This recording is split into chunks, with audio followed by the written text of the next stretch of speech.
Welcome back, everyone. Welcome back to another week, another edition of KFC of the WCL 2023 Winter Kung Fu Cup Round 11. Ooh, it is good to be back. We had an intense weekend full of StarCraft, but now we have returned. With some more. We just wrapped up with DreamHack Atlanta. We just wrapped up with all the ESL Open Cups, and now we have returned with the final Kung Fu Cup of the year. This is it. This is the last one of 2023, and hopefully we see many more in the coming years. But for now, spawning in the bottom left-hand corner, of Solaris, we have the South Korean Zerg player representing Onside, going for a 15-15. Let's go. It is Solar. And spawning in the top right-hand corner, we have his opponent. We have the South Korean Protoss representing Macherino Esports. It is Nightmare. I can't believe it's been a year. And we're wrapping up. We already had our final Sparkling Tuna Cup of the year.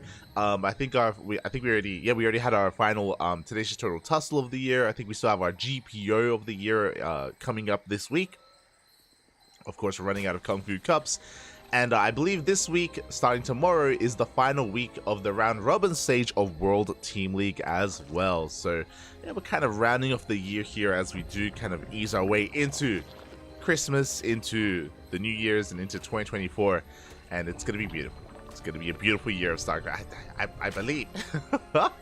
And yeah, I hope everyone has been enjoying themselves. Hope everyone has been decompressing after, again, DreamHack Atlanta and a very, very hectic weekend, just filled to the brim of StarCraft. And no rest for the wicked, you know. We're still casting StarCraft every day. Like, it's I think we're taking one day off this month. We're taking, I think it's New Year's Eve. I think we have, technically, if I really wanted to, I'm very tempted, I might still cast New Year's Eve, but for now, New Year's Eve is open for us. It's open, soon to be filled up. I'll fill it, Papi. That's right. As we're getting into our first matchup here, it's going to be a ZVP. If you're curious, this is a weekly, typically a weekly tournament, but again, we are getting towards the end of the year, the end of the season of Kung Fu Cup. It's a seasonal event. We have returned here with the winter season, and yeah, we have it's open to all regions. We have, of course, plenty of Koreans, plenty of Europeans, even some North Americans and players from Southeast Asia as well. So the bracket is stacked! !B in the chat if you guys wish to have a look at the bracket yourselves. Again, it's big, it's massive, and it is a little bit daunting. I had a very hard time picking what I wanted to cast. There are like 3 really good matches that caught my eye that lead into really, really good directions, and I'm like, but I've kind of picked my series here for now, and my road to the semis and my road to the finals. So we'll see how it pans out. Usually well. As for now, we're getting to our openers. It is going to be a standard opener out of Nightmare, going for a Stargate into... Oh, apologies. I assumed it would be a Stargate into Oracle, but no. This is going to be Stargate into Void Ray. This is very commonplace in the Korean scene. We spent the weekend covering a lot of European and American players in DreamHack Atlanta, and it was refreshing because we casted so many Protoss players like Skillus and Showtime and even Classic as well, and they were really not as fond of this. Like, in the weeks leading up to DreamHack Atlanta, players like Nightmare, Hero, Classic, they're very fond of the Void Ray opener. We barely saw this at DreamHack Atlanta, which was, at least when it comes to the games that we were casting. So it was interesting.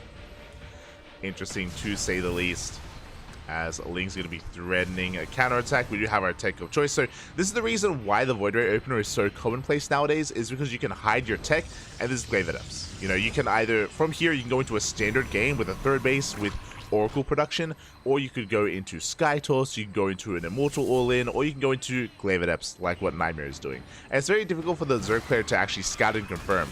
The third base is spotted, and we will delay the third. Oh, we also get a decent round here on these Adepts. Come and kill the Adepts. Up. The stutter stepping is barely going to be good enough. The Adepts barely survive as well. Good trade here from Nightmare behind this. Solar, he's just droning on up. We've reached the 4-minute 30 mark. I'm concerned. We should be throwing down a Roach Horn soon, but it looks like Solar, he may have been deceived and may believe that it is more of a standard build here and a standard follow-up. Lings are amassing to counterattack. Still no Roach Warren. There it is, Roach Warren now going to be thrown down. Reasonable time, just before 5 minutes, which means the Roaches will come out just in time for the attack. It's going to be cutting it close, but the Roaches will arrive, thankfully. Void Ray is going to be threatening more of these Overlords. Lings do go for a big counterattack, but we have plenty of Adepts here to deal with this, and the Adepts have been confirmed, they have been spotted. Upon seeing this amount of Adepts, we should be aware of what's going on. Gas is being taken to be able to afford these Roaches. We have a lair on the way as well, which is a little bit greedy, but we'll see if we can get away with it. As for now, Solar, he's just remaking more Lings. He's cutting workers at 49, around 50. Good worker count to stop at. Catches an Adept as well, but here comes the attack from Nightmare. The Glaive Adepts have arrived. Glaive's still not done, by the way. Oh, we're coming in a bit premature. Glaives finishes, one Adept does go down. We do get into the mineral line. A couple of drones are getting picked off. I say a couple, 4, soon to be 5. This is adding up. This is becoming far too much here. The Roaches are still in production. The Lings still amassing. 7 dead workers here. For what is this, 7 Adepts? Pretty good trade. But we do come into the shade, and the Lings, they come in first round. There is a Void Ray to support. But the Lings will clean this up. At the same time, we have more Adepts here shading towards that natural base, but Roaches are in position. And we do not commit. And as the dust does settle, it's going to be, 8 Adept kills. 1 Adept did die across the map for 7 drones. So a 1-to-1 trade in the end. Lings try to counterattack, but again, we are in position back at home. All these Lings are struggling to really gain too much value. But Solar did avert disaster. He lost 7 drones, don't get me wrong, but this could have been worse. And now, Nightmare's transitioning. And we talk about this all the time, but the downside of this build from Nightmare, investing into Glaive Adepts the way that he did, it does delay your follow-up. It delays +1, delays Blink, delays Immortal production, and trading 1 for 1, it's not enough. It is not good enough, and here we go. The Lings, they come in for a counterattack. They do get on top of the shield battery. Shield battery goes down. So far, the probes do make it out. Oh, 1 probe does fall, but only a single worker here, so good reaction out of Nightmare, was able to minimize his losses, but again, he is stuck at home, and Solar, he's free to drone. He's not though. He's free to drone up, saturate on 3 bases, but as you can see, no saturation, no drones here whatsoever. We're going for a big counter all in. Solar, he knows that, hold up, I know that your immortal count's low, you don't have many stalkers, you don't have your upgrades. I know that right now, Nightmare is vulnerable. The longer this goes on, the better it is for Nightmare, but how long will this go on? Here we go, Solar's going to be waddling across the map, getting a lot of damage on the Void Ray. No! The Void Ray overextension, it does go down. At the same time, Lings, they do come in from the right-hand side. Blink is done! Blink! Blink finishes up, but so many Stalkers go down. These are expensive losses. Biles connect as well, and it looks like Solar is snowballing out of control. If we were able to preserve the Stalkers, that was like, what, 6 Stalkers falling? Plus 3 Stalkers here that got Bile down as well. Too many losses. Too many losses far too quickly here. And it looks like Solar, he is broken into the natural. No shield battery, no overcharge. A handful of Stalkers are being walked in, but Solar, he has done more than enough already, and he is not slowing down. Not anytime soon. Does rotate over towards the 3rd base, where there are shield batteries to defend. As I say that, they're being piled down. They're being piled down one after the other. So now Toast pylon as well, that is going to be focused down. So we have the overcharge, but it does get depowered. And again, we've broken every single mineral line. GG gets called. Solar will take game number 1. GG. GG, well played. And yeah, with that, again, it was a cheeky build out of Nightmare, but it wasn't worth it. We spoke about the downsides. The downsides of investing into Glaive Adepts. This is a PSA for Protoss players out there. If you want to try out this build, it's a good build. Don't get me wrong. Like, Nightmare does it, Classic does it, Hero does it, but it does rely a lot on those Adepts being worthwhile, on those Adepts actually paying for themselves, or even doing more than that, but at least trading a little bit more evenly, killing up to 10 plus workers, or even if you don't kill that many workers, if you kill, like, say, 8 drones like we just saw, if you kill 8 workers, but if you keep the Adepts alive, if you shade away, and if you shade back home, then suddenly, like, you can survive that counterattack a lot better here. You do kind of dissuade your opponent from committing to a counterattack as well, and, you know, we can get a bit of a different dynamic, but in the end, Nightmare was cleaned up, and here we go. We're getting into game 2, spawning in the top left-hand corner of Oceanborn. We have the South Korean Zerg player, our reigning GSL champion. Representing on side, it is Solar. And spawning in the bottom right-hand corner, we have his opponent. We have the South Korean Protoss, the Red Protoss representing Maturino Esports. Down in the series looking to fight back, it is Nightmare. And as we get into this, a big shout out to the lovely people in the chat. I see Terran Lord. Good to see you again, man. Good to see you. I see Terran Lord in the chat. I see Complete Wormshik. Dzień dobry, papi, dzień dobry.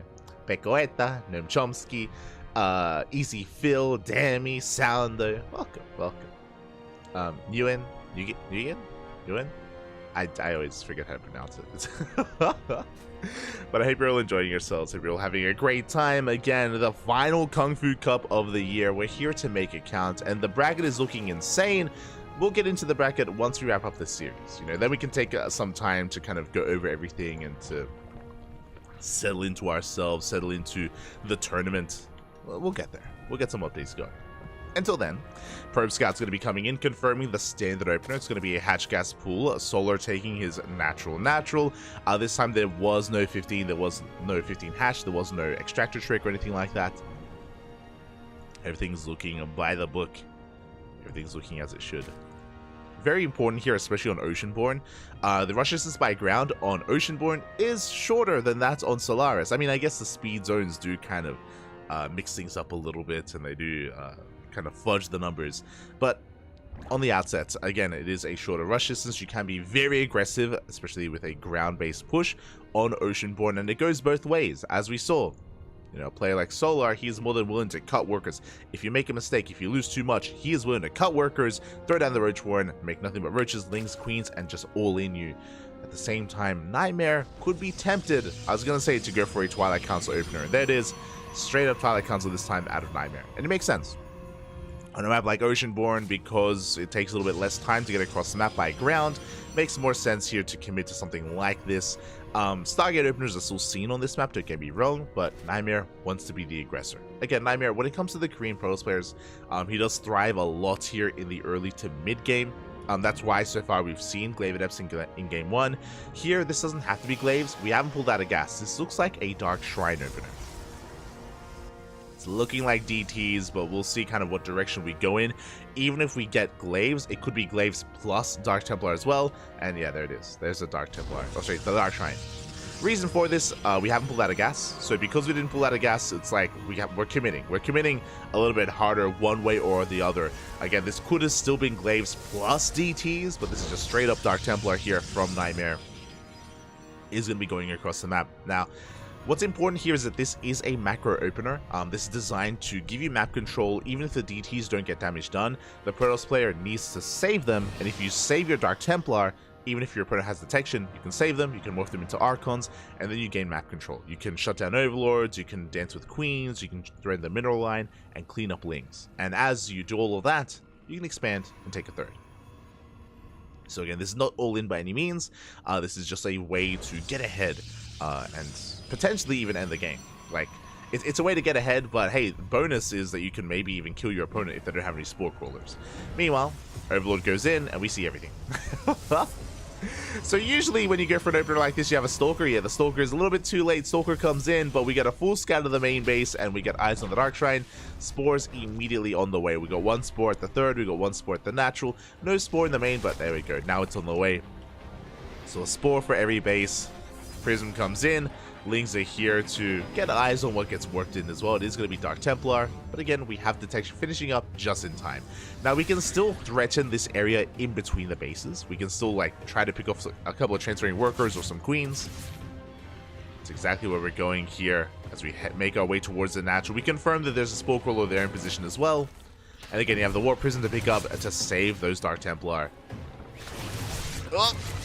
Have to be very careful, though, not to lose the Prism, and we will escape, and from here we can warp in those Archons. At the same time, Solo going for a big counterattack. He's hoping to catch that third base. That third is soon to be taken. Archons are going to be morphed in. Lings coming in for the counterattack, and are we what? Second Warp Prism? I think that's a bit of a mistake here, as the Lings ain't come in, they get us around, they're going to force a cancel. I legit did a double take IRL. Like, I was like, what? That is, I don't think that's intentional. I think that was Medina Observer.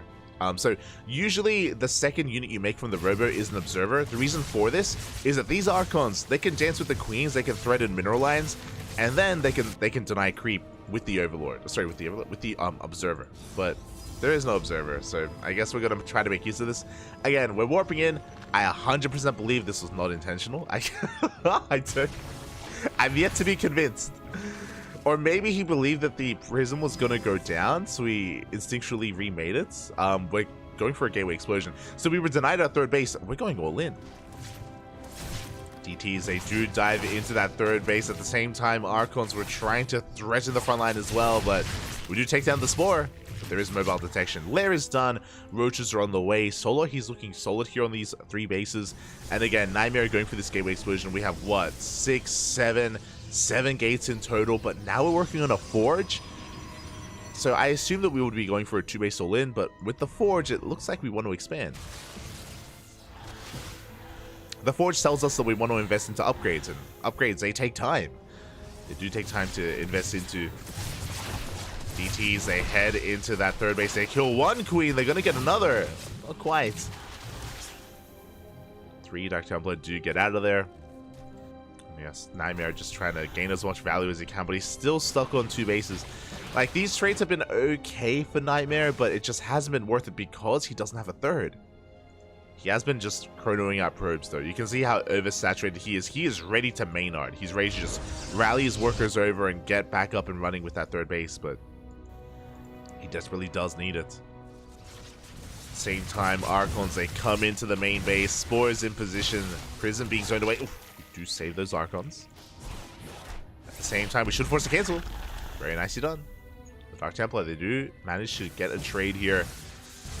Queens are revealed. Solar, are we cutting workers? It looks like we are. He's amassing Lings and Roaches. Once again, he's coming in for another cancel, but that's a lot of Stalkers. Remember, that is 7 gateways worth of production. Do we have 7 or 8? Yeah, 7. Probes are now being rallied over towards that third base. Lings coming in first round. No, the Stalkers, they move out just at the wrong time. As Lings come in, they catch these probes, and so many of them go down. Oh my god.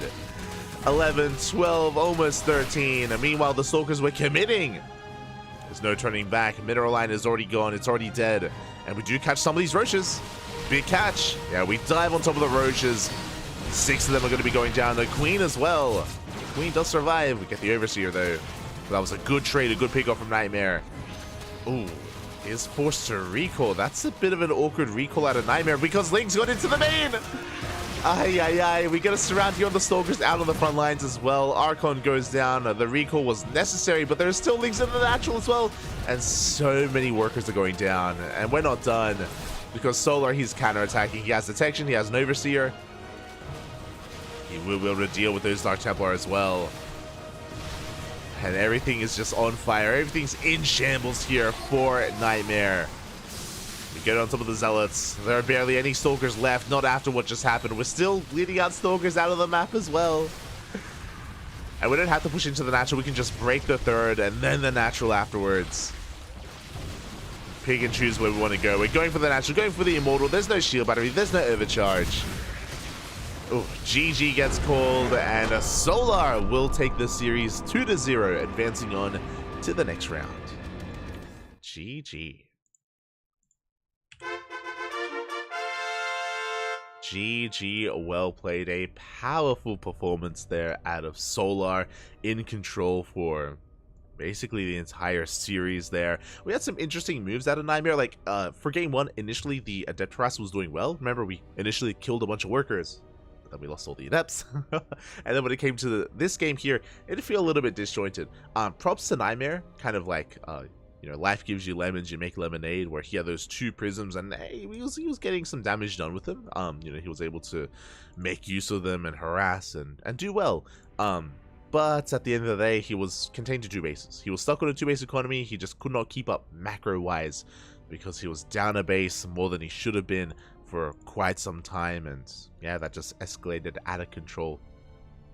Something that could not be dealt with, or he just couldn't keep up with the macro of his opponent with the economy of Solar. With that, GG. GG, well played. Solar advances on into the next round, and we can have a look at the bracket ourselves as we have our next series. Let's go.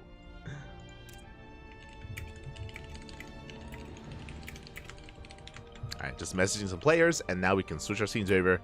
Exclamation mark B if you guys want to have a look at the bracket yourselves. One of the big reasons why I dove on this series, you can see it from the top here. Stats did take down Legend K 2-0. Stats is up against Clem in the second round. Meanwhile, Hero 2-0'd Cyan faster than our series, and that's our next series, Solar versus Hero. Let's go. It's going to be another ZVP for Solar, but it is not going to get easier from here. His opponent is terrifying, the best Protoss, arguably the best Protoss in South Korea. It's going to be Hero. And again, this does lead into Clem as well. Or Stats, you know, best of luck to Stats. It's not going to be an easy one for him, but best of luck nonetheless, as the upper portion of the bracket is stacked, and that is where our focus is going to be. Scrolling down a little bit further, we have Beyond versus Hearthstone. A team kill. Bit of a team kill. Spirit versus Rex in a TVZ. You got Cure versus Nice into DRG. Diego, unfortunately, Kelazur seems to have been MIA. There's a walkover me or just in. Beyond just 2-0'd Hearthstone. So my condolences to Hearthstone as well. I think Hearthstone is going to cast. At least he's done this before, where Hearthstone, he plays in KungFu Cup, and then when he gets knocked out, he just casts it. Very similar to Pig. So we'll see. We'll see if Hearthstone does decide to stick around and cast. Scrolling down, we have Dark versus Aztecs. We got Gumiho versus Mana. That's another portion of the bracket that I was very tempted for, because there's the potential for Dark versus Gumiho in round 2. That sounds like a lot of fun. But scrolling down a little bit further here, there we go. Towards the lower half of the bracket, we have Showtime versus Ryung. Ooh, that could go either way. We've seen Ryung beat Showtime before. But, yeah, best of luck. Best of luck to both players. We got Maru versus Coffee in a TVT. We got MaxPax waiting for Shin or Jeshi. I was also tempted for Shin versus MaxPax. The potential Shin versus MaxPax. You know, Jeshi still does pose a threat here to Shin, aka Ragnarok. At the bottom, you got Bunny, who took down Firefly 2-1. Big shout out to Firefly. Firefly took a game off of Bunny, forcing him to the ace match. Firefly quickly becoming one of my favorite Protoss players of the year. Did force the ace match. We got Oliveira versus Creator leading into Bunny as well. So a very stacked bracket, and I'm happy to announce, of course, that our players are back home. The ESL Open Cups were very scarce. They were lacking a little bit when it came to the player pool, just because everyone was traveling. All the Koreans were traveling, all the Europeans were traveling. So we casted ESL Open Cup Asia, Europe, and Americas, and it was a lot more up in the air because so many of the regulars were not a part of it. Clearly, they're all back home. The Koreans back in Korea, Europeans back in Europe, and they're all looking to compete. They're all looking to just battle it out here. Hot off the plane, and yeah, very little time to recover actually, or maybe like a couple of maybe like a day of rest potentially, but and we're just diving right back into it. If we're missing someone, then most likely they're still just decompressing from DreamHack Atlanta, and I don't blame them. Don't blame them for looking to decompress and take a break and take a moment. Does make plenty of sense. But yeah, overall, we know where we're going. Oh, I forgot. Oh, my apologies. Un momento. Por favor. Where are we? There it is. There. There we go. Sorry, I was I did just wake up just before going live, and I was very quickly like setting up all the scenes and everything, and bam, I forgot my background. KungFu Cup. KungFu Cup. But yeah, overall, we know where we're going. We have our next series here, and our players are just conducting their vetoes as we speak. They ask for a moment, they ask for a small break, more than willing to accommodate. And again, we have our next series, we have our next matchup. It's going to be amazing, going to be beautiful. Beautiful. Speaking of, big shout out to Senor Salsac. ¿Qué tal, papi? Papi. Thank you so much for subscribing for 3 months. Thank you so much. We do appreciate the support. Thank you. Hope you've been enjoying yourself, enjoying the holidays, December, your stream as well. Thank you. Always. Maru playing must be smooching. Not the first time Maru has competed, but yeah, it's possible. Like Maru, he doesn't usually compete in KungFu Cups. I think of the 11 KungFu Cups we've had this season, I think Maru's been to like 1, maybe 2, maybe 2 at most. 2 at most. He's done it before, but yeah, it's a rarity here. It's a rarity. I would say this is less Maru smurging and more Maru's sleep schedule now very, very up in the air because he traveled. So yeah, as a result, maybe now he's wide awake. We have tried to get Maru to compete over the weekend in the past, and very often, like for KSL for example, when he's told the time slot of KSL, he's like, no, too early. Min bed, papi, min bed. Oh, okay. Apparently like 1 p.m. in the afternoon is too early.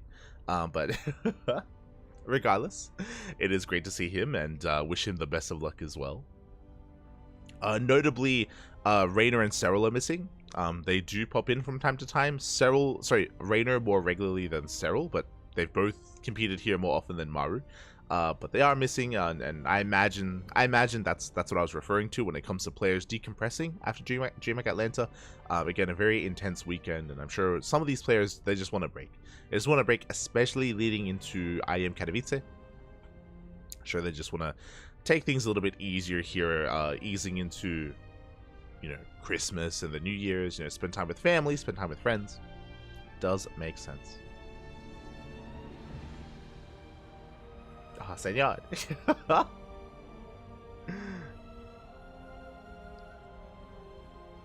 Catching up. Like your MVP of the... Oh, thank you, Pecoeta. Thank you. I appreciate it. I'm looking for some KFD. You're an animal, Sounder. You're an animal. Este Sounder. Ay. Leave the D alone. Filthy Terran than you are. Filthy Terran that you are. I wouldn't go that far. I mean, I could be wrong, but I reserve that for the Terrans that play mech. And I believe Colossal mostly plays bio. But I could be wrong, and he could correct me, and then maybe he is disgusting. No, but we love you, Papa. We love you. We love you anyway. Este Colossal Gold. That's good to see you all in the chat. Babyling as well. Welcome. But I think we're just going to go on a short break. Again, we just wrapped up with our first series, and our players are still, getting things together here. So, yeah, again, up next should be Hero versus Solar, but it may be a couple of minutes here before we dive into this. So you can take this moment to get some water, get some snacks, stretch as well, maybe look away from the monitor for a little bit. And when we return, we will have Hero versus Solar. We got you covered, buddy. We got you covered. See you soon.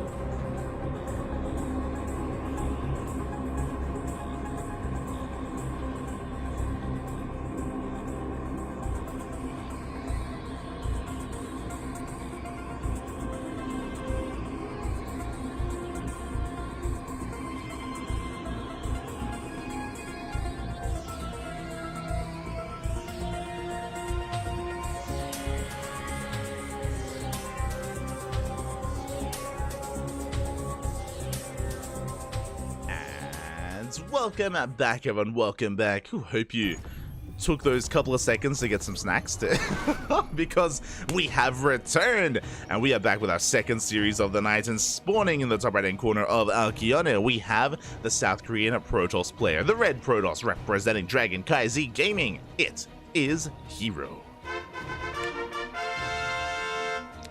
And spawning in the bottom left-hand corner, we have his opponent. We have the blue Zerg player representing Onside. He just took down Nightmare 2-0. He's warmed up. He's on fire. He is Solar. Let's go. Let us go. As for now, we're going to be settling into ourselves here. Getting into our openers. Solar, he may have looked strong against Nightmare, but Hero is a very different kind of beast. He's a different kind of animal. He's crazy. He's wild. He's impressive.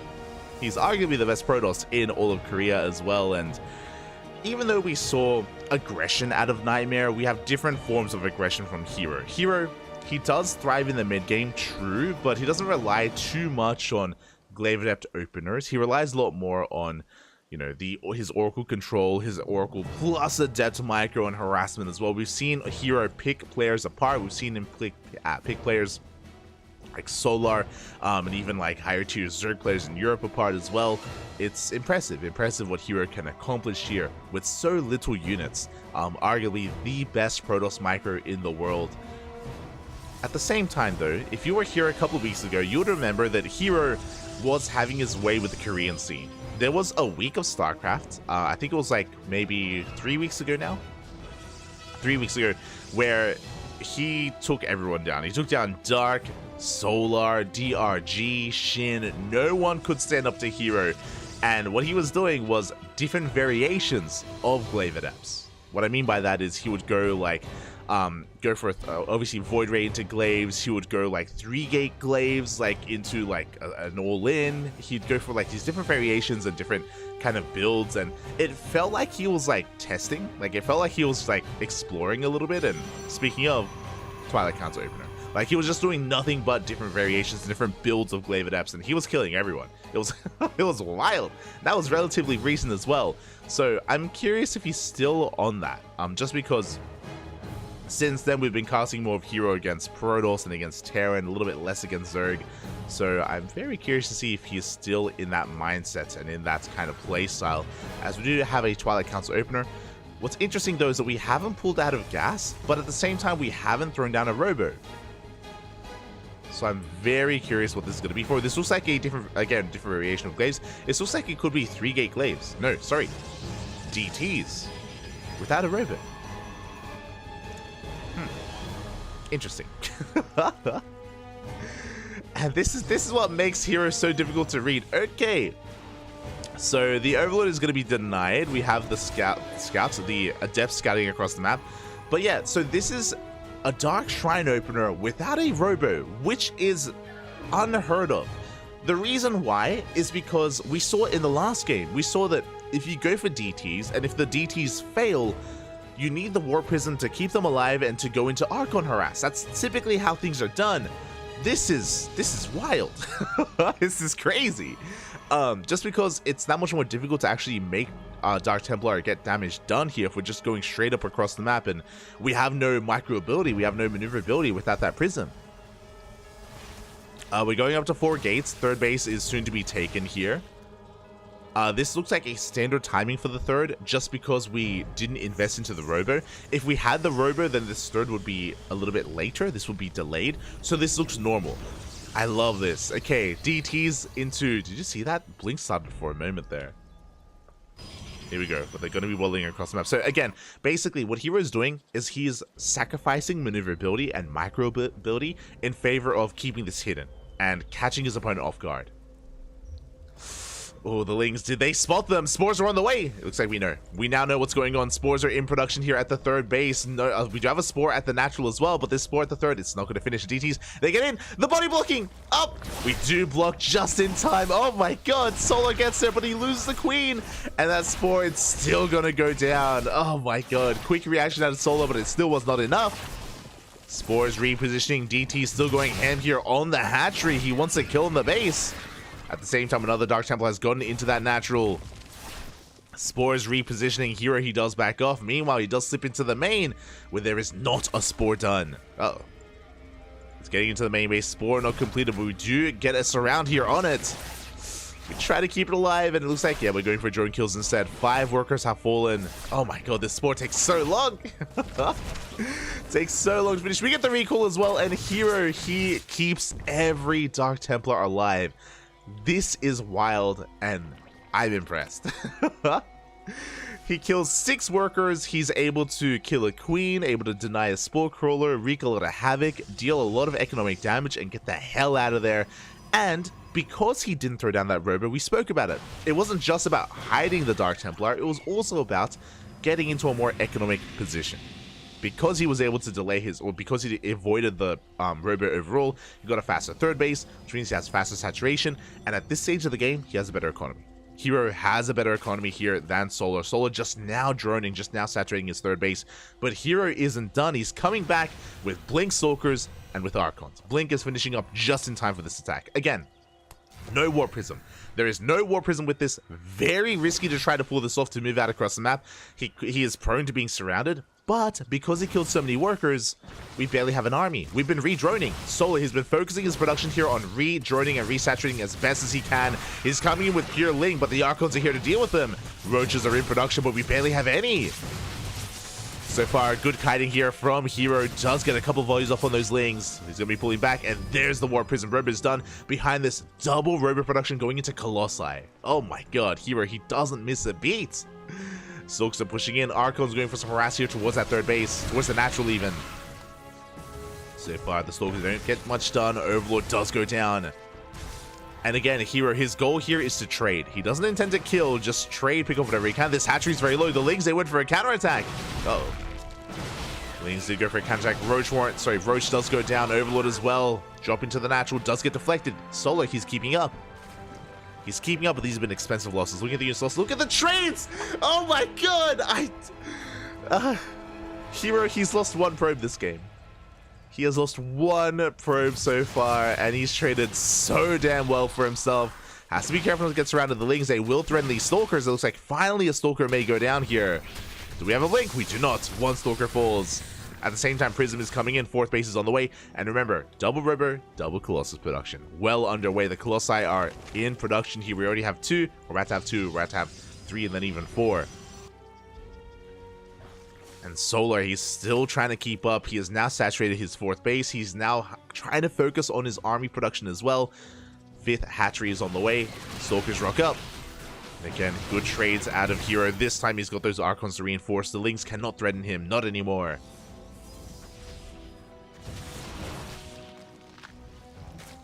Hero, he is here to reinforce once again. This time with Colossus. We speak about that a lot. There's a big power spike with 2 Colossus, then 4 Colossi. Third and fourth Colossus is in production. The first 2 have arrived, and Solar is just not ready for this. Again, he's just been under so much pressure this entire game. Once the pressure started, just did not stop. Lings, they threaten us around, they threaten a counterattack, but again, Solar just doesn't have the supply, and we have reinforcements on the way.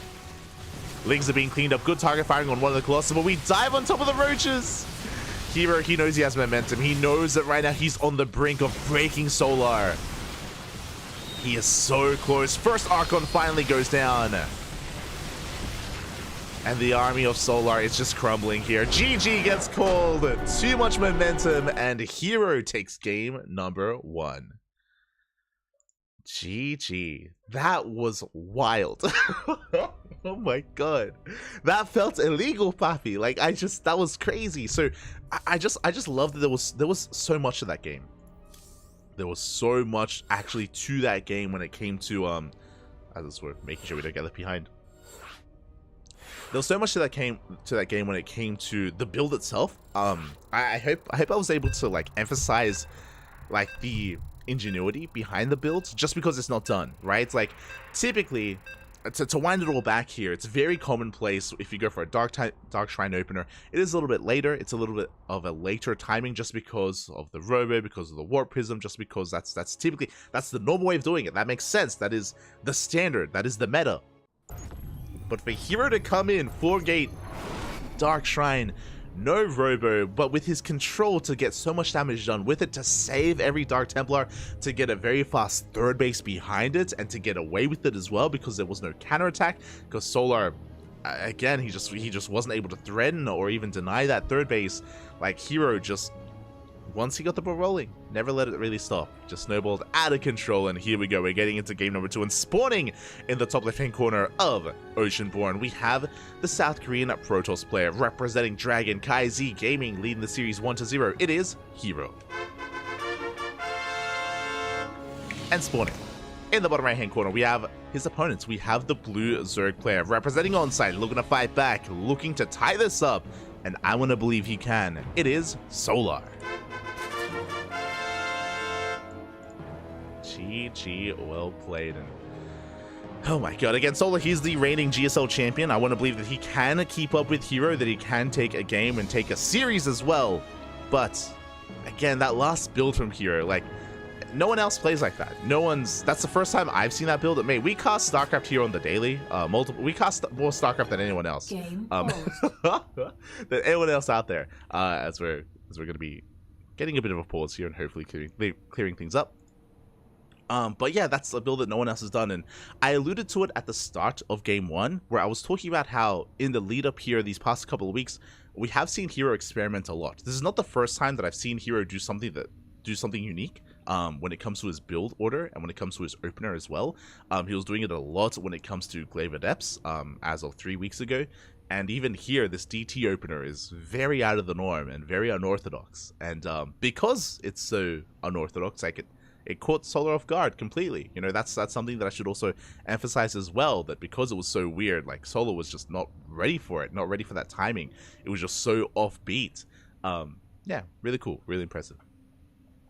GG, well played. And with that, we're going to be settling into Game 2. Now, what's scary here is that what we just saw from Hero, we probably won't see that again this series, but it is something important to bear in mind is that Hero has a lot of builds up his sleeve, and even though we probably won't see that again in this best of 3, I'm sure we'll see something else very different and maybe as effective. Game resumed. As it looks like we have resolved our issues, we're getting back into this, and we're getting back into game number 2. For now, it is going to be a Hatchgas full standard opener here from Solar.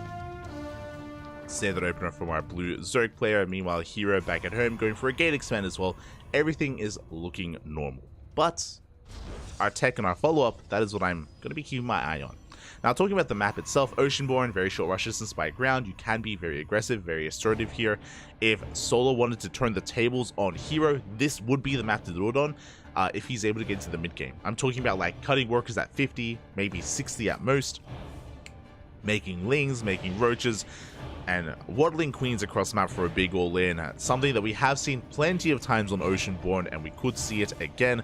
We even saw Solar whip out such aggressive styles against Nightmare to just finish things off.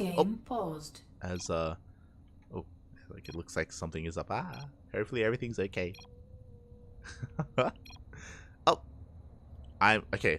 Before I Google translate this, I'm guessing that it has to do with Solar's pets. Don't disappear on me.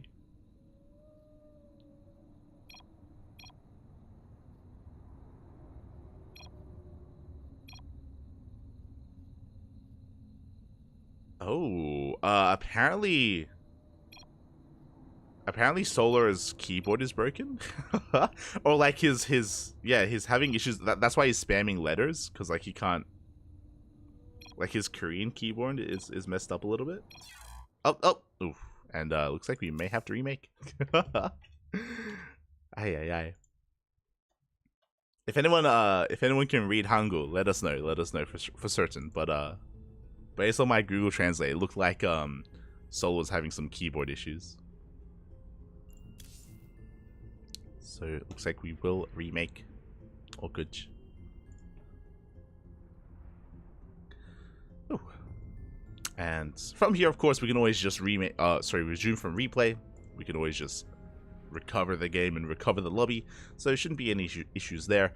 I mean, hopefully the keyboard issues didn't affect anything leading up to that point in the game.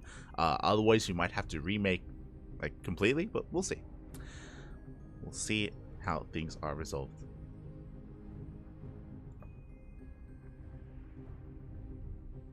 Yeah, I see the chat.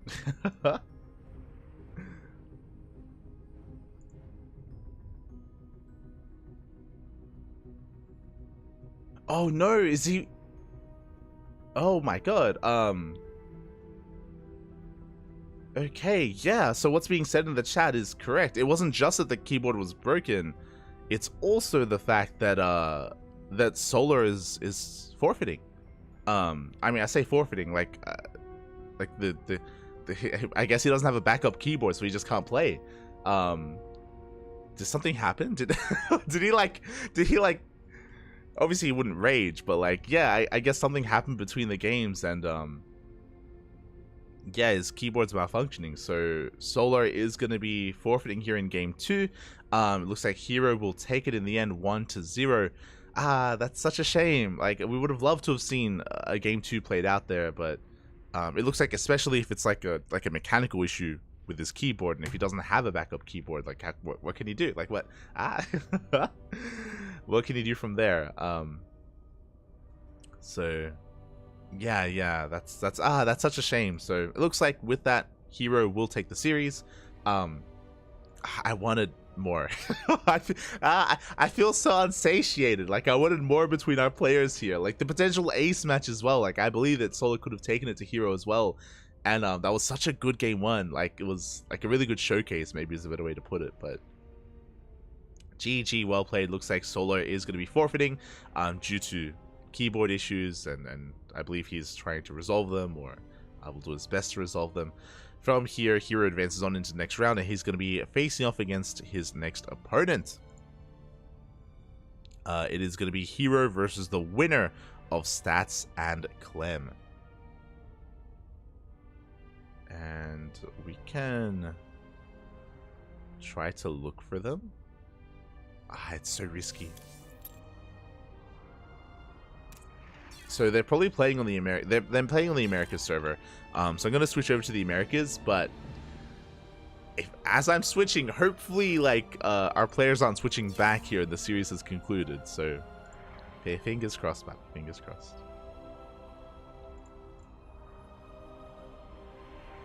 I always feel uneasy like switching back and forth mid-tournament.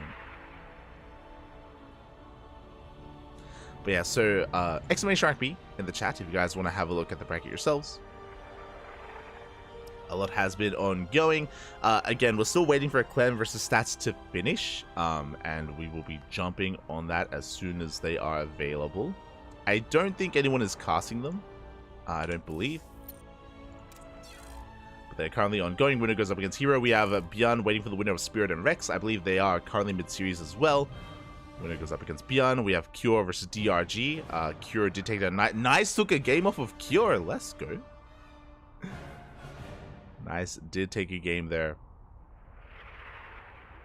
And they are... Yeah, and with that, Cure is now facing off against DRG. We have Dark waiting for the winner of Gumiho and Mana. Still waiting for that series to wrap up. Scrolling down a little bit further here, we have Maru, who dropped a map to Coffee. Coffee popping off. Let's go. Coffee took a game off of Maru. Did go to the ace match. Showtime versus Ryung still ongoing. Max Pax versus Shin still ongoing as well. And we have Creator versus Bunny, where Creator took down Oliveira 2-1. Now up against the Bunny. GG. So some big names going down. Again, Creator taking down Oliveira. That's a big win. Shin taking down Jeshi. Again, I was a little bit concerned about that series. Did go to the ace match. Did go all the way to game 3. So big shout out to Jeshi for forcing that ace match, but could not bring down his opponent in the end. And yeah, with that, we're kind of wrapping up with round 1, and we're getting into round number 2. I guess we should commit. Yeah, I guess we're just gonna stick around and wait for Clem and Stats to finish. I think for now we'll stick with Hero. We'll stick with Hero, finish up round 3, and then after that we'll look for another series. Maybe we'll jump down here to Björn versus Spirit, which is about to begin, or Cure versus DRG, and that series as well. That may be where our attention lies. Otherwise, I guess we're going to be going on a short break. Right now, I'm like hopping servers. I feel so uneasy hopping servers, but yeah, we're just looking for our players and trying to find a series. So yeah, we're going to be going on a short break. When we return, we will have our next matchup. See you soon. Take this moment, get some water, get some snacks, get some rest. Ooh. Posture check, of course, and we'll see you guys in a couple of minutes with our next series. Again, our goal here is to follow Hero, Clem, and Stats. We'll find some matchup between the three of them. Find some of them. Otherwise, see you soon.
welcome back, everyone. Welcome back. Hope you enjoyed that break. We just wrapped up with Hero versus Solar, and now we have returned with something very different, with a PvT between Hero and Clem. Oh, let's go. I am ready for it, and here we go. Spawning in the top left-hand corner of Oceanborn, we have our red Terran player representing Team Liquid. It is our reigning DreamHack Atlanta ESL Masters Winter Champion. It is Clem. And spawning in the bottom right hand corner, we have his opponent. We have the South Korean Protoss player representing KranKy Z Gaming. It is Hero. And I have been anticipating this for quite some time, because both these players, they were both at ESL Masters Winter, they were both at DreamHack Atlanta, but Hero had gone there through the open bracket. He was trying to work his way through the open bracket. He did get through the open bracket into the knockout bracket as well, and in the knockout bracket, Hero actually was the player that eliminated Maru.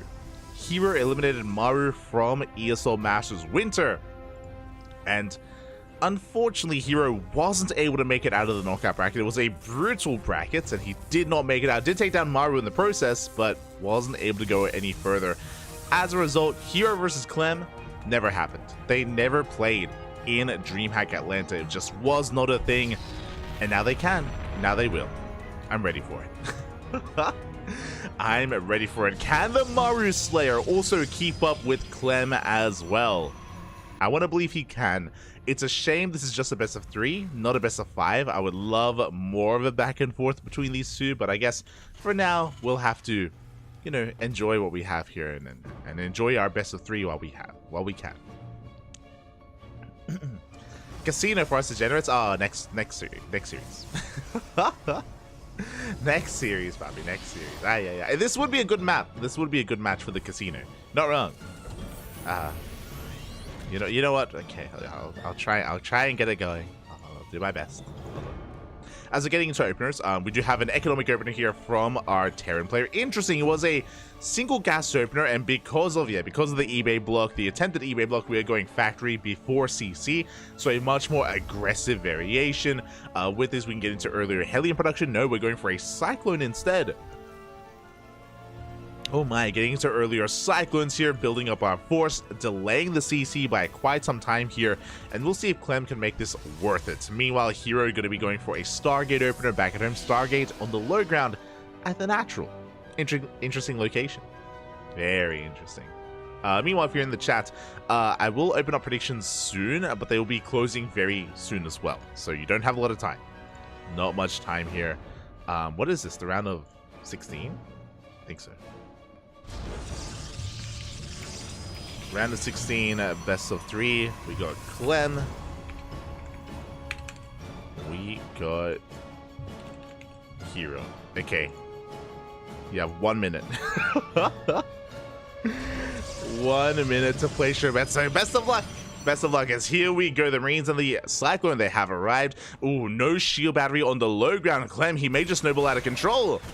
Without a shield battery, Hero, he's going to be in a lot of trouble. One adept does go down. We're going to be able to focus on a second adept as well, and the third. Phoenix is on the way, but it may just be too little too late. The boys, they have to be pulled. And so far, this opener from Clem has been worth it. We do pick up one of the Cyclones. Cyclone is lifted. The boys are putting in a lot of work. Again, these are vanilla Marines. They don't have stim, they don't have combat shields, but that Cyclone is still alive. It's still up and running. We do chase down these Marines at least. But the Phoenix is under threat here, and it will not escape. Big pick-off. Massive pick-off there from Clem. And it looks like this may just be too much. 5 workers go down and counting. We have a second Phoenix, but we needed the other to actually DPS down that Cyclone. The Cyclone is still standing strong. And it's snowballing out of control. We get on top of the shield battery. We do pick up the Widowmine at least. The boys. Ooh. Widowmine does burst. Second Widowmine burst. It goes off. It takes down the Phoenix. And again, we just have so little to defend, so little production as well. This one Cyclone has been the MVP. And again, Clem prioritizing that Cyclone may have just done it for him. He's taking a worker lead. Shield battery does finish. Immortal comes out. And finally, Hero holds. But not before losing 13 probes. And that Cyclone is still alive. Finally, it goes down. Did I say 13? I meant to say 16, as Clem squeezes out as much value as he can here from those Marines. Again, he needs to get this damage done. He did delay his expansion in favor of this attack, of this build, of this opener, and it was worth it. More than worth it here. As a result, Clem, he's far ahead in the economy. Hero is pretty all in. He's only on 2 gateways, so he can only warp in 2 units at a time. And Hero, he knows that the pressure is on. Now, again, Hero, he has a lot of control on his side. Like, he has some of the best micro out there when it comes to Protoss players, or even in general. Can he somehow out-control Clem here back at home with these handful of units? We get a unit tab here. We have 5 Stalkers, 1 Immortal. The Liberator rocks up. If this Liberator wasn't here, then maybe we could break the natural, but we have to pivot away. We rotate into the main base instead. Elevator, everything in. The boys are being pulled. Liberator does reposition. And Hero, up, barely does keep every unit alive. Very nice control here at a Hero. Warping in another wave of Stalkers, but these Stalkers are so very low. He may have saved them all. But again, they are so fragile. So vulnerable. That Liberator once again just continuing to zone him away. Hero does get a couple more Marines. Oh, a Stalker, 2 Stalkers go down, a 3rd Stalker as well. The control is slipping, the Prism, it's under threat, and we may just lose everything. The Immortal goes down, the Prism as well.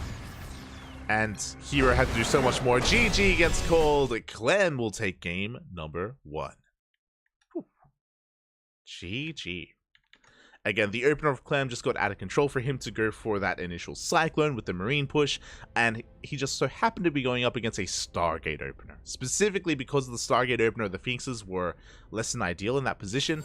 Phoenixes, a lot of their power comes in when you get a flock of them, right? When you have multiple Phoenixes.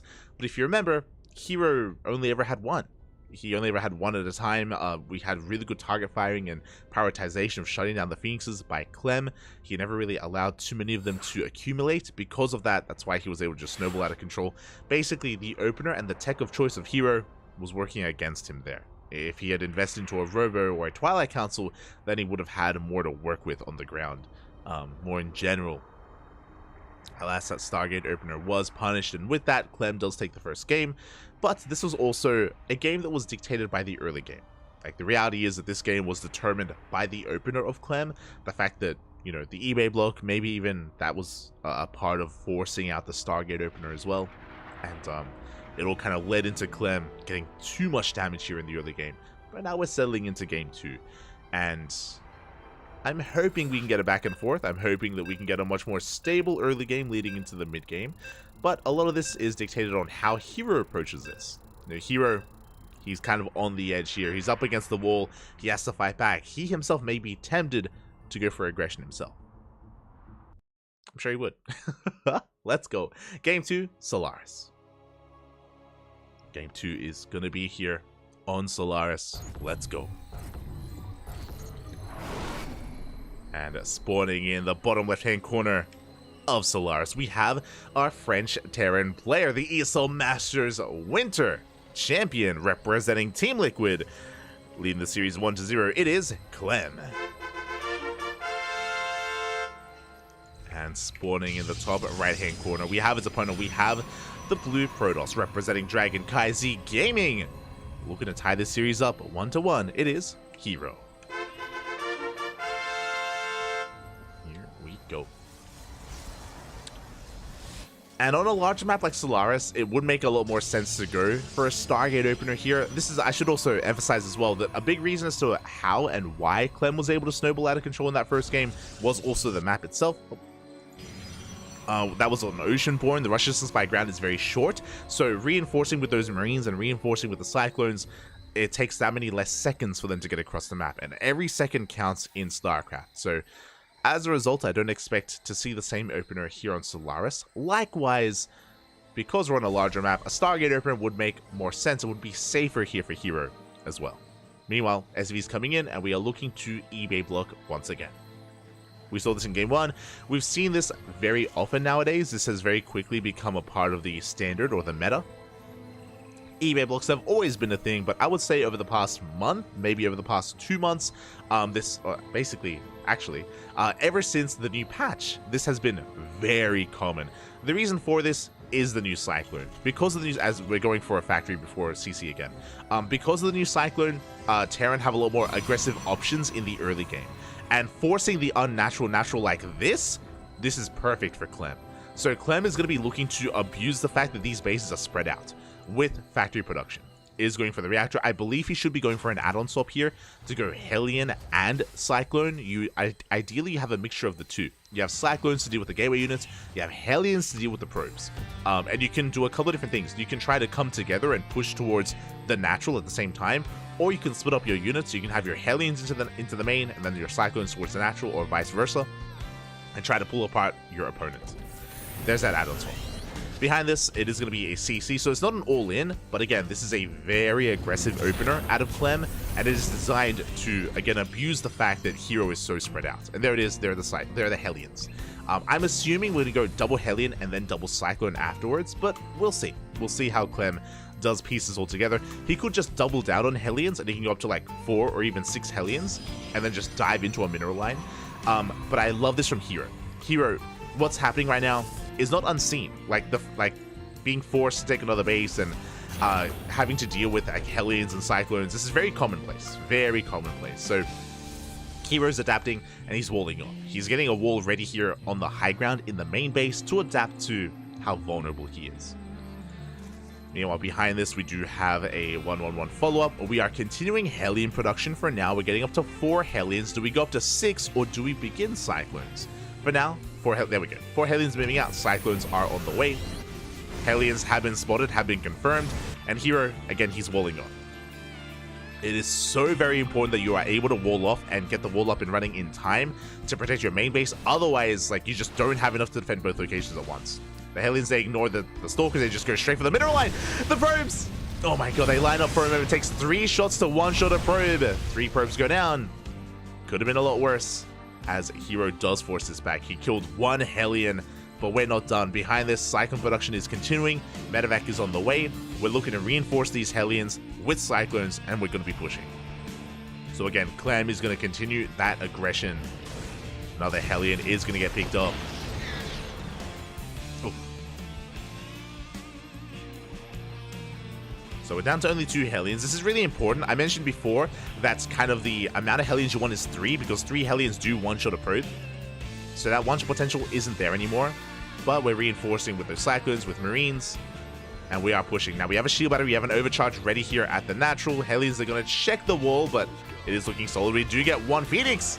Just barely don't. Good pickups here from Hero. Ooh, he shuts down both of those Cyclones. Oh my god. Hero going to be shutting this down, but no! Doesn't overextend. 1 Phoenix does fall. Second Phoenix as well. He gets 1 more Cyclone. But he bleeds out so many Phoenixes. Again, it was a Stargate opener. As you mentioned, it makes a lot more sense to go Stargate here on Solaris. And we do have a back and forth. Okay, it's been 3 Cyclones for 3 Phoenixes, trading 1 for 1. But the medevac went down as well. And Clem, he wanted to be aggressive, he wanted to be assertive, but he's stuck at home. Does take down a Stalker, trades a Stalker for a Cyclone. Good control here from Hero. He pulls back. Oh, does lose another Phoenix. These trades have been brutal for the Protoss.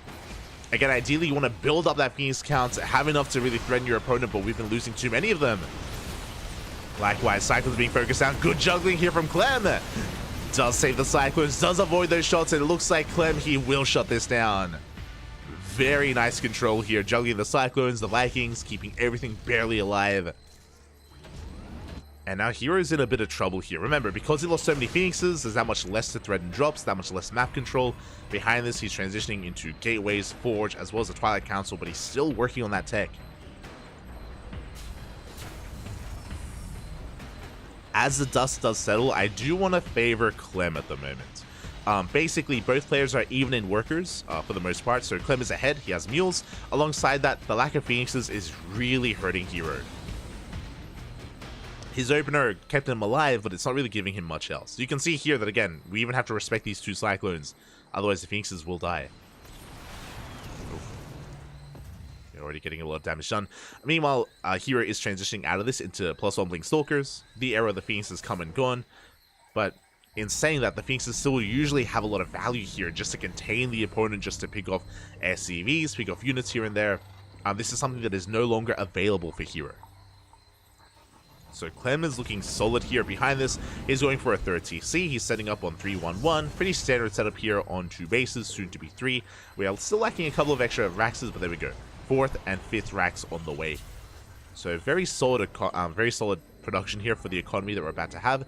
The army is a little bit disjointed, but again, very defensive. Like, with all these Vikings and Cyclones, like, we can keep up with the Phoenixes and we can shut down any aggression. We have eyes on where the Phoenixes are, and we're going for a drop across the map. And again, this drop, or even thinking about going for this drop, would not be available here if Hero had more Phoenixes. Like, again, that map control has been stripped away. Thankfully, Hero, he is in position. He has the Stalkers. He doesn't have Blink yet. Oh, but we do shut this down. Very nicely done here by Hero. Oh, he does lose 2 Stalkers in the process. A little bit less than ideal, and he is out of position. Clem coming in from the right-hand side. Does threaten that mineral line. We do have a big warp into Stalkers. We have the overcharge as well. Clem has to respect this. He has to back up. But he killed 5 workers. And what did he lose? He lost the drop. Yes, he lost 1 Hellion with this army. But that's really it. So a good trade for Clem, at least making up for his loss of that drop. Meanwhile, Hero's going for a big counterattack in between the bases. Clem, it's going to be his turn to be out of position. The Medivacs! We get 1, we get 2 Medivacs. Big pickoffs here from Hero. We have force fields. Sentries have arrived. We do force field the ramp to stifle the army here of Clem. Good moves out of Hero. Very necessary moves out of him. He does, for the most part, dodge the Widow Mine. Oh, but yeah, the blink is on cooldown. 2 mine shots go off. This is a fight that Hero cannot take. And he has to retreat. He had some good moments. He was able to pick up a lot of those Medivacs, but he's still bleeding out quite a lot of Stalkers. Yeah, he has to retreat. Again, just like Phoenixes, Stalkers, you ideally want to build them up over time. And how many Stalkers went down? 9. 9 Stalkers died in that trade. This Hero is pushing up the ramp once again. Picks up a Cyclone without losing anything yet, as he does barely avoid the army of Clem. Going to be reinforcing here with this pylon. We have more Stalkers on the way. Once again, Hero blinking back, not losing anything. But as the armies are about to engage, we're going for a mine drop towards that 3rd. Okay, Hero trying to keep the pressure on, trying to keep the attention of Clem back at home. And again, Clem, he doesn't have any tanks. He only has a handful of Widow Mines. The reason for this, they're across the map. Hopefully, Hero, he can react in time. As for now, he wants to try to break this position, continuing to reinforce. Ooh, mine does go off at the same time the drop comes in. Widow Mine drop into that 3rd base. And we have a delayed reaction. Ooh, big connections. 9 probes go down. And we still get 1 more Widow Mine into the natural as well. And Hero doesn't notice. Ooh, 14 workers go down. Hero is being pulled apart. His economy is in shambles. He's losing Stalkers as well. And at this point, he's committed. He's, at this point, pretty all in. He has to break this mineral line. If he can get into the mineral line and kill some SCVs, then he can make this worth his while. Catches some Marauders. Good moments. Meanwhile, the Widow Mines, they're resetting. Widow Mines did reset. We're going to Doom drop into the main base. We're going for a pseudo base trade. Big mine shots, though. Clem, he gets into the main base. Hero trying to break into the natural as well. Zealots, they get into the mineral line. Damage is being done. The production of Hero is under threat, and he does not make it into the main. Has to rotate over towards that 3rd base instead. And meanwhile, Hero is losing too much. Probes are going down. He's also getting SCVs as well, to be fair. But only Stalkers are running out of Zealots, and here comes the army of Clem. If Hero was able to deal this damage without losing anything at home, then he could maybe be still in this, but alas, this drop, it's just getting out of hand. Far too out of hand at this point. We have reinforcements coming in. We have a lot of sentries. The EMP! The EMP on the sentries. Ay, ay, ay. Yeah, we're going to be able to reinforce. We unload on the other side of the wall. GG gets called, and Clem will take the series 2-0. GG. GG, well played here. Clem does take the series, does eliminate Hero from KungFu Cup. Whew. And we got some places to be. As I quickly switch over region. Sorry, I just want to make sure I don't miss the lobby. Just want to make sure.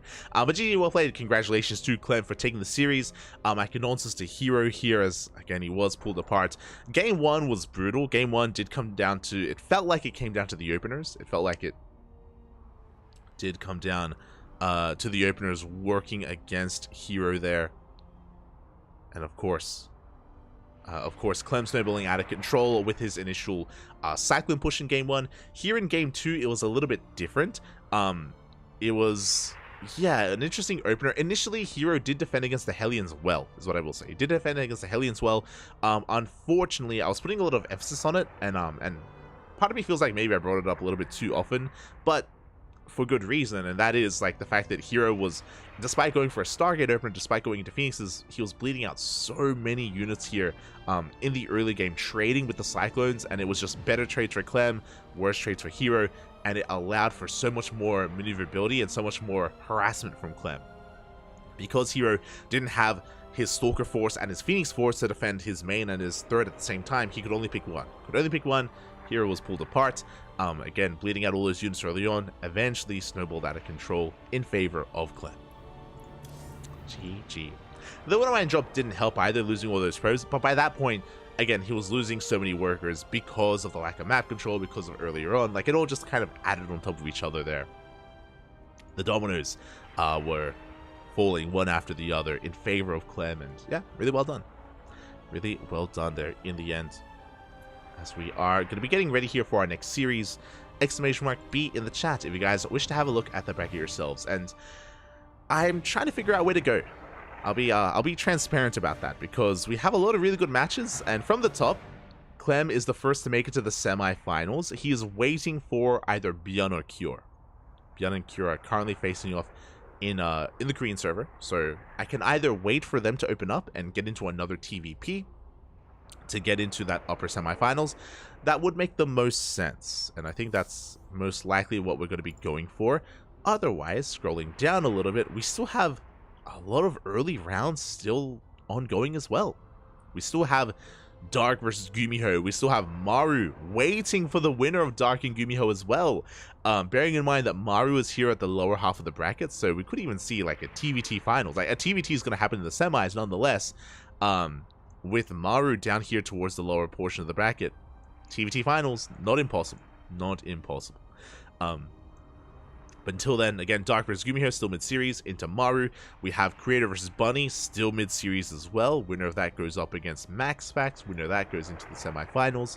So, yeah, there's still a lot ongoing and a lot to cover. And yeah, I guess the thing that makes the most sense for now, as much as I would love to diversify and get some other matches going, it would make the most sense if we waited for Bjorn and Cure up here.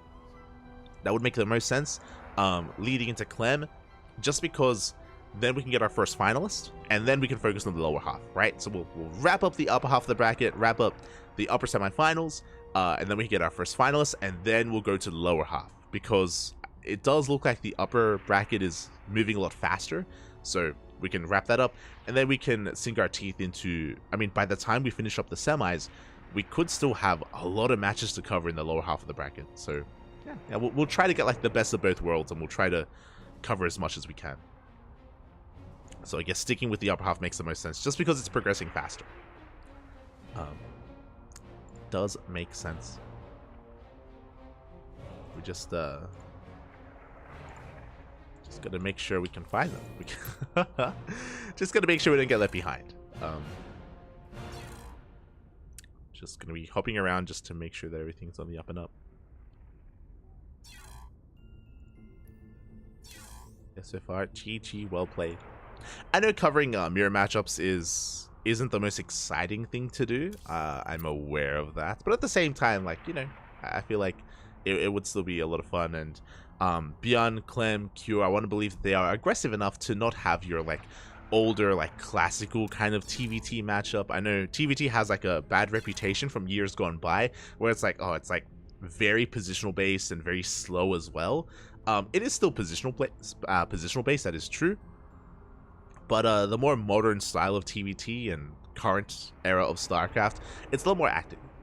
Not all the time, but like I want to say 80% of the time, 80% of the time is like very active, very in your face, depending on which Terran players you have. Like if you have players like Bjorn, Clem, Maru, Oliveira, they're very active when it comes to how they approach this matchup. There are slower players like Spirit and Clem sometimes as well. Ryung as well. There are definitely slower players out there that have a more methodical approach, which do slow the game down in TVT, but for the most part, like when things get going and when you get some really aggressive Terran players going at it, it's good stuff. Really good stuff. But I was just checking, and yes, currently Bjorn and Kira are mid-series, and are they being covered by anyone?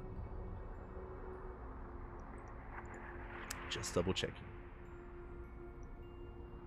Let's have a look. I'm pretty sure Rody was covering Creator earlier. Yeah. So if you're curious, Rotterdam is casting Creator versus Bunny, and I don't know who Wardy is casting. I think he's doing the same. Are they? No shot. Are they in the same series? Like there are so many games to cast. I'm hoping that they're split up. Wardy's on break, so I don't know what he's on. He may be waiting for our TVT as well. Actually, I don't know.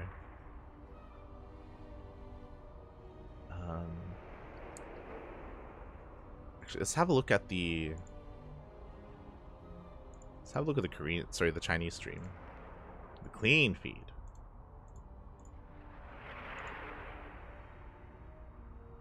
Clean feed is also in Bunny versus Creator.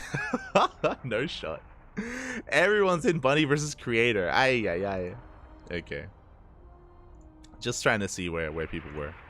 So yeah, we're probably going to be going on a short break, and then when we return, we will be getting into either game 3 or like mid-series of Cure versus Bjorn, or the winner of that series against Clem.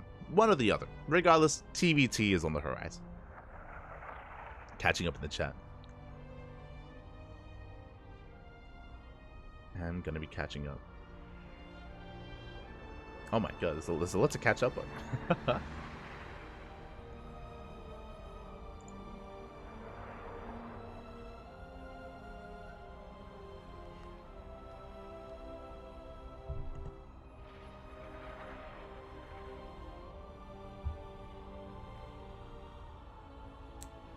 I'm gonna be catching up.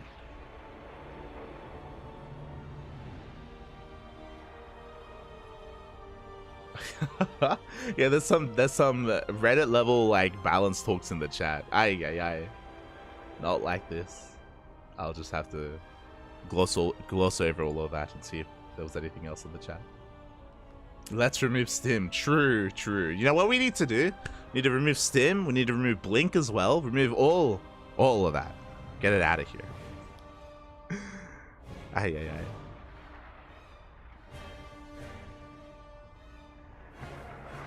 Yo, you know what? One balance complaint I can get behind? TVT. Unwinnable, Poppy. Unwinnable. Absolutely. It looks like Dark and Gumiho are about to start their series, so I could jump into Dark versus Gumiho, but I'll stick with the TVT. Despite it being an unbalanced matchup, I'll stick with TVT.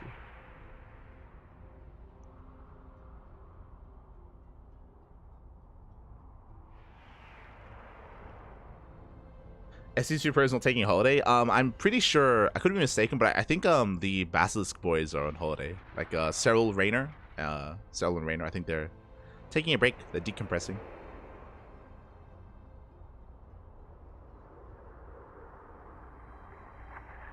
Remove all the upgrades. True. Make everyone vanilla, Papi. Vanilla. It's gonna be beautiful. All the upgrades. Take us back. But yeah, it looks like Wardy's gonna be covering Dark versus Gumiho, which is a really good series. Really good series. Like I would love to jump into that, but you know, we'll stick to it. We'll stick to our guns. stick to our TVT.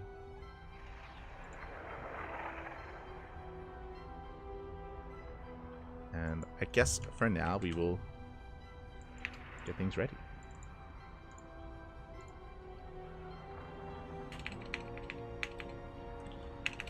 Here we go. Beyond versus Cure. So we're going to be going on a short break. Here while we get ready for our next best of 3. Don't really know how long the break will be. Again, we're just waiting for Beyond and Cure to get out of game. And they could be in a long one. It could be a long TVT. You know, it's very possible, very possible. So we may be here for a little bit before we're able to jump into a series. So yeah, we're going to be going on a short break. When we return, we will have a matchup. See you soon. See you soon.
we are very quickly jumping back in.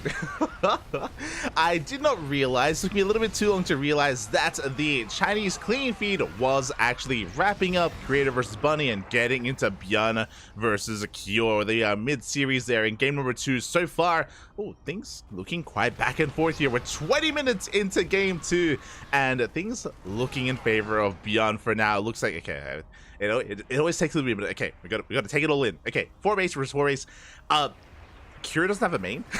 Kira, he floated his main over to take us a 4th base, but the drop comes in, and oh my god, we may be coming in towards the tail end of this game actually, because Kira, he is hurting economically here, losing so many SCVs. Does have an army present out on the map, but oh, that's gonna be a kill on the 4th. That was actually the main base that had floated over. Kira pushing right through the center though. He has a tank advantage, but boys are being pulled, and Björn is looking to force the ace match. He's getting on top of the army, getting on top of these tanks, and looking to clean this up as well. Kira, what does he really have left here? Again, I apologize for jumping in at a really awkward moment. I didn't realize that the Chinese clean feed had jumped from one series to the other, and yeah, there it is. GG is going to be called, and Björn is going to be tying it up 1-1. GG. Which means we're going to be jumping into the ace match. I am ready for it here. It means that we will be a part of game number 3. Oh, sorry, of game number 3. As we are tied up, and game 3 is going to be on Hecate. Again, I do apologize for it being a little bit chaotic there. I hadn't realized that the clean feed had jumped over, which means we had a little. We basically could have casted like maybe the last 5 minutes of that. That was available to us, but here we go. We're now getting into the ace match, and we will actually be in the game itself to determine who faces off against Clem. Here we go. I'm just gathering my bearings here, but yeah, game 3, the ace match here. Bit of a back and forth. We completely missed out on game 1, so we don't really know what happened in game number 1, but yeah, we caught the tail end of game 2 at least, and you know, we got some information there. It's fine, kind of, not really.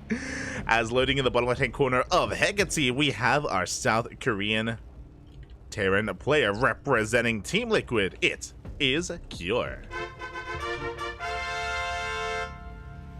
And spawning in the top right-hand corner, we have his opponent. We have the South Korean Blue Terran representing Shopify Rebellion. It is Björn. Here we go. But I was caught off guard because the clean feed was originally covering Bunny versus Creator, and they wrapped up, and I guess as soon as they wrapped up, they had, so basically what's really cool, so I have to commend the production team for SC Boy. They have like 4 observers. For those who don't know, they have like 4 observers, and they fan them out, and they're all in their own games basically. You know, they had people in Hero versus Clem, for example. They had people in Beyond versus Cure, and they had people in Creator versus Bunny. So once they wrapped up with one series, bam, when it comes to their production, they go straight to another. So it's really cool. It's really cool that they're able to do that. And I missed that basically. Like I saw the clean feed. I'm like, oh yeah, they got Bunny versus Creator, whatever. They're finishing off that. I'm gonna be vigilant for the TVT, and they had sold the stream over, so did miss it. But now we're here for the ace match. Here we go. Ooh. As for now, it is going to be double gas openers from both players, double gas from Björn, double gas from Cure as well. This is going to be leading into a faster factory, into a delayed CC, so very aggressive openers overall. I'm unfamiliar with how the openers did pan out in the first 2 games. Very unfamiliar, but for now, looks like aggression is on the table. Predictions will be open for the next series. As a reminder, winner of this goes up against Clem.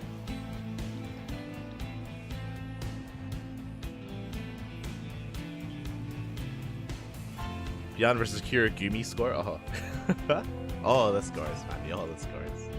Well, again, we're tied up. We're tied up 1-1. But now Reaper is going to be going across the map, trying to get a bit of a scout off. Bit of a bold maneuver here from Cure. It is a little bit risky. You cannot afford to lose this Reaper as we are dipping into the main base. There is a Reaper lying in wait, and he gets the hell out of there upon confirming the opener, upon confirming that the factory is already done. CC is on the way on location for both players. So far, both players are mirroring each other. Cyclone production has commenced, and in TVT, Cyclones have become another kind of pivotal unit in the matchup. Kier has been very fond of going reactor to Cyclones. I'm curious if that's going to be the case here. I'm curious if that is going to be the case for Beyond as well. There is a reactor on the way for both players. I'm curious if we're going to be going for the add-on swap for now. Reapers are going to be dancing with each other. Ooh, but they will back off. And so far, Kier will hold. Again, the add-on swap looks a little bit more natural from the side of Beyond, less so from Kier because his buildings are a little bit more spread apart. So I'm very curious kind of which kind of direction our player is going to be taking us. But now, there we go. Medevac drops are on the horizon here. No add-on swaps. They're going to be going for Cyclone drops. And there's a lot of power behind going for a double Cyclone drop. They actually kill workers very quickly. It doesn't take many seconds at all to kill, what, 4, 5, 6 SCVs. So this can be very potent. You can see that Björn is already moving out, looking to meet up with that medevac as it boosts across the map. Meanwhile, Kier is waiting for the medevac back at home before he also moves out. There we go. Here it comes at that Cyclone drop. Behind this, going for an add-on swap here, getting into, I imagine, Raven production. Likewise, Björn also moving out as well. The ships, they pass in the night. Both players, they reactor swap into, they add-on swap into reactors, and we are continuing heli production, Cyclone production even. Get TVT all about those Cyclones. Going to be going for a double drop into that natural base. SCVs are getting picked off. Björn now pulling the trigger a little bit late though. But so far, both players, they do lose workers. Björn going right for the main base. Likewise, so is Kier, but Kier, he loses one of his Cyclones. Uh-oh. We get a mule. Björn does get a mule across the map. Meanwhile, Kier getting another couple of SCVs. He gets 7 in total. The medevac will barely boost away. At the same time, Björn, he's not done. He boosts into the natural. And he gets 6, soon to be 7 workers as well. So far, Björn, I want to say, has traded better. Kier killed 1 extra worker, but Björn kept both Cyclones alive. Kier lost 1. So far, a better trade. As Björn could threaten a dive into that natural again, but he's getting caught out. Oh no, the Cyclones! They do catch the drop here of Björn, and it looks like he's gonna be forced back. After losing that Cyclone, now I have to give it more in favor here of Kier. Both drops headed in similar directions. But it looks like they will miss each other once again. No, they won't. He's looking for it. Up, he finds it. He finds the medevac. It looks like he will get a kill on the medevac. Nice control there, nice drop, and it looks like we trade evenly. We kill each other.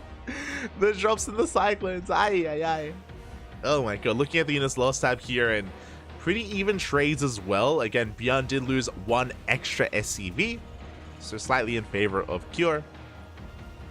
But I believe Björn also killed a mule as well, so pretty close as we are continuing Cyclone production. Again, just this entire time we've been reactoring out Cyclones, and as we mentioned before, Cyclones have become a very pivotal moment or pivotal part of TVT. That doesn't mean we're playing mech. You can see that we're transitioning into bio. Like, additional Raxes are on the way, Stim is on the way, but for the early to mid game, it is about the Cyclones. And the Ravens, they face off.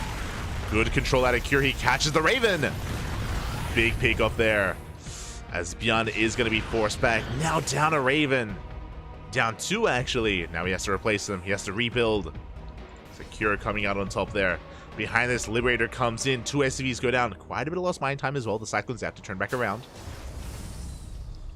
Another reason as to why Björn was down a Raven is because he did go into Cyclones a little bit earlier. Cyclones? Sorry, Liberators a little bit earlier. Still a little bit fast. Oh, behind this thing's going to be calming down, and finally we're transitioning into Biotank. We have Biotank here from Björn, a Biotank from Kier. Again, Cyclones are just for the early to mid game. Then we can get into, of course, the more traditional Biotank form of composition. Björn is sharking around, looking at the unit tab here. Björn, he is behind in Cyclones, but he's in position to catch a drop. To catch a 3rd CC if it were to be taken. Björn did get eyes on the building CC, so he just wants to try to confirm its timing and also delay it if possible as well. As Björn is working on his own base. Meanwhile, Liberator does arrive once again. Sorry, Raven harass even. 2 SCVs. Liberator into the main. Kier losing a bit much here. Does get the lock on. Will shut down this Lib.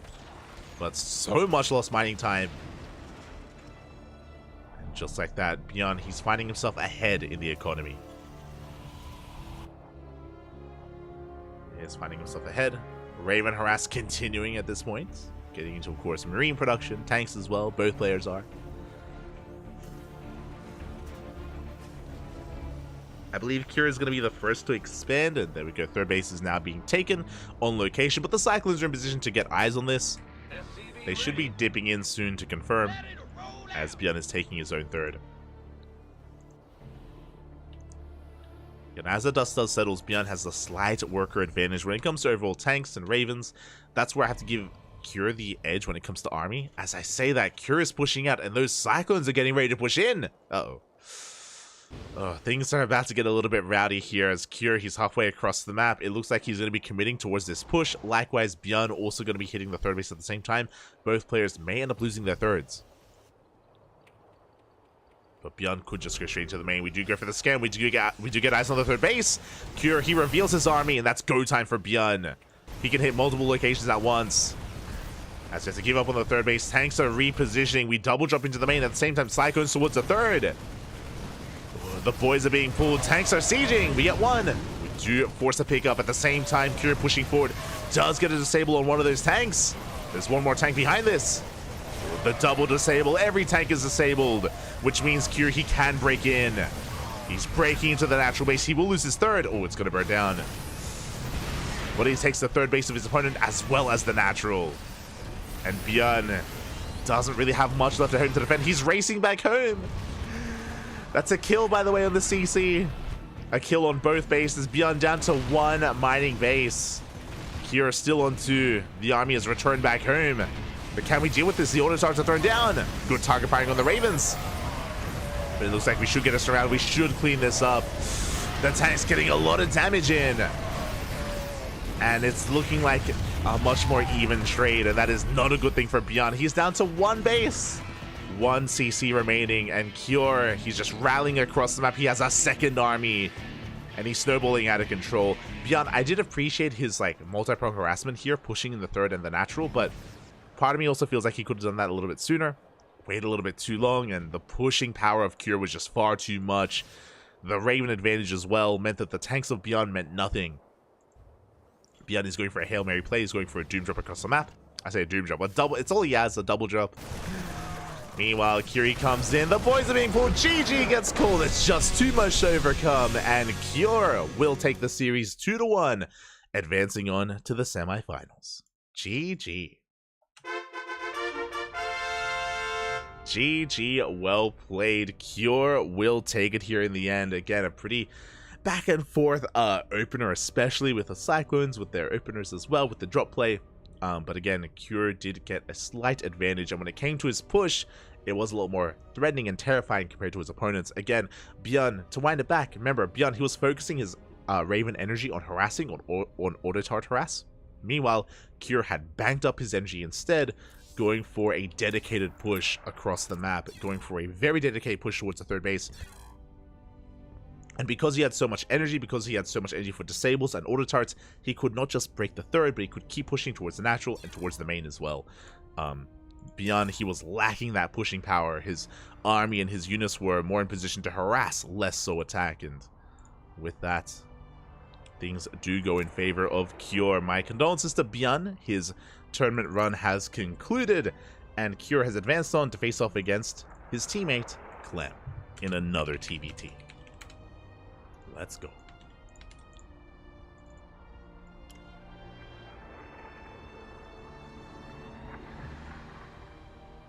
Let's go.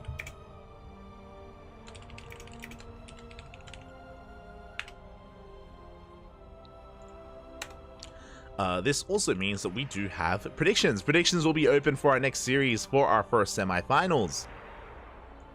Good luck. Best of luck. Again, Clem is in form. Clem is our reigning ESL Masters champion. But what I will say is that we have seen Kjor defeat Clem in the past. I do think that Clem, for a very long time, his kryptonite was Korean TVT. Whether it's Kjor or Bjorn or Gumiho, they historically have gotten, or even Maru, they've historically gotten the better of Clem. In recent months, that has shifted more in favor of Clem, or more even is maybe the better way to put it. Initially, it was in favor of the Koreans. Now it's more down the line, and yeah, this is going to be a hard one to call. This could go either way. Obviously, we got the X factor of Clem being on fire right now and being in form, but we cannot count Kjor out. So get ready for that. Again, predictions will be open once we have a lobby. Once we do have our lobby ready, we'll be jumping on into this. No Clone Wars. Initially, we had them initially. What's interesting is that Clem and Cure, they actually play very similarly. I don't know, I'm uncertain if the reason why they play so similarly is because they're now new teammates and they actually practice together. I'm uncertain. I'm uncertain if they actually practice together or not. But for whatever reason, Clem and Cure, their TVTs have actually been looking very similar as of late. So I expect Cyclones versus Cyclones. 100%. 100%. Yeah. I'm ready for it, though. I want it, Poppy. I want it. For now, we are going to be going on a short break. Our players are currently conducting their vetoes, and when we return, we will have our next series, our TVT. See you soon. Very quickly, when it comes to other updates in the brackets, Dark did take down Gumiho 2-1. Currently, Dark is facing off against Maru in a ZVT. Very spicy matchup.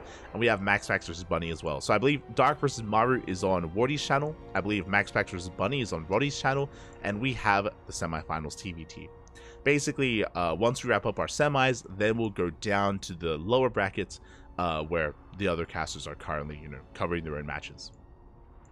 So after Clem versus Cure, we will either get the lower semis or we'll get, Dark Maru or Max X Bunny. Or we'll get one of them.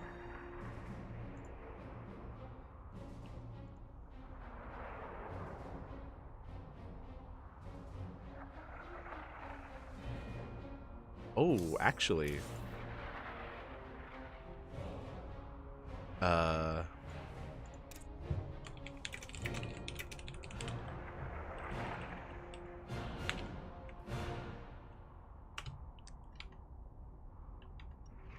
My apologies. I think we may have to head over somewhere else.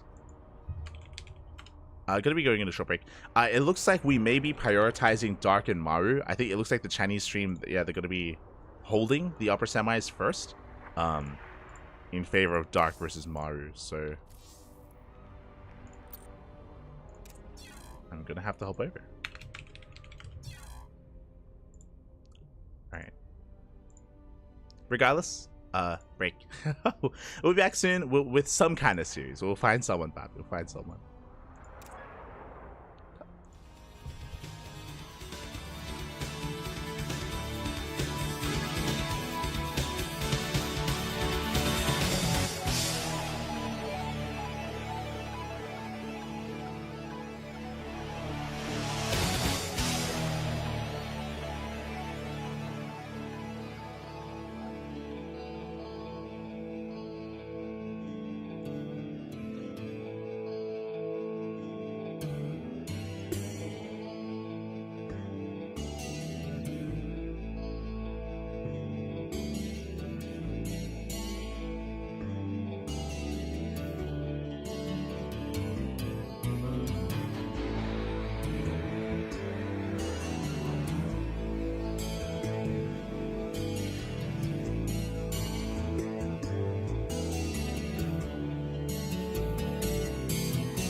Welcome back, everyone. Welcome back. So just to clear things up, Clem versus Cure is on hold. Clem versus Cure is on hold, and we're going to be covering this series first, and then Clem versus Cure afterwards. So don't worry, our players aren't going anywhere.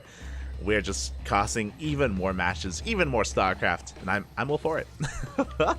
I am all for it, especially for this matchup. Meanwhile, if you're in the chat, predictions are open. Predictions are open. Place your bets on how you think this series will go. Best of luck.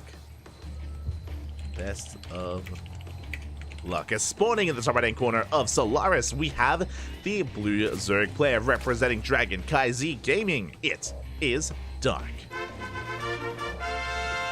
The last Zerg player in the entire tournament, and spawning in the bottom left-hand corner, we have his opponent. We have the red Terran player representing Onside. It is Maru.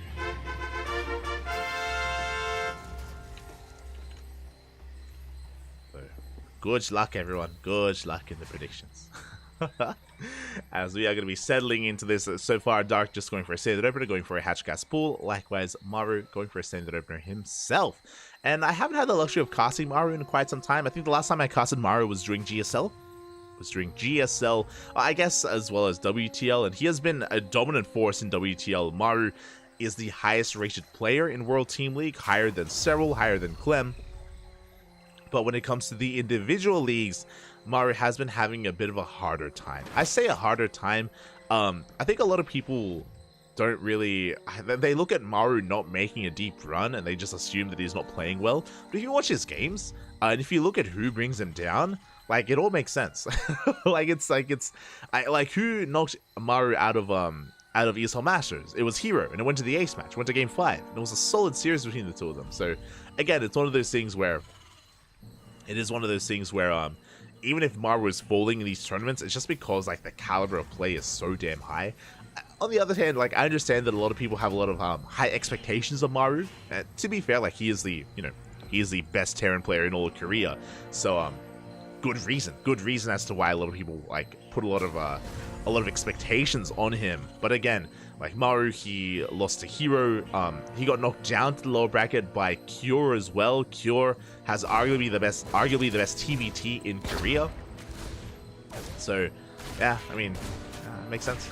I think I would have almost favored Cure over Maru in TVT, to be honest. But regardless, the Reaper is going to be dipping into the natural base, going to be threatening those drones. Just threaten them for a time before getting the hell out of there. And Dark, again, just zoning Maru away. Out of his main, hasn't lost much. Behind this, Maru going for an economic opener. It's going to be a 3cc before Starport, so very economic here out of Maru. There's a Starport now on the way. Going for the add-on sub, going for heli production. So far, very, very by the book. Everything is looking normal here from Maru. Likewise, across the map, hatch gas pool, into gas, pulling out. Likewise, Dark not doing anything too fancy. He's not racing into additional gas mining for a Roach Warren, for example, or he's not getting into, fast lair. Not yet, at least. Dark is a Roach boy, and he is willing to play Roach in the mid game, but for now, just on Link Queen. Speaking of Roaches, there it is. There's that Roach Warren. So again, we're not rushing into it, but this is really what we're going to be working with here in the mid game. Dark is very fond of going for 9 Roach pushes, and I wouldn't be surprised if he does go for that this game as well. This is his comfort zone. This is his comfort zone, his safe place. It's where Dark likes to be. There it is. Second and third gas being taken. Lings go for a bit of a counterattack. We get 2 SCVs. Very nicely done. 2 workers go down. Dark is going to be deflected. Lings do make it the hell out of there. We do have the Hellions hitting the field. Meanwhile, behind this, it was a 3cc before Starport, yes, but there's no add-on swap here. Very interesting. Went Viking into Lib, no Banshee.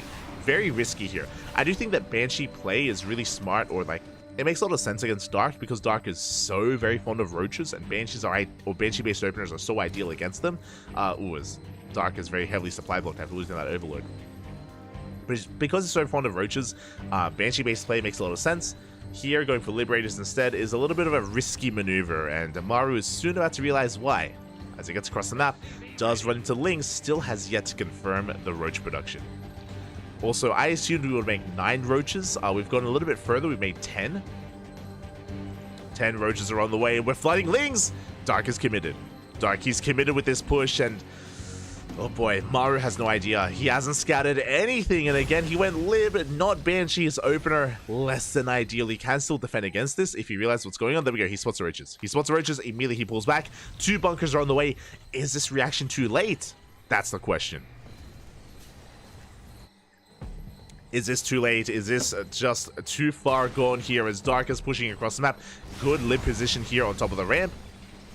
But immediately we have to back off. We can't get biled down. We can't afford to get biled down. The bunkers are still in production. They are still on the way. Bil's going to be connecting. They knock down. They look to knock down the front wall. Boys are being pulled.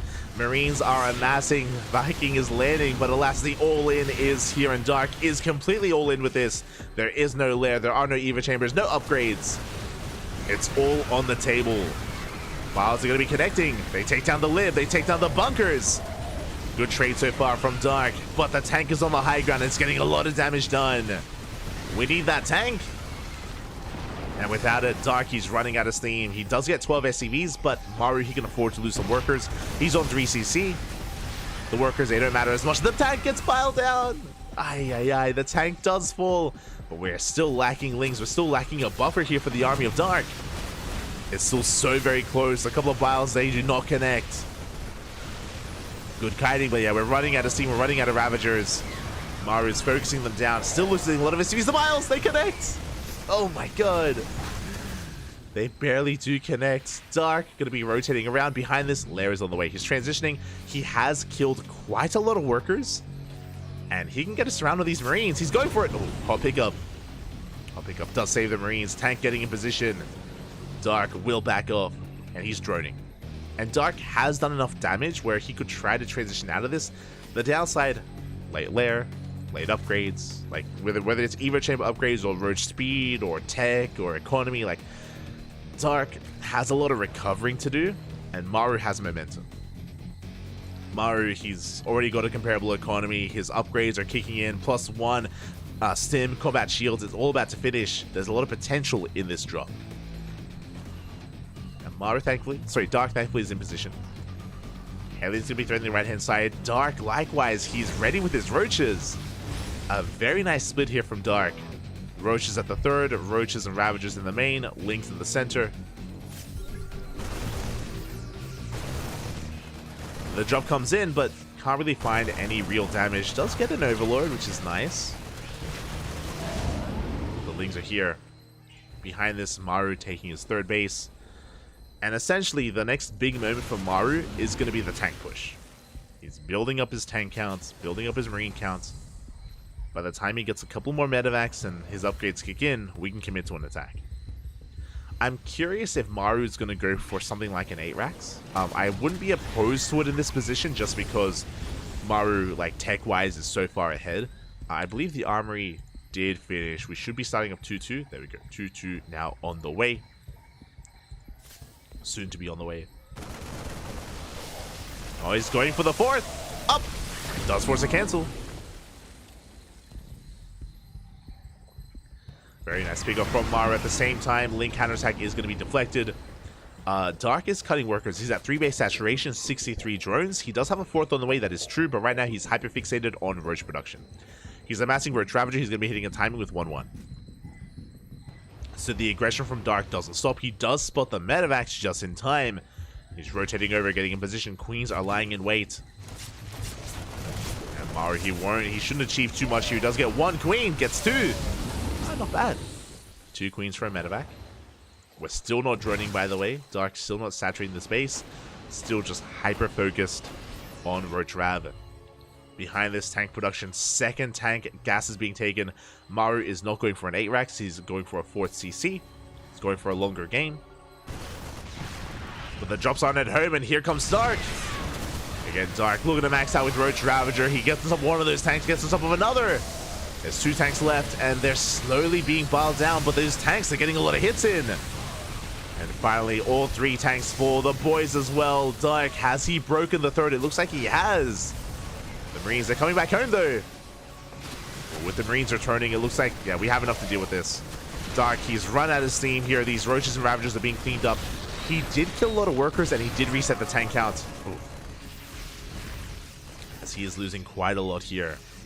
Again, Dark retreats, and now he drones.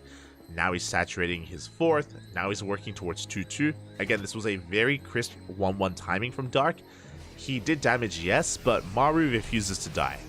I would say that Maru has a pretty comparable economy still compared to Dark. Looking at the resources, sorry, the units lost tab here, 43. 43 SCVs have died this game. Despite that, like, Dark, he's still just, like, barely ahead. Or even if that. There comes a drop play, though, of Maru getting some of these Ravagers. Gets 3, gets 4. Very nice trades. +2 finishing up just as we speak. Maru, has he started a 4 CC? Not yet. Curious. As he is still on 5 rack setup. Tanks are pushing forward. Maru now being proactive. And again, Dark is still stuck on Roach Ravager. See, so this style from Dark that he's been playing has been very committed and very all-in. Over the course of this game, this army is being outscaled. This army of Dark just cannot keep up here with Maru. A lot of Roaches are going down. We sim on board as well. We're getting on top of the Ravagers. The Ravagers, they do finish. Dark, he's barely holding on. The tanks are slowly pushing forward as well. Where are those vials? Ugh. They just barely connect. They barely take down one of those tanks. But again, Dark, he's up against the wall at this point. Here we go. Additional Liberators, additional tanks. Oh, these libs are a little bit stacked. You have to be careful. And they will be piled down. Oof. Yeah, rough positioning there from Maru, losing both libs. The tanks, though, are slowly creeping forward. Another tank does fall. 2-2, a batting hit for Dark. It's a couple of seconds away. Couple of seconds away as another... Oh, he doesn't quite connect. The tank survives. Uh-oh. Tank does survive, and you can see now Maru, he's getting on top of the base. He's getting on top of the mining. He has slowly edged his way forward. And Dark is in a lot of trouble. His upgrades are finishing up, but is it going to be enough? Well, they take down the tank and a Liberator. But additional tanks have arrived. Marauders are being mixed in as well. Yes, we can push on forward here. Does Dark have enough? He's coming in from the right. Coming in from above. Tanks barely holding on. Oof. Good splits here against those vials. We're running out of energy here on the Metamax. And it looks like Dark, he's forcing this back. He's getting on top of the tanks. We're running out of Marines. Again, with 2-2 finishing up Dark, he does force this back. Ooh, he holds onto his base, has the larger army, and now things are very quickly snowballing in favor of Dark. Pushing Maru all the way back home. Boys are being pulled. Another tank falls. Again, these Metamax, they're out of energy. They can barely sustain themselves. And you can see that that fight earlier was so on a knife's edge. Either Maru is able to break that base and break Dark, or Dark is able to break his opponent. And it looks like he's done it.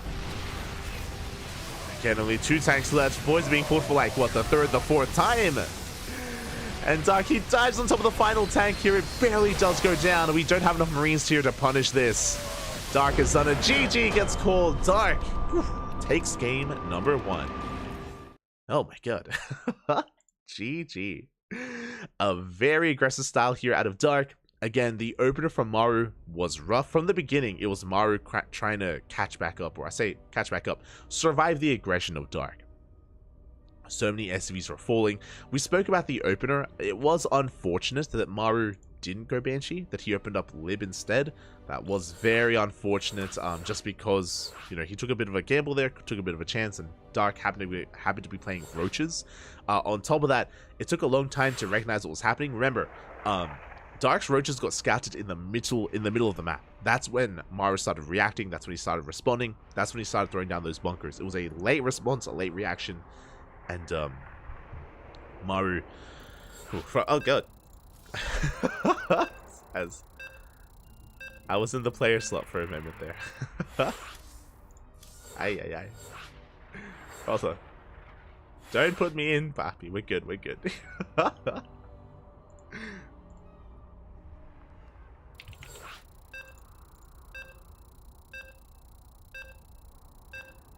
I don't know if you heard the beeps there, but I was about to play against Maru. I was like, get me out of here. I'm casting. I'm not playing. Aye. Here we go. We're getting into game number 2. But yeah, Darky was so relentless. Not just that first initial wave, but the 1-1 timing afterwards, and yeah, the defense as well from Dark, barely able to hold on. No 4cc behind it for Maru. He was so committed with his aggression, and now we're getting into game number 2. And spawning in the bottom right hand corner of Side Delta, we have the South Korean Zerg player, the Blue Zerg, representing KranKy Z Gaming. It is Dark.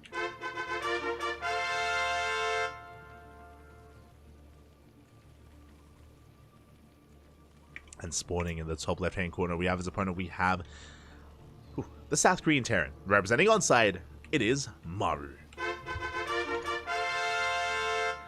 I think the last time we casted Dark versus Maru was the finals of KSL SummerSlam. Is that accurate? I'm curious, because these two players did face off in that SummerSlam event in a best of 7, and Dark did win that, by the way. Dark did beat Maru in the finals of KSL. But I'm curious, did they face off earlier? On the Ducklings, I mean. Dark versus Maru. No, yeah, KSL. There you go.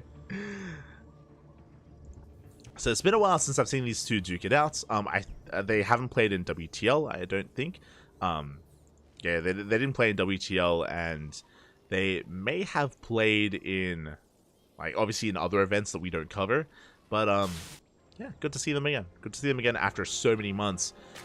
Oh boy, again, Maru, he very rarely signs up here for KungFu Cup for KFCs, and he is going for a very peculiar opener. Okay. So we have a Rax expand, with the Rax being on the low ground. This is looking like the factory-based opener, where you go for Rax followed by the factory here instead. Very interesting. This is a special opener, Juanito, if you will.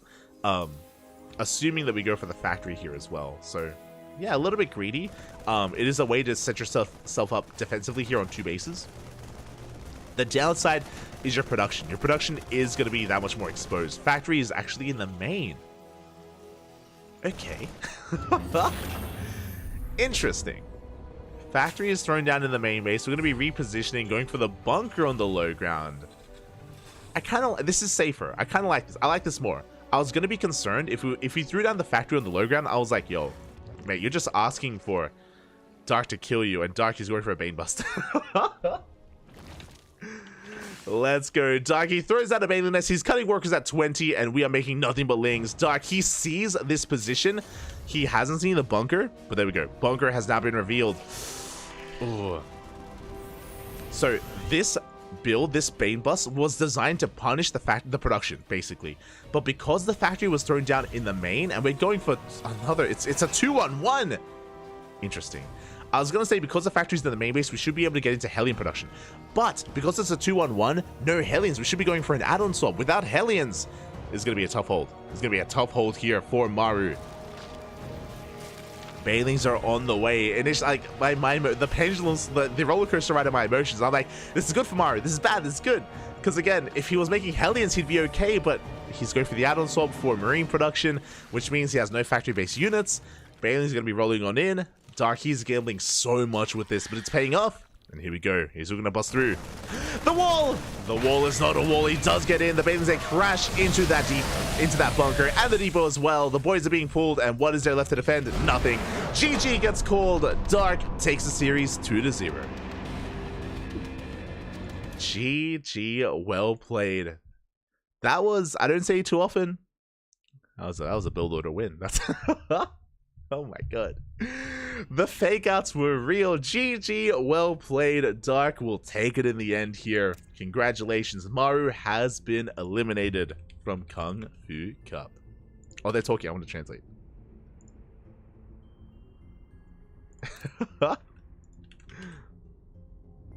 Oh my god.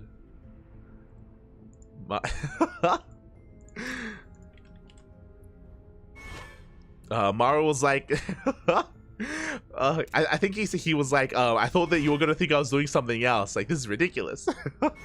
Dark is laughing. I'm pretty sure, likewise, I'm pretty sure Maru was trying to fake out a different build.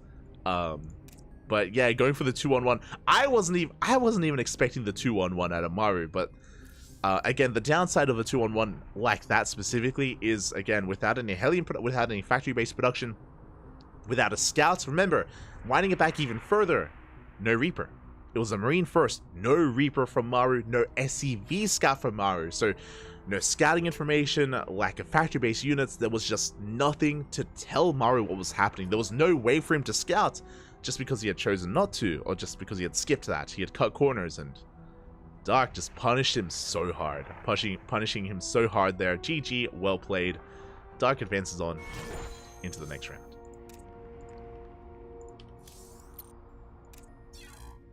And I believe both semifinals are ready for us. Oh, I'm a little bit late to the party though. Hopefully, do we get in? Ah, it takes a while.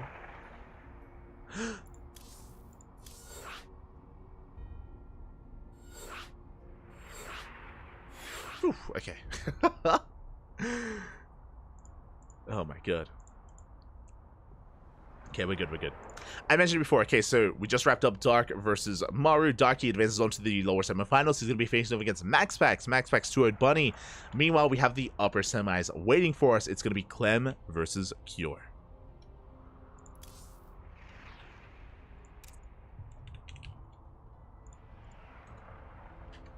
All the casters are switching over, and we should be getting everyone involved.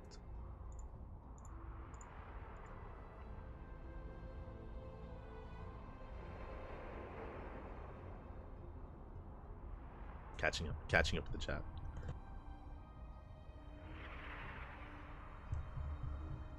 I can't gamble. Oh, you missed it, Bob. You missed it. But we will be getting predictions going soon. TM. Manage predictions. Getting ready for the semifinals. There we go. We have our TBT Clem versus Cure. When it comes to Dark versus Maru, that will be played after this series.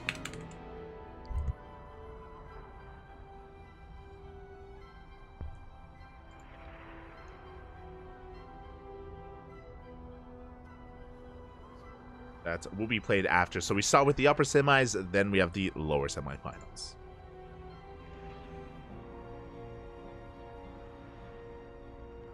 So we're nearing the end of the broadcast. We have 3 series left, 3 best ofs. And we are all just filing on in. Give prediction for Light Maru. Oh. You're an animal. I would not have Bane busted Maru. I would not have.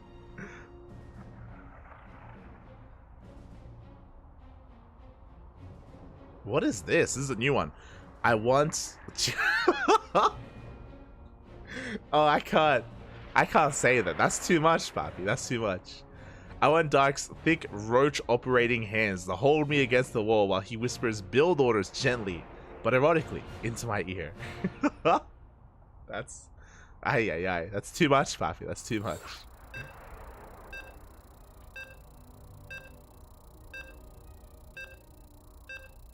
Here we go.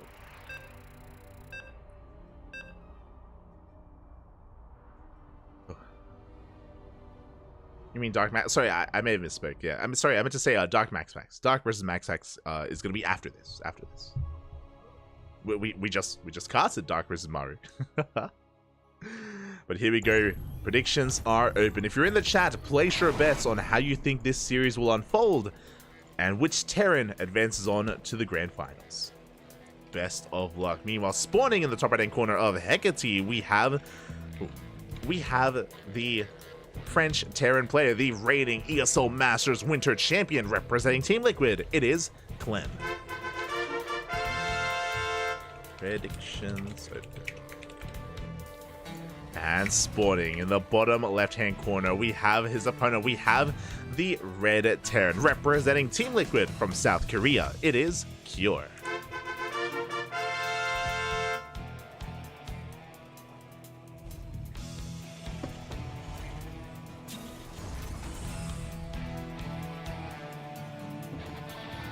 Mr. Light, what do you think about TVZ right now? I enjoy it. For me, TVZ, I think the biggest thing, I haven't seen the Home Story Cup games. I heard about Home Story Cup and about these disgusting things that did occur when it came to mass cyclones. I think I don't think that's a good thing about TVZ, especially if that rises in popularity. I think it was Hero Marine, right? I think Hero Marine was massing cyclones against a bunch of Zerg players at Home Story Cup. But that wasn't really prevalent at ESL Masters Winter. That wasn't really prevalent at DreamHack. So I'm uncertain yet. I think it's a little bit too early to determine whether it's a problem for the matchup or not. Other than that, though, it's pretty back and forth. Like, overall, yeah, I think I enjoy it. I think the biggest influencer, personally, I believe the biggest influencer at the moment about TVZ is the maps. I think the maps do dictate quite a bit, kind of the ebb and flow of ZVT. I think a lot of maps at the moment are very defensive oriented. Maps like Alcyone, Radisson Station, Golden Ore as well, which means we get a lot of split map scenarios. And because of that, sometimes the mid game can be a little bit dull, just because of how these maps work and the kind of play styles that they facilitate. So yeah, I think at the moment it's very much so based on maps.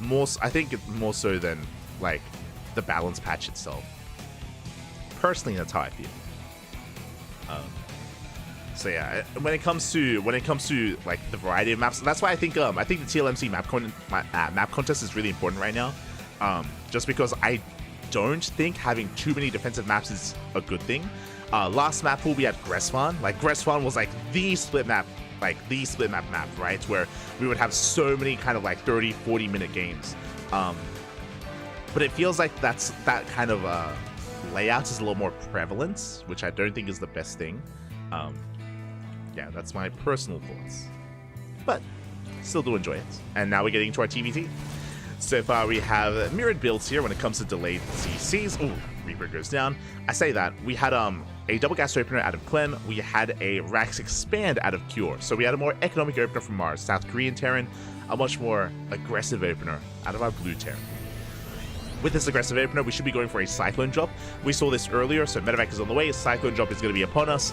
Cure behind this is going to be the defender. So Cure has a more defensive position. We have Clem being the aggressor instead.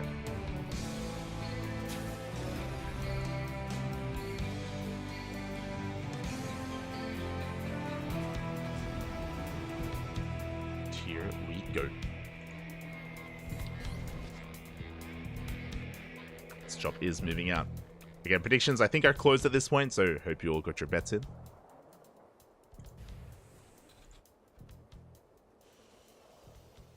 Behind this, Cure going straight for a third CC. Oh my god, being very greedy, very economic.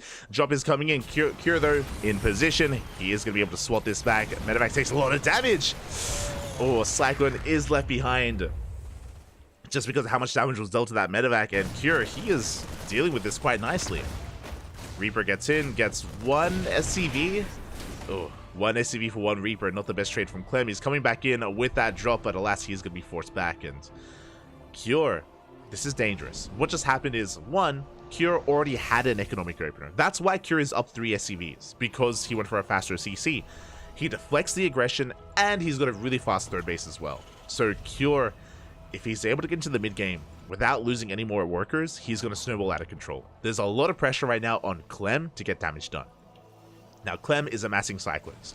He's reactoring out as many Cyclones as he can. He's investing into, I love this, Disable with his Ravens. Second Disable is on the way. Clem is soon to hit the field with this army, and his goal here is to delay the third as long as he can while he takes his own. Clem's own third is on the way, on location. Clem, he did see the timing of the third base of Cure. He knows that he is behind. So we're moving out. With the Disable as well, I was talking about how we can deny the third. We can also dive. We can dive into the natural with those Disables, and Cure, does he have enough to defend? He's building up his tank count, more Marines on the way. He has a bunker, Cyclones are ready for a drop, but Clem is pushing right down the middle. Pushing right towards that natural. There's a Disable on the tank. Bunker taking a lot of hits. Auto targets are thrown down. Bunker does fall. Another tank coming from the high ground here, but does Clem have enough? The disable, it runs out. The tank survives. The repairs are too good, and Cure does hold. At the same time, he gets across enough. He delays the third TC of Clem. Cure all over this. What did he lose here in the attack? He lost a bunker. He lost Marines. Did lose one Raven, but he killed the Raven as well. Cure is still in a better position. That was not enough damage. Cure also is aware of the timing of the third base of his opponent. Now, thankfully, Clem, even though he lost a Raven, he has two. He still has two Ravens left. He can go for another dive. He can try to pull that off, but as you can see, this position is becoming more and more fortified. More tanks are on the way, Marines, SimCity. It's becoming more and more difficult to break this here as time goes on. Now, as Cure takes a third, he's going to be spread thin. This is going to be a big moment here where he spreads himself a little bit more thin, and Cure can maybe find, Clem can maybe find a better angle of attack.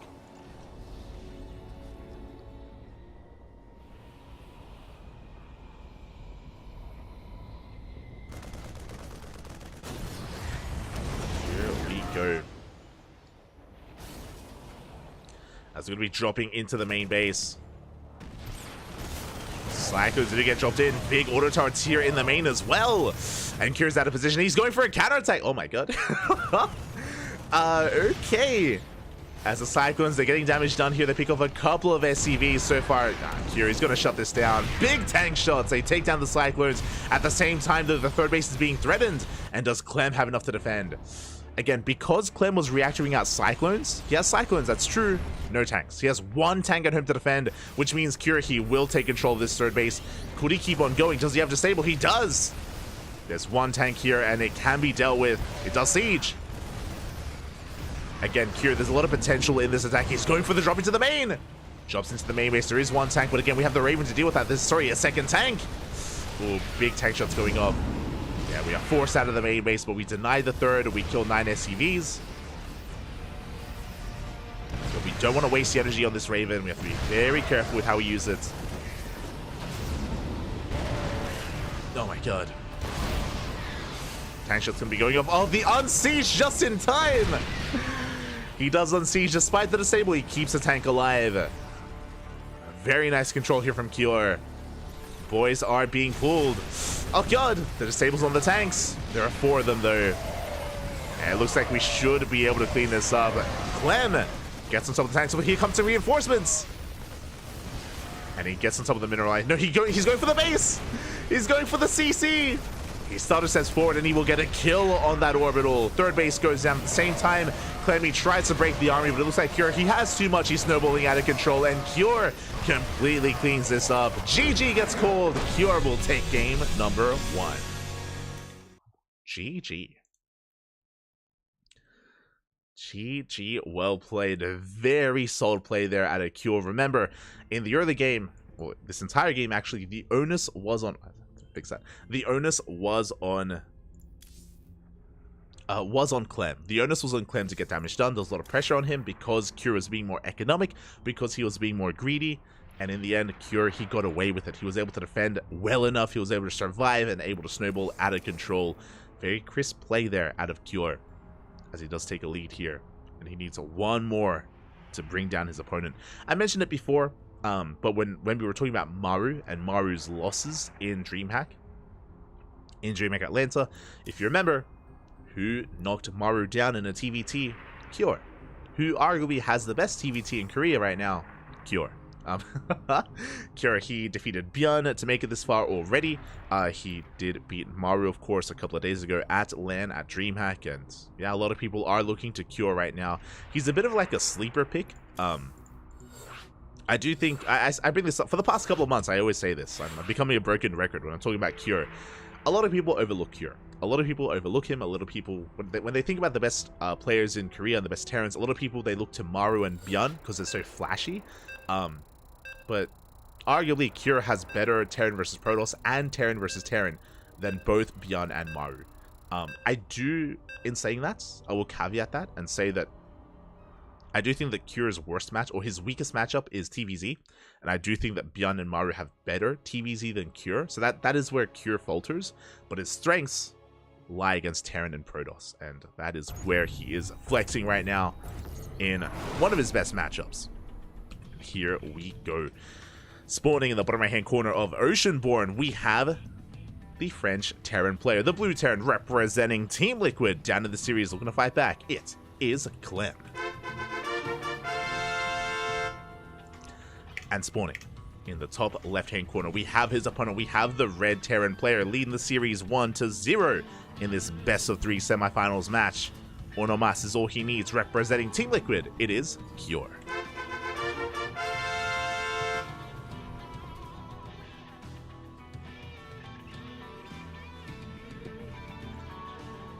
Here we go. And for the time being, we have mirrored builds. For the time being, the openers are looking normal. What I mean by that, no proxies.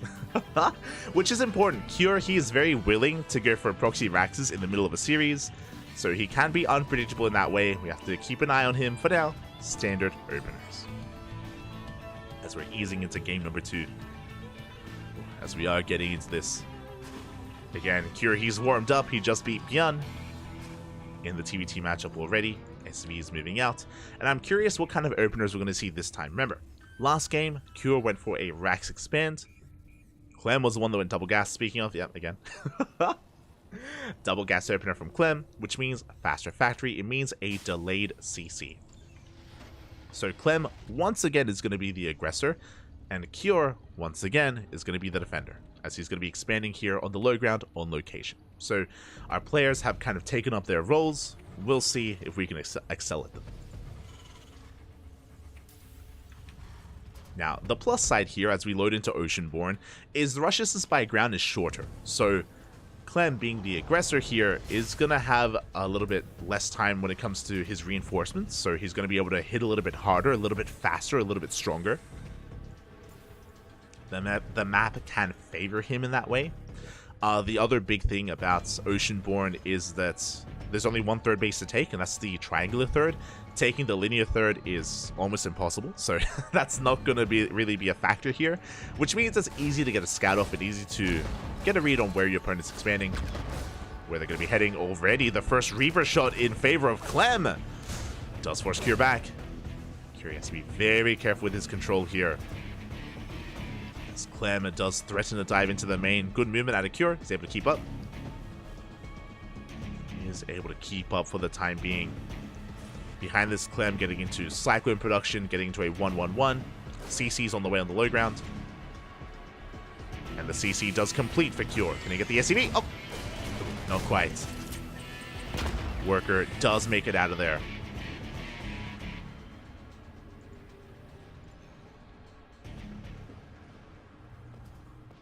Does get out in the end. Do have additional Cyclones being routed across the map. Game is still committing to the 1-1-1. And again, Cure, it's his role right now to just keep up with the movement of Clem over and over again. Just like the last game, Clem once again is going for a Cyclone drop. Going for a double Cyclone drop into the main base, or across the map in general. It's going to be on Cure to keep up. For now, investing into Hellions even. Hellions on the way before going for the add-on swap. And going right into Banshee's bold move here. Uh-oh. Okay, so a couple of things. One, because we're going into Banshee production, no tanks, obviously. We don't have the tech lab on the factory, which is what we had last game. Last game, we had a tank in position to defend. This time, we're going into Cyclones, then into Banshees, of course. It means that the tank production hasn't commenced yet for Cure, and we'll see how long it's going to be delayed. Drop is going to be coming in. We're not just going with our Cyclones, we're going with the Marines as well. Marines into the main, Cyclones towards the natural. Cure, can he keep up with this? As the drop does boost in, has been spotted! Has been spotted by Cure. At the same time, Cyclones have been revealed as well. Marines are dropped. SCVs are going down. SCVs are going down, and Cure, he's being pulled apart. That's going to be quite a lot of damage being dealt. When it comes to the main base, Marines do make it out, and Cyclones, they take control of the natural. They get 4 SCV kills, this time a lot more successful compared to game 1. Ooh, they even get a kill on the Cyclone. Yeah, this is becoming a bit much, and we're reinforcing. Clem, he wants to break his opponent here right now, but he loses that Cyclone. Unable to reinforce. He's thinking about maybe going into the main base. Still just rallying everything across the map. Continuing Cyclone production. He gets a lock on. He takes out another Cyclone as well. These Banshees, they just haven't been helping. And we're doubling down, going into Hyperflight Rotors. Okay, risky maneuver. Cure, he's going across the map. His goal here is to get economic damage done while he defends with the bare minimum. But can he survive? This is a way to come back with those harassing Banshees. But here we go, we're pushing in. Another big lock on. Boys are being pulled into auto turrets. Ay. Curie's in a lot of trouble. SCVs are going down. A lot of economic damage, actually. Again, there's just so much pressure on these Banshees. They're coming in. But we have Ravens on the way back at home. More SCVs are falling. Banshees, they get into the main base. They're killing some workers. Meanwhile, drop into the main. Gets cleaned up.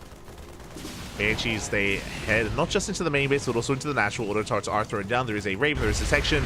And we can see Curie's chasing down Clem. Cleans up the drop. Cleans up the Cyclones. Workers are falling. Is this going to be enough, though? We get 10 SCV kills and a Cyclone. Cure, he is counterattacking. Do we have much at home to defend? We do have Cyclones. Oh, the Cyclones, Bappy. We have Cyclones in position. We're diving on in. We're going for the Raven. We get one. Oh, trading 2 Cyclones for a Raven, though. Bit of a brutal trade. Reinforcements have arrived, but it looks like Curie's bleeding out too much. Losing momentum, racing back home. Now, the Banshee harassment was good, and we can see here that the worker counts are evening up somewhat, but still in favor of Clem, and the army supply, more importantly, is in favor of Clem as well. He still has 2 Banshees alive, sorry, 2 Ravens alive, and Cure is going into mech. Oh boy. Bold move here from Cure. This is a TY style of mech, going for a Banshee heavy composition, Banshee Cyclone. If you remember, TY went Banshee mech in GSL. As a Banshee tank. I think I said Banshee mech, which didn't make any sense. Banshee goes in, gets 5 SCV kills, but does get shut down. At the same time, third base is getting up and running for both players. Ooh, we need a moment here to take stock here. When it comes to the worker counts, slightly in favor of Cure, thanks to the workers that just died. When it comes to the army supplies, though, it's still pretty close to call. Clem is getting into his tank production now, but because Cure has double tank production with 2 factories, he's catching up. He's catching up in tanks. He is being active with his Cyclones. I believe Cure is currently ahead in Cyclone production, so he has map control. Still has Banshees threatening mineral lines. We see a scan. We do get eyes on the researching tech lab. Clem knows. Now he knows 100% it's mech. He doesn't see both factories, or all 3 factories, but enough of a tell. Clem, he is now aware of what's going on. Rotating around. Widowmines are getting in position. Now, with these Ravens, even if Clem is down in tanks, the Ravens add so much potential to this attack. They can disable those tanks. Mine shot does go off. We get a bit of damage done to the Ravens, trading 1 for 1. Tanks are sieging. Vikings, they need to zone those Ravens away. They're diving in. The Ravens, they get the disables. Both tanks get disabled, and with that, Clem, he can break this position. He gets on top of the base. Boys are being pulled. 1 tank goes down. And the other tanks, they do siege. And it looks like Clem, he may just have too much auto turrets as well to support. And Clem, he is breaking through. Shuts down the mineral line. 26 SCVs go down. And this mech style of Cure had potential, but GG gets called, and Clem ties up the series 1-1. GG. GG, well played. We are going to the ace match. Again, a very risky style out of Cure, going into not just Banshee opener, but committing to Banshees, going into Mass Cyclone that in such a manner as well. Avoiding Ravens. Very risky, and alas, just wasn't able to recover from the early game. Just had taken too many hits, too many losses, and now we're getting ready for game number 3. the ace match. It all ends here. Could go one way or another. So far, Clem has gone for the same opener. So far, every game so far, it's been the same opener from Clem, going for double gas into a Cyclone drop. Different variation. Game 1, he went for the Cyclone drop into the main. Game 2, it was a Marine drop into the main with Cyclones at the natural. Here in Game 3, on hard lead, I'm imagining the same build. I'm imagining the same opener out of Clem. I wouldn't be surprised, though, if Cure also goes to the same build as well. It's a good map for it. It is a good map. It is hard lead. Let's go. It all comes down to this. All comes down to Game 3.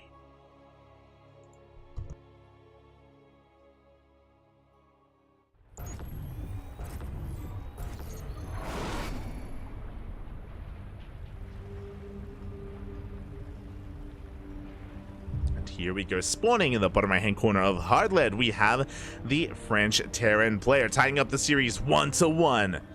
Our reigning ESL Masters Winter Champion, it is Clem. For Team Liquid, and spawning in the top left hand corner, we have this opponent. We have the red Terran player, also representing Team Liquid, being forced into the ace match. It is Cure.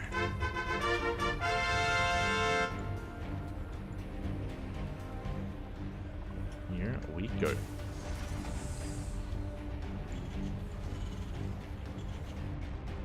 And Clem is being a little bit spicy. Once again, I mean, Clem, he has been the aggressor so far every game in this series, and he's going to be sneaking out an SCV, and this is looking like a Rax back at home alongside a Rax across the map.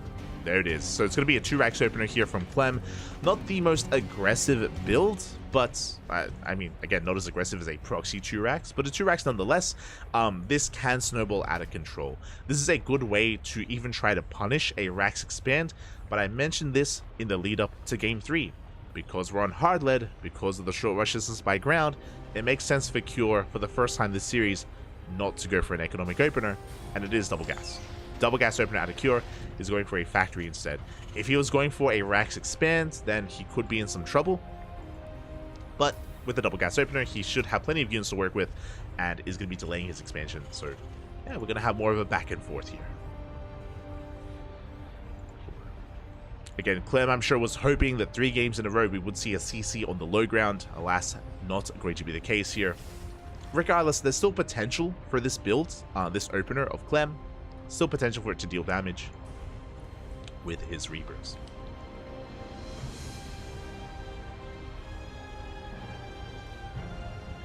Speaking of, Cure is going to be pushing out across the map. Going to be dipping in, trying to get a read on what's going on. CC is thrown down on location, and we could still delay this CC. It is still possible. Yeah, we should be able to get on top of this, and this SCV should be going down. Hellion is on the way. This SCV is going to fall at the same time. Cure also gets into the main base of his opponent, but it's going to be zoned away. We still have to buy our time here. Good target firing on that Reaper. Additional boys are being pulled. Hellion is on the way. This is becoming a bit too much damage. The Hellion will shut this down, but that is 4 SCV kills. Very nice damage done here by Clem. It's 4 SCVs, and he delays the CC as well. Behind this, Clem still hasn't started his own command center. That's why he needed to get damage done, because Clem is going to be pretty far behind here economically. I mean, he would have been if he didn't kill those workers. So as the dust does settle, can he delay again? Oh my god. I'm sure he wants it. At SCV. He's zipping in. Does try to focus it down. One more shot. Odomas. One more is all he needs. Marines are coming out. Cyclone as well. With the arrival of the Cyclone, we should be able to shut this down. Clem tempted to dive. Ooh. Gets punished for it though. At the same time across the map, looks like Kira tried to also punish that low ground SCV. Did get a couple of hits in before the Cyclone cleaned it up. And the game is going to settle from here. Okay. After an intense early game, we're going to be settling down. Clem is, for the most part, catching up with his timing of his CC. Slightly behind, but not by too long, thankfully. Thankfully, not by too long. Likewise, Clem does have a slight worker advantage here to make up for his delayed command center. When it comes to our army composition here, we do have Cure slightly ahead in Cyclones, but only for now. Clem, he's already reactoring at his Cyclones, so he's catching back up. So pretty similar armies from both players, and both players are investing into their medevacs. Both players want to be active. They want to push out. We will be committing to Cyclone production.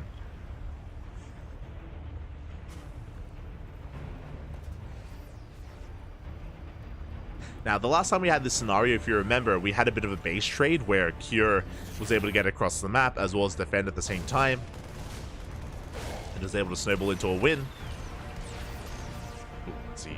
Barely does not get that Reaper. Barely does survive. Clem is going to be the first to expand. Okay, going for the third CC, investing into his Raven production, going for the disable as well. Do love to see it. At the same time, Cure moving out with that Cyclone drop. Meanwhile, Clem is moving out with his entire army. Uh-oh. I believe these reinforcements should arrive in time. We have 2 Cyclones in production to defend.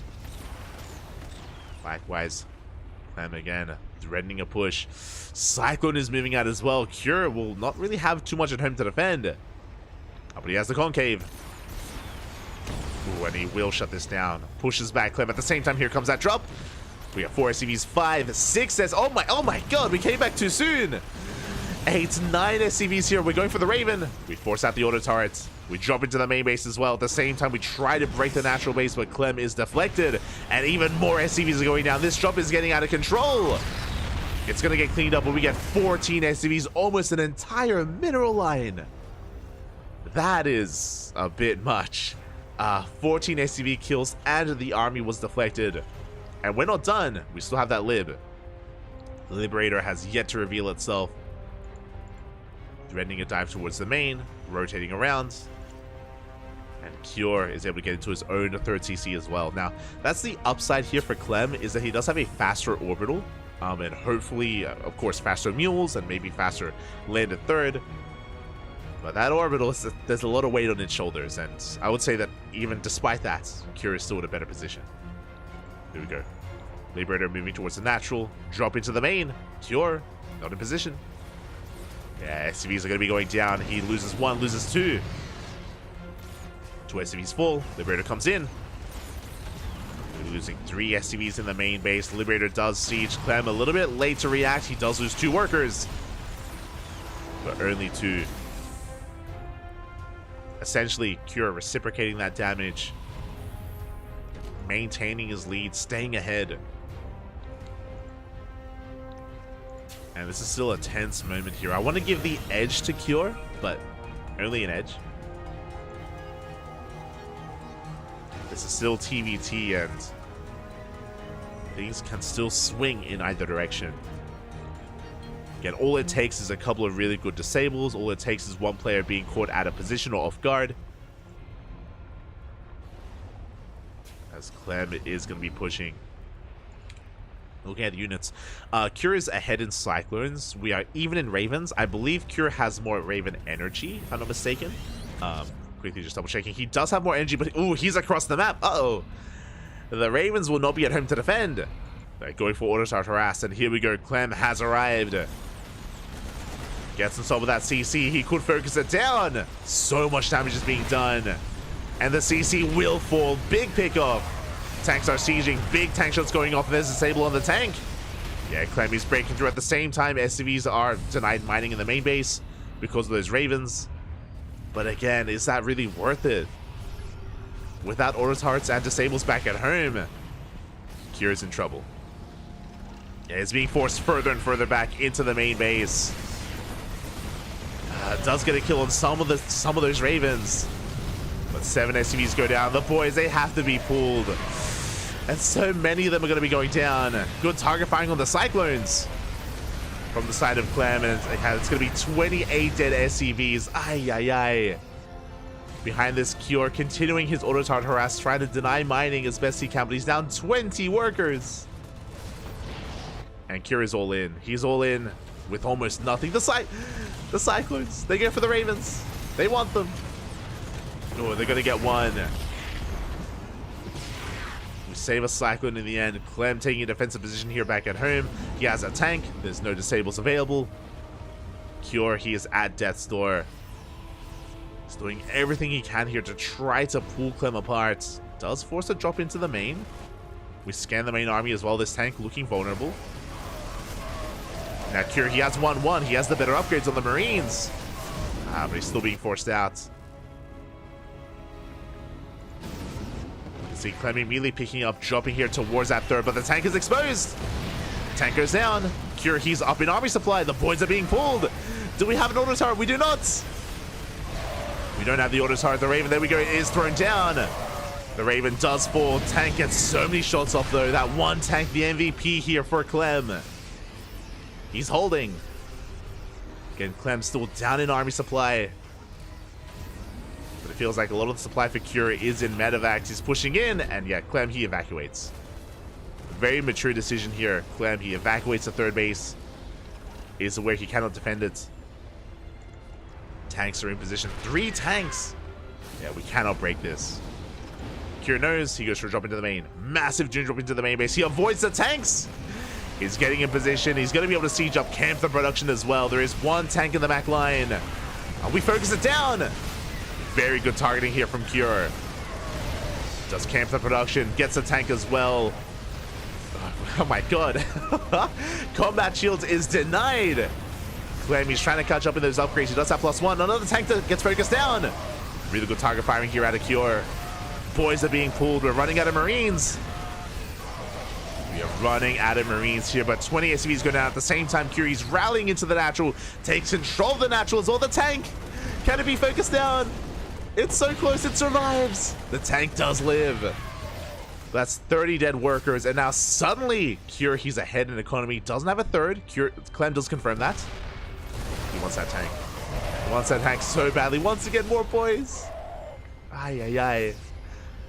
As Clem is holding on 2 bases, he's holding with 28 SCVs. Cure, he wants to end it. He wants to end it here and now. Takes down some gas geysers, threatens those upgrades. We're now even in upgrades. Gets 1 eBay. Oof, the dance. They're controlling the Cyclone as we are protected by those tanks. Again, we're up to 3 tanks here for Clem. Cure, he can threaten a drop into the main. Clem going for his own. Clem gets caught. He does run into reinforcements. Cure has eyes on this. Yeah, he is going to be threatening that medevac, and he's turning around with his reinforcements. His main army, though, dropping into the main.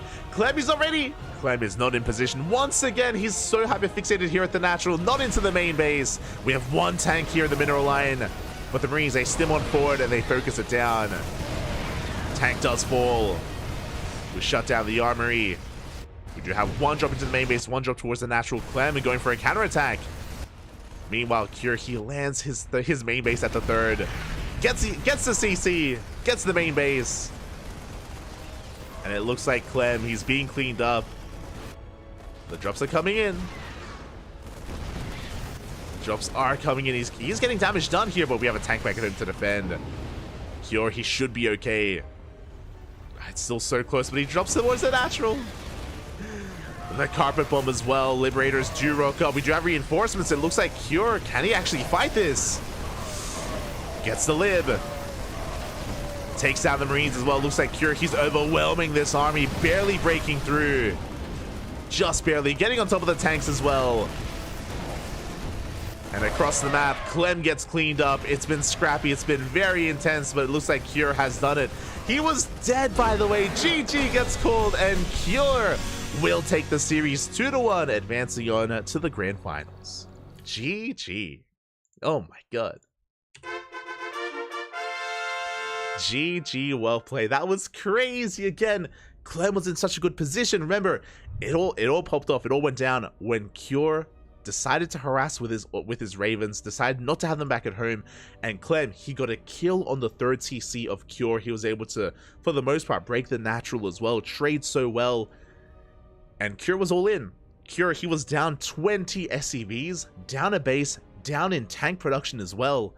But Cure was able to outposition Clem, constantly just dropping the main base, dropping the third, back and forth again, able to outposition Clem multiple times. And despite being down in so many aspects, clawed his way back in. GG. GG, well played. A solid game there at a Cure. A very solid game, and with that, Cure advances on. Clem has been eliminated from the KungFu Cup, is going to be knocked down to the 3rd place match. Again, it was a really solid series, really good game there, really good series out of Clem, but Cure in TVT, he's no slouch, and we mentioned before, you know, to make it this far, Cure, he took down Byun at DreamHack Atlanta. Cure also defeated Maru. TVT, it's his wheelhouse, and does take down the reigning ESL Masters champion, but went to the ace match, and this was also a best of 3. Also a best of 3, you know.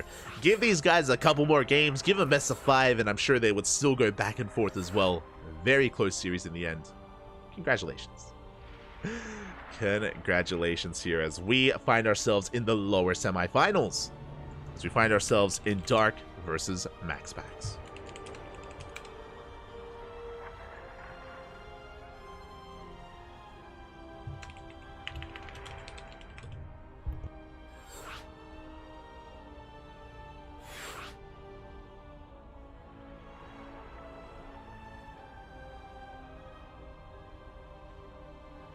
So I'm just quickly setting things up and getting those predictions going.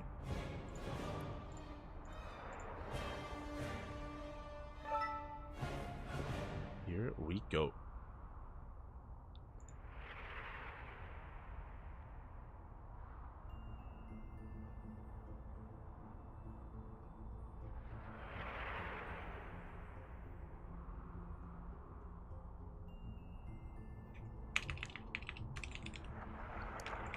Just trying to set things up.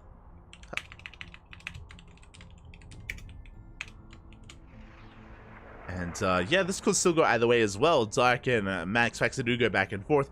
Unlike some of these other pro players, Max Pax has the luxury of, you know, not having to have traveled and not really jet lagged or anything like that. He's been chilling back at home, you know, enjoying watching the festivities from the safety of his PC, and he is ready to get things going in these online events. It's not going to be an easy one here for either player, to be fair, in this best of 3 in our next semifinals. Winner of this series advances on to face off against Cure. Let's go. Oh. As we will soon open up those predictions.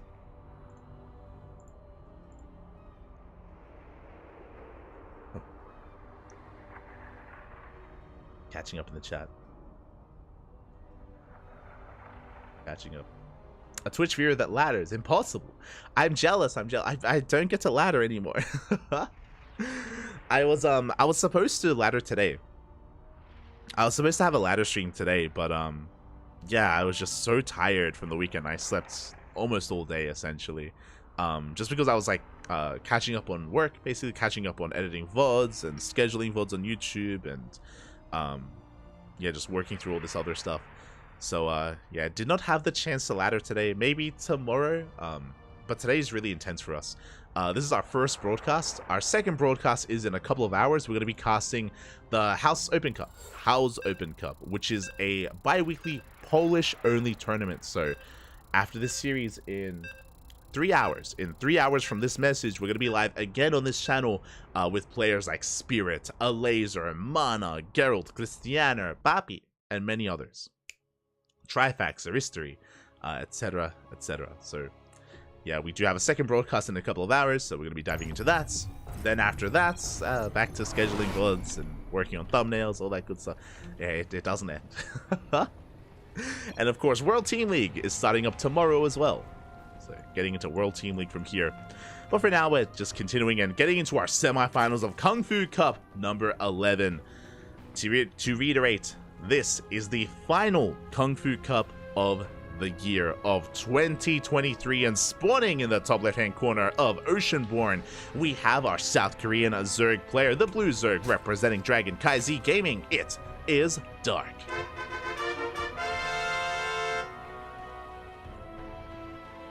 And spawning in the bottom right hand corner, we have his opponent. We have the red Protoss representing Storm Gaming. It is MaxPax. And if you're in the chat, predictions are open. Predictions open.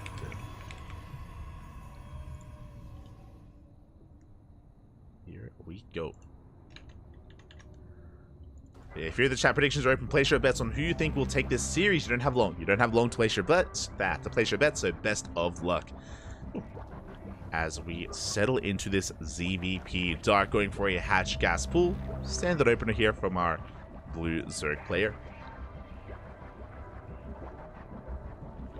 Standard opener for the time being, which is important to point out, just because Dark is not afraid to go for 12 pools or for hatch blocks.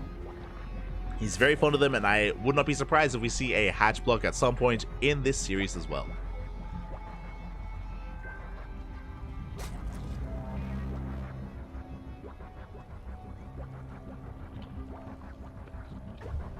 Sorry, I was sneezing. I'm dying, Bobby, I'm dying. But yeah, Dark, I wouldn't be surprised if he goes for a hatch block either in Game 2 or Game 3.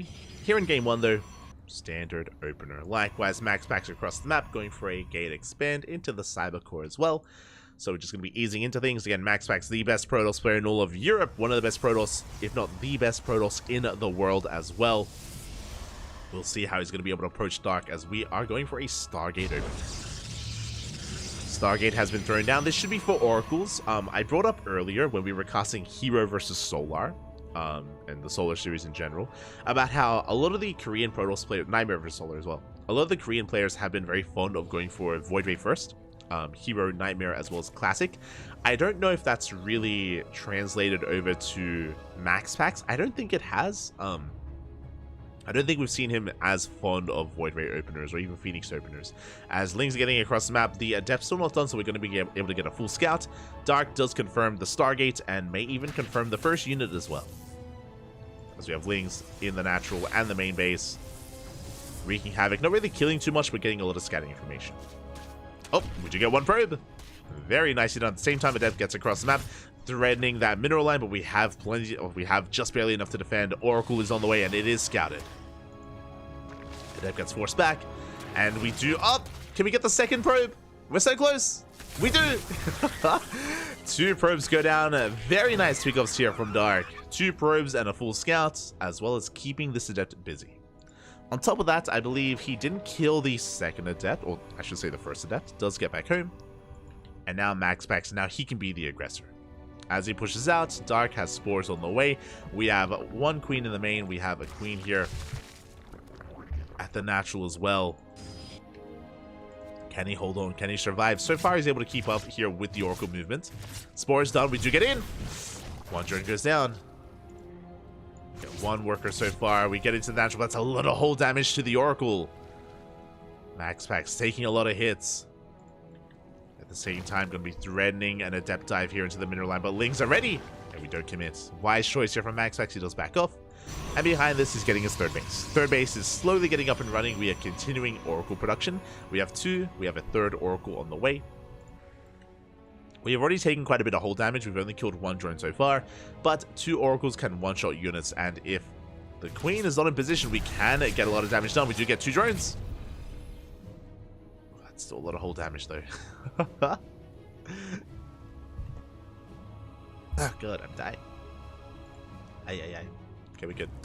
Meanwhile, Dark going for a lair first. This should be for roaches. It's going to be, I believe, around a 4-minute 40 lair timing. Soon a roach warren for roach speed, I'm assuming, but we'll see. Dark, he's not afraid to invest into a Spire, for example. He's quite fond of mutas in this matchup. I think this map is a little bit too small for muta play. I think it's a little bit too risky, but we'll see. We'll see what Dark goes for. As the Overlord is going to be forced back. Oof. Gets a kill on the Overlord at the same time. Oracle, oh my god, taking a lot of damage. Queens were in position. MaxPax does not find anything here at the natural. Behind this, there's that roach one that we spoke about. We do have Overlord speed on the way. Dark, I think we're cutting workers. We have 52 drones for now, but with Overlord speed as well as with a lair, drop alerts. Drop alerts should be on the horizon, and a queen drop with roaches across the map seems to be on the table. There we go. Roaches are in production. Oracle's trying to get some scanning information. They just go straight for the main. Dive into the main base. They get a revelation off. But again, here come those drop lords, and here comes the all-in. As Darky's sending everything across the map. MaxPax, he now realizes. He sees what's going on. He's aware of what's happening with the revelation as well. He sees the Lings. Stack defense all the way. Cannons, shield batteries, pylons, overcharge. We need everything to defend. No blink, by the way. Not yet. The Oracles, they throw down some revelations. Some stasis traps would be ideal. We need anything possible here, because Dark is all in. Here we go. The Queens have arrived. A creep is being spread. We can then transfuse. Good target firing on one of the Overlords. That transfuse is going to be clutch here. We keep the Queen alive. The Queens, they survive. Side defense is finishing, though. We have our shield batteries. We have the overcharge. Yeah, big overcharge here in the mineral line. Dark is going to be forced back. He has to respect it. Files, they take down... Ooh, take down another one of those shield batteries. Overcharge has run out. MaxPax, he's holding, but we'll lose an Oracle. We'll lose two. And Dark, he's still committed. But there's more cannons, more shield batteries finishing. Again, time is on MaxPax's side. The longer this goes on, the better it is for him. Blink is on the horizon as well. It is so close to wrapping up. Another cannon falls. Stalkers are falling as well. This is becoming a bit too much. The Wiles. They take down the Stalker. They take down the Stalker in the end. It looks like the third base is being broken. Blink has finished. Just barely. Blink has finished up. We do have another overcharge available. The Wiles. The side defense is so bunched up here. It's going to be denied. It's going to be shut down. And the third base will fall. From here, Dark can drone. He's done enough damage. He has crippled the economy here, or just crippled the bases of MaxPax. Spreading creep as well, all around these bases, intentionally so, to make it that much more difficult for MaxPax to expand. And now we're droning. We have the Spire on the way. Muta production. I don't know if I'm fond of the Muta choice. Against all these Blink Stalkers, Mutas is bold. I mentioned before that Dark, he does love his Mutas, to be fair. He's very fond of them, but very risky nonetheless. And the goal here, Dark is just trying to delay the cleanup. Again, with this creep, we cannot expand. We need those revelations. We need energy. Aye. With this, Dark, he backs off. Again, he's droning, taking a fourth base, taking all of his gases. We'll see if these mutas are going to be worth it. The mutas, they will force a counterattack as well. There isn't much at home to defend, so there is potential. We have 6 mutas on the way. Prism in production. MaxPax, he's doubling down. MaxPax, he's pushing. He will try to expand eventually, true, but now the pressure is on MaxPax to get some counter damage done. Dark needs a ground army. Does have a lot of queens. Does have Lings and Ravagers. He's investing a little bit harder into the mutas, which is risky. Fourth base is going to be cancelled. Dark, at this point, he's got to sleep in the bed that he's made. He's kind of forced this kind of position for MaxPax. We're still making mutas. He's crazy. We're still making mutas. Oh my god. I mean, mutas, they can shut down the War Prism, that is true, but in a head-to-head fight, mutas are not ideal. That's a lot of mutas, though. That's 17. Oh my god. Soon to be 22 mutas.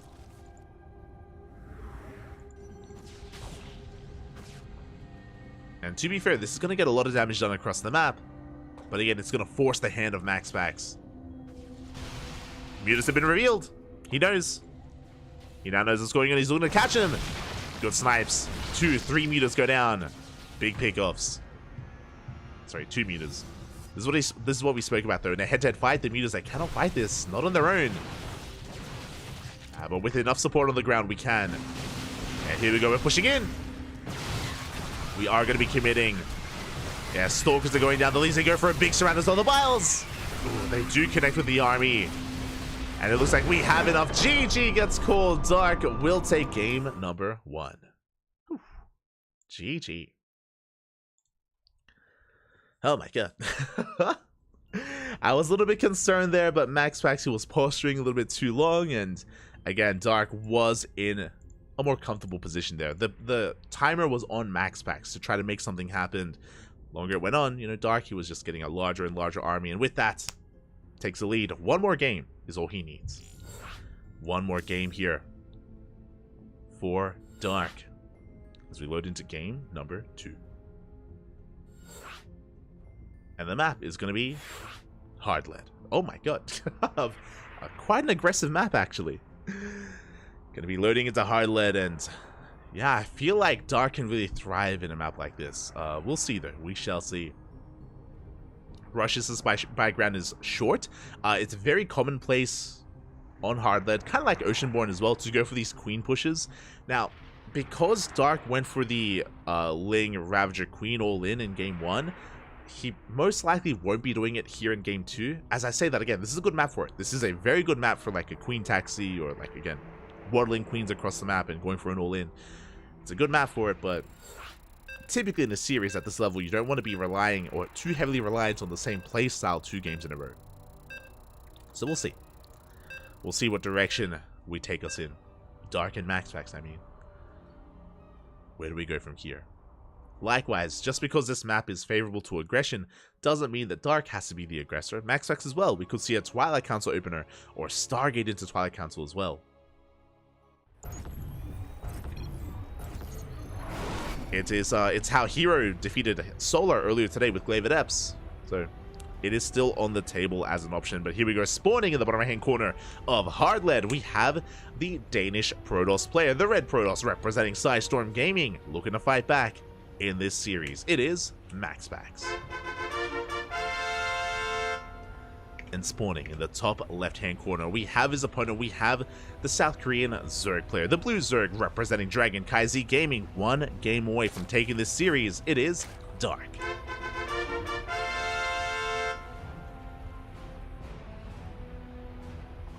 The question becomes, who is the first to be aggressive on Hard Lead? Let's go. For now, the Unnatural Natural is going to be forced out from Dark, just making his life a little bit more uncomfortable here in the early game. Hatchery is going to be forced down. And we are going to be getting into our openers here. Again, just going to be a gate expand into Cybercore, most likely here from Max Packs. Likewise, standard opener out of Dark. I mentioned before that he has been very fond of going for hatch blocks. This wouldn't be the best map for it, though. So again, just going for something more standard here for the time being. As a reminder as well, Cure is waiting for the winner of the series in the finals. So it's either going to be Cure versus Dark or versus Max Packs. I appreciate that we have one of each race. You know, balance. One of each race here remaining in KungFu Cup. But who is Cure going to face off with? Personally, I hope we can get an ace match. Personally, I hope that we can go all the way to game 3 here. That we can go the distance. I want to believe. But it's going to be on Max Packs to make that a reality.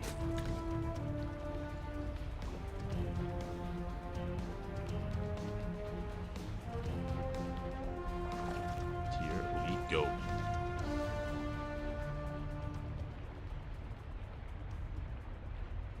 Non-mirror finals. You love to see it. True. I appreciate it.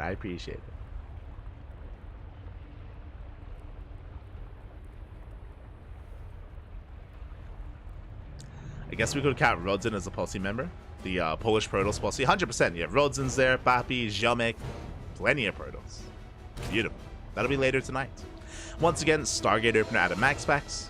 This time he's not kind of lured in or tempted by the Twilight Council. So looking to be normal. His rally is set to the Overlord though, so he may opt to go for a Void Ray or a Phoenix. I'm curious, especially without a Stalker being on the low ground. So very interesting rally here from Max Packs. Behind this is just going to be, or Dark is just going to be droning, getting up to 3 bases, working on Link speed. This time the initial Lings of Dark haven't been able to achieve too much, and there it is. There is the Void Ray. Again, based on the rally, did seem to be the case. I do like the Void Ray opener here from Max Packs. With this, he can be aggressive behind this, or play standard. This could lead into Glaive Adepts, could lead into Oracles and a 3rd base, could lead into Skytoss. We have options. Max Packs has plenty of options on the table. We'll see where he takes us from here. And Dark is going to be in the dark.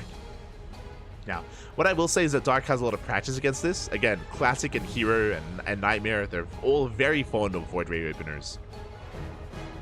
Classic and Nightmare more so than Hero. But Dark, he has experienced this before. Is going to be an Oracle behind this for now into a third base, which is what we should be seeing. But from here, I'm interested in the tech.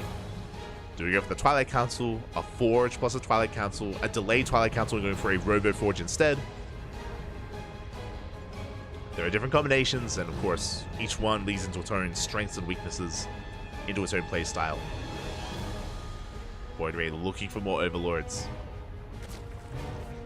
Dark going for a bit of an earlier lair. Uh-oh. That was a 417 lair timing. Oracles do scout, by the way. Very big scout here from MaxPax, as he does spot the early lair timing. Roach Warren on the way. I'm very curious. So, usually a fast lair like this, in my eyes, would lead to aggression. Ooh, as Overlords are being shut down. Two of them even. Usually leads into aggression. But I think this fast lair may just be for an Overseer scout. Just because the Void Ray has map control. And from here, Dark has to adapt, and he needs to scout. He needs to figure out what's going on. It's going to be a Forge and a Twilight Council. This should be +1 and Blink.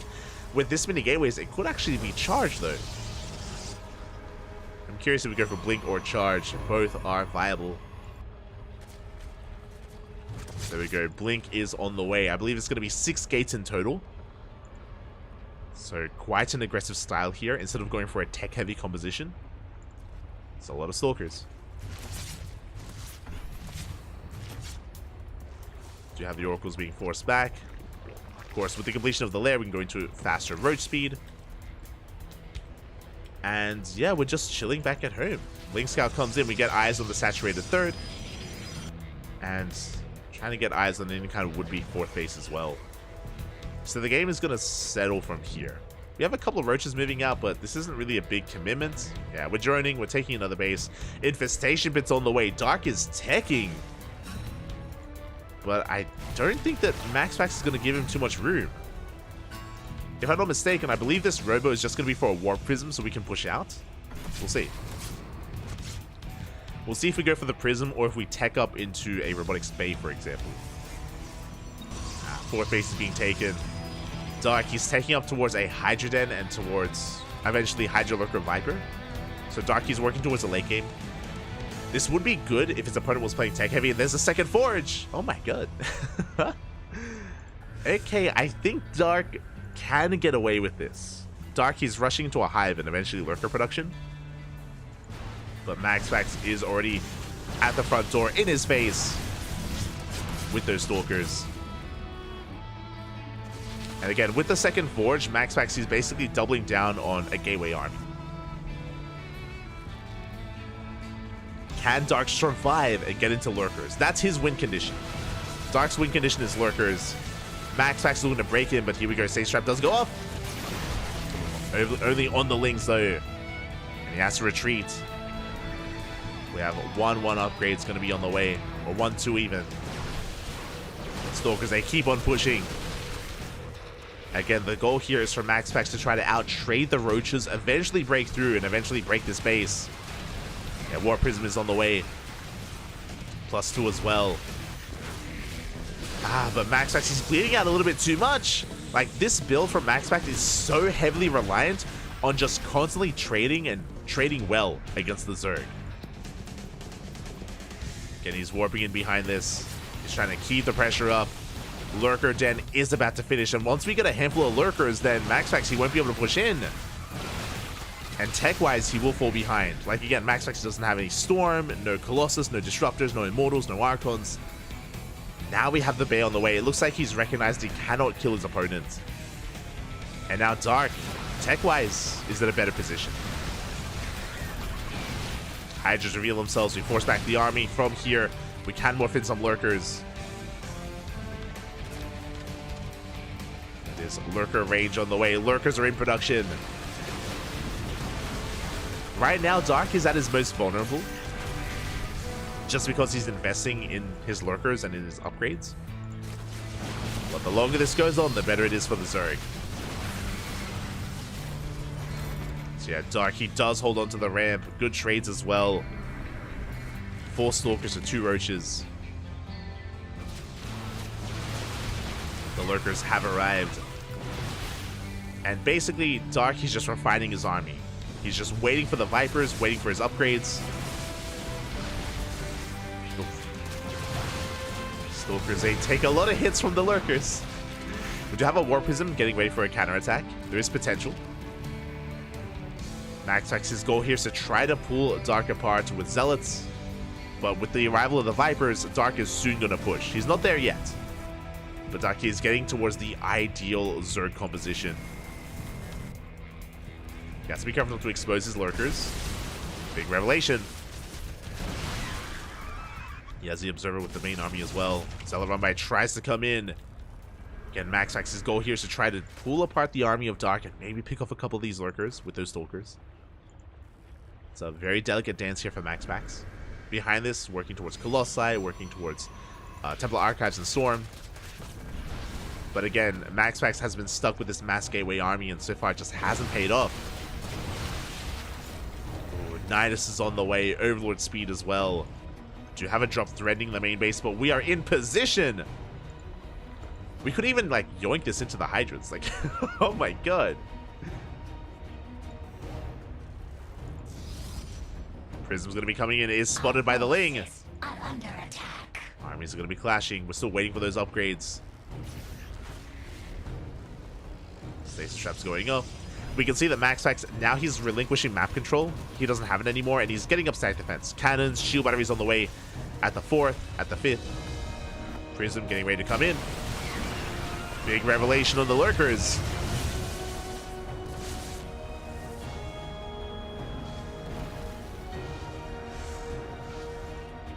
Here we go, the Prism does die, but the Queens are in position. Lurker into the main... Lurker? Nidus into the main base. We're getting on top of the cannons, getting on top of the shield batteries. Vipers have arrived. And we're looking for some abductions.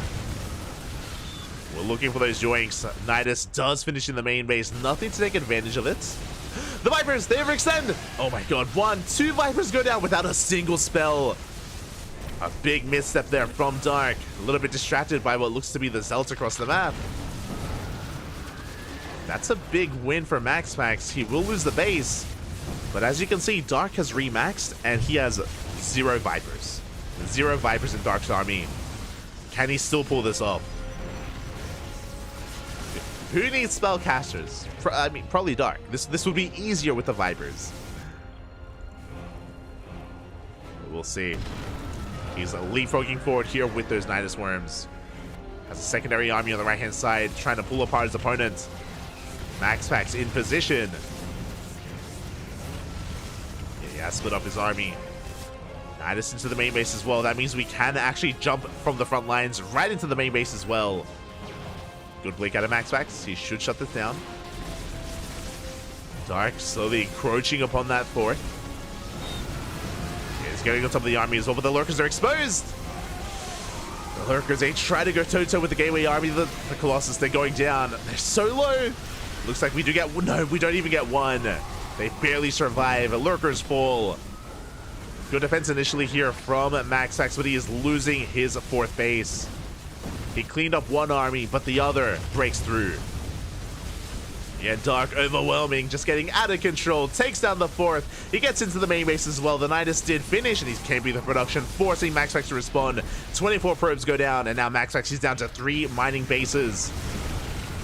And Dark, he's not stopping. Again, who needs Vipers? It would have made things easier, as in the main base, Dark is being cleaned up. At the same time, though, he's getting into the natural, shuts down that shield battery. Reinforcements are on the way. Dark, he has an economy. MaxPax does not. And Dark, he's looking to make a finals run. Looking to make it all the way to face off against Cure. And again, a big reason for how this all came to pass is the build of MaxPax. We were emphasizing it earlier, if you remember. The playstyle of MaxPax to be very heavy on Stalkers. He had to trade well. He had to get damage done. He had to break Dark. And Dark was greedy. Dark, he raced into Lurkers and he survived. he was able to survive the Blinkstalker aggression of MaxX, and then MaxX fell behind. He fell behind tech-wise, fell behind when it came to the quality of the army. The Lurkers have arrived, and they're just going to town on anything Protoss. Zealots are pushing forward here. The Archons are melting. It looks like we're breaking through on the right-hand side.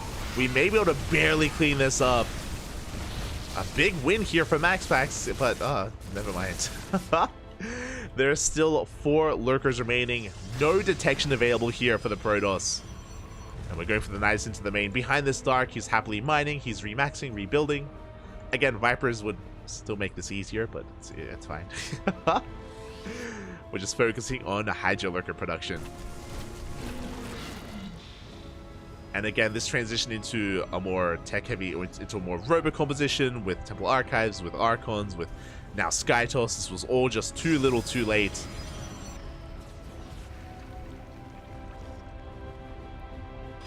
Nax actually going to try and sneak out of 4th base here towards the left-hand side. Dark even still has creep here on the front lines as well. And there we go. Vipers are on the way. This time rebuilding those Vipers. And that's just going to be a secure way to deal with these Colossi, especially now that there are barely any Stalkers. There's no anti-air, like I should say. The anti-air is the Archons and the Carriers, which means we wouldn't be able to deny the Vipers from abducting. There's no proactive way to dive on top of them with either Blink Stalkers or Tempest.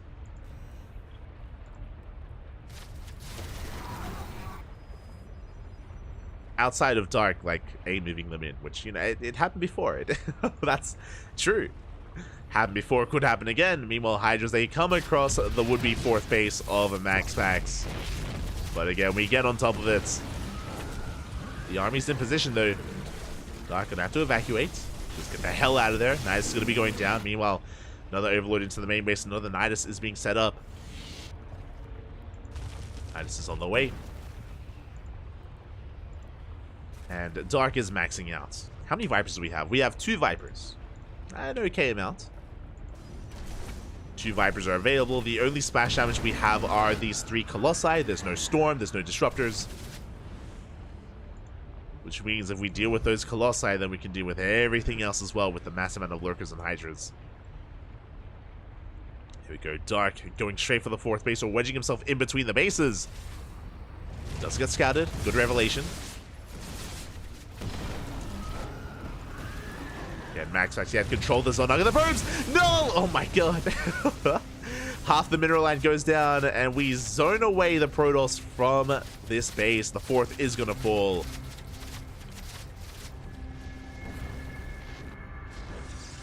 MaxX trying to keep up here. Like, to be fair, he's building up a death ball of an army. He still doesn't have Storm. There we go. Storm just now starting. 4th base is denied. Storm still a ways away. Dark, he has the better concave. He's getting in position. Massive spine shots. Oh my god, going up. The concave is unreal. Now we're coming in for the yoinks. We get 1. We get a carrier. We get a Archon. Another carrier as well. And a Colossus. GG gets called. We pick apart the army. And Dark will take the series 2-0, advancing on to the grand finals. GG. GG, well played. Congratulations, as Dark does take down MaxX in a solid series. Again, Dark a lot more comfortable against Protoss. And this is going to be an interesting one as Dark advances on to those finals. My condolences to MaxX, who did well for himself. Did very well when it comes to getting to the semifinals. When it comes to the games themselves, game 1 was a little bit of lacking scouting information. If you remember, MaxX didn't really see what was happening until it was already coming down upon him on Oceanborn when Dark went for the all-in. MaxX had very little time to react with the static defense and very little time to prepare back at home. So he was caught off guard. When it came to game number 2, MaxX was trying to take control of the wheel. MaxX was in the driver's seat initially. If you remember, he went for a 6-gate Blink Stalker opener off of a Void Ray, which is very aggressive. Like, he was being very active with his Stalkers on the front lines, and the goal there is to break through, get on top of the 4th, and try to, again, gain control of the game. But Dark, he was being so defensive and so greedy by taking up into Lurkers, and he was able to minimize losses. He was able to hold on to the front lines, and MaxPax was behind because he had committed so much to his Stalker aggression. It failed, which meant MaxPax transitioning into splash damage and higher tech was really awkward. It was a really awkward transition into Colossus and Skytoss and Archons. Like, it was very late, it was very delayed. Once Dark got into Lurkers, he was in a very comfortable position and he was in the driver's seat. GG. GG, well played. With that, the finals. The finals are upon us. One series left here in this tournament. Let's go.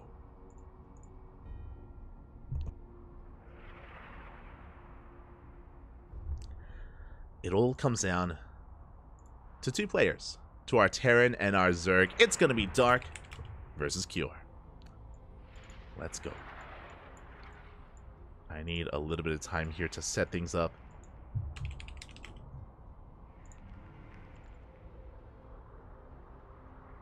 Get things going. Likewise, predictions will soon be open as well. Predictions, man, predictions.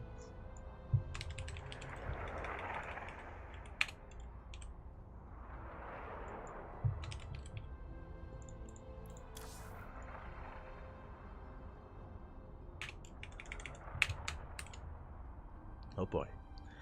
And best of luck. I am looking forward to it, but I'm also a little bit concerned for Cure. Leading into it, I did mention that Cure's worst matchup is TVZ. I'm of that opinion based on, you know, the games that we've casted. So coming into this, I would favor Dark, but I hope we get a series. I hope we get a back and forth. The last time these two faced off, it was in the finals of ESL Open Cup Asia last week. They did face off in the finals last week, and it was, I think, a 3-0 or a 3-1 in favor of Dark. But I want to believe that Cure can fight back as we are setting up our lobby and getting into those finals. Looks like the Vitas are done, and game 1 is going to be on site Delta.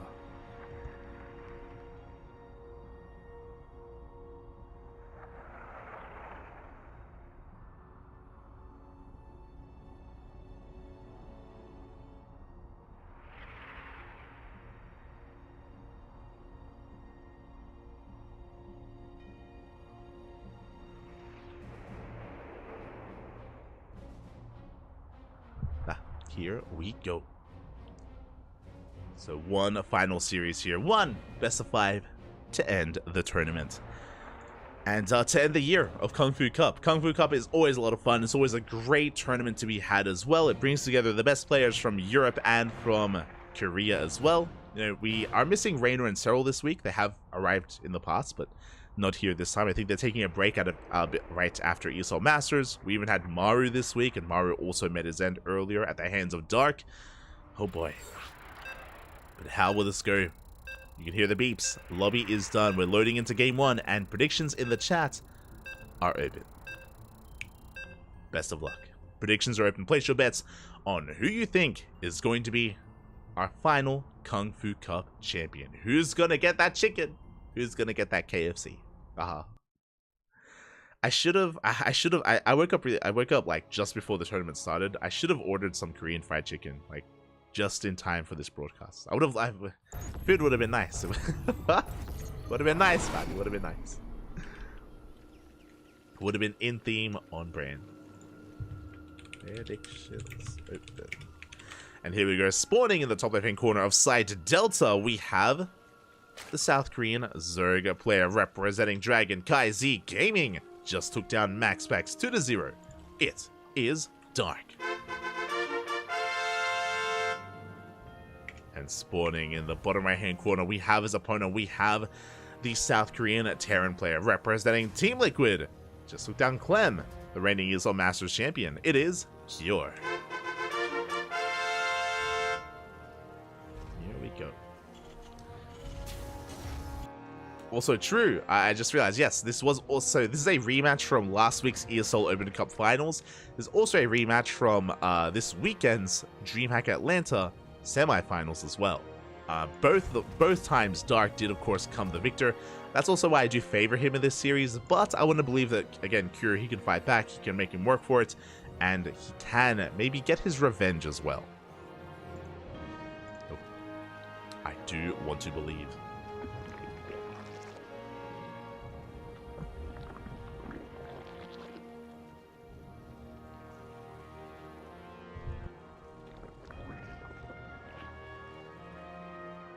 As for now, we're getting into our openers. So far, it's going to be a Rax Expand. Rax on the high ground, bear this in mind. Cure is very fond of going for 2 Rax openers, 2 Rax Reaper. And I'm sure we're going to see it at some point in this series. But for now, a standard Rax Expand opener. For now, behind this, Dark is just going for a Hatch Gas Pool, standard opener himself. Not going for fast gases, or fast pulls, or any fast aggression. Important to bear that in mind because Dark did all in the hell out of Maru earlier. I recommend checking out the VODs if you missed it, but Dark did Bane bust Maru to death, which is something you don't get to see too often in this matchup. But did happen. Again, Dark more than willing to be aggressive, to be in your face. Oh no! Oh, the Reaper does arrive just in time, and the drone does morph into the gas geyser here. The third base is going to be delayed. A nice start for Cure. And here we go. Another drone is going to have to be sent out here towards that triangular third base location. Lings, they do not deal with the Reaper. They go across the map. Let's go. So Dark is going to be expanding elsewhere. He is going to be keeping the drone alive just in time. Does morph in or remorph in that gas geyser. Lings are going across the map. Behind this, third CC before Starport, a very economic follow-up. We do have a couple of Marines, but we are going for the SCV. Up. Oh, and we do deny mining time, but we don't get much else done. The Marines are in position, and Cure does defend at the same time across the map. Another cancel. Another gas geyser. Oh, we injected. Dark did inject it initially, so there's no creep here connecting the bases, which means we can't really save this drone anytime soon. Oh, we do save it again, though. That's now the 4th gas geyser that's been made. As Link speed has kicked in, Lings, they do get into the main base. They get a kill on 1 Marine. They get the 2nd Marine as well, and an SCV. Good amount of damage here from Dark. But the Hellions have arrived. That's going to be the 5th gas geyser. Oh my god. Dark, he looks after his boys. He does save the drone in the end.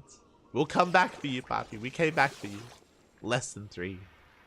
Dark. So wholesome. Doesn't leave a man behind. The boy was saved. And the Queens, they do get in position here at the third base. Behind this is going to be 3CC Banshee, so a very standard, very meta build here by Cure. Very economic, getting into Banshee production to deal with any kind of Roach aggression.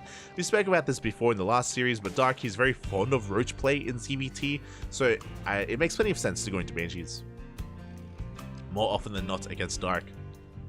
Dark can play Link Bane, don't get me wrong, but again, quite fond of those Roaches. As Hellions, they get across the map, they take a lot of hits from these Queens though. Bit of an overextension from Cure, losing 1 Hellion already. Behind this, we've got a 4-minute 30 lair timing here from Dark. This should be leading into a Bailey Nest. Bailey Nest should be on the way. The other option we can go for is a Roach form, but there it is, we have the Nest. And then this should lead into double Evo Chamber as well for upgrades. So Dark is playing Ling Bane. Meanwhile, the Hellions are getting to the mineral. Oh my god. Almost getting to the mineral line. Do have to take care. Do have to be careful. As Hellions going to be threatening a dive. At the same time, Dark going for a counterattack. Bold move. Banshees have hit the field. There is a full wall off the Banshees to get eyes on the Lings. Lings likewise get eyes on the Banshees. Spores are on the way. We have a Spore in the main, Spore at the third, and a Spore in production at the natural. Hellions do get eyes on the would-be 4th base. Detection is on the way. And the Cloak Banshees are soon to hit the field. So far, Dark trying to keep up with his Queens at least. Banshee's going straight for the main. I'm really concerned that the Lings are being too active on the map. As they run into a full wall, Hellions could potentially go for a dive just because the Lings are out of position. As we get 1 drone kill in the main.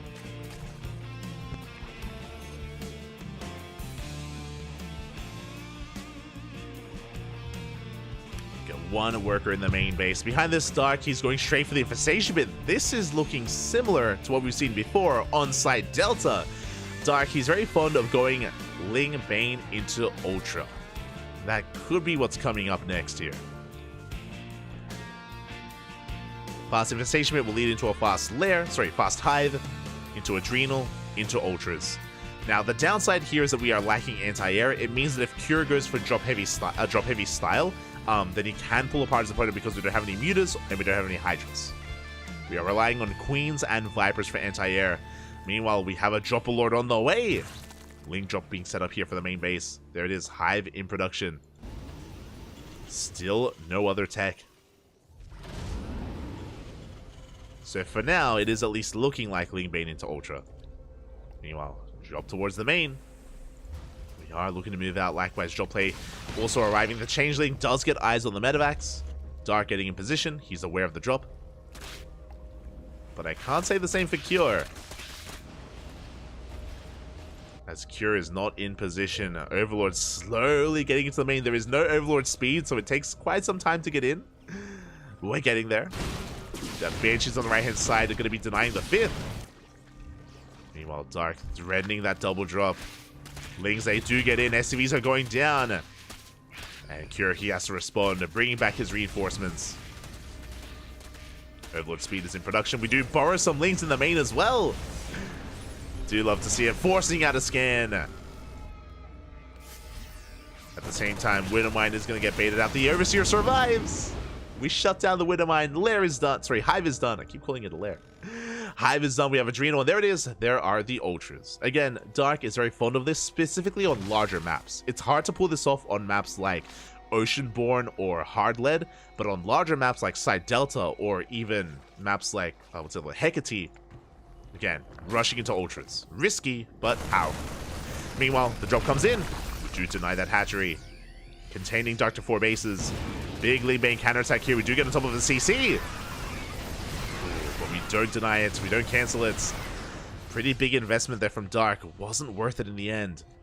As I mentioned before, the downside to this style is we have a couple of borrowed banelings. The downside to this style is that it's difficult to keep up with drop play, but Cure isn't being too active. He's got a double drop, yes, but hasn't been able to be too active with it. Hasn't achieved too much. And Dark's creep is getting a bit out of hand. It's getting out of control. There we go. Doom drop on the right-hand side. A 4th base is being taken. Dark in position. The links have been revealed.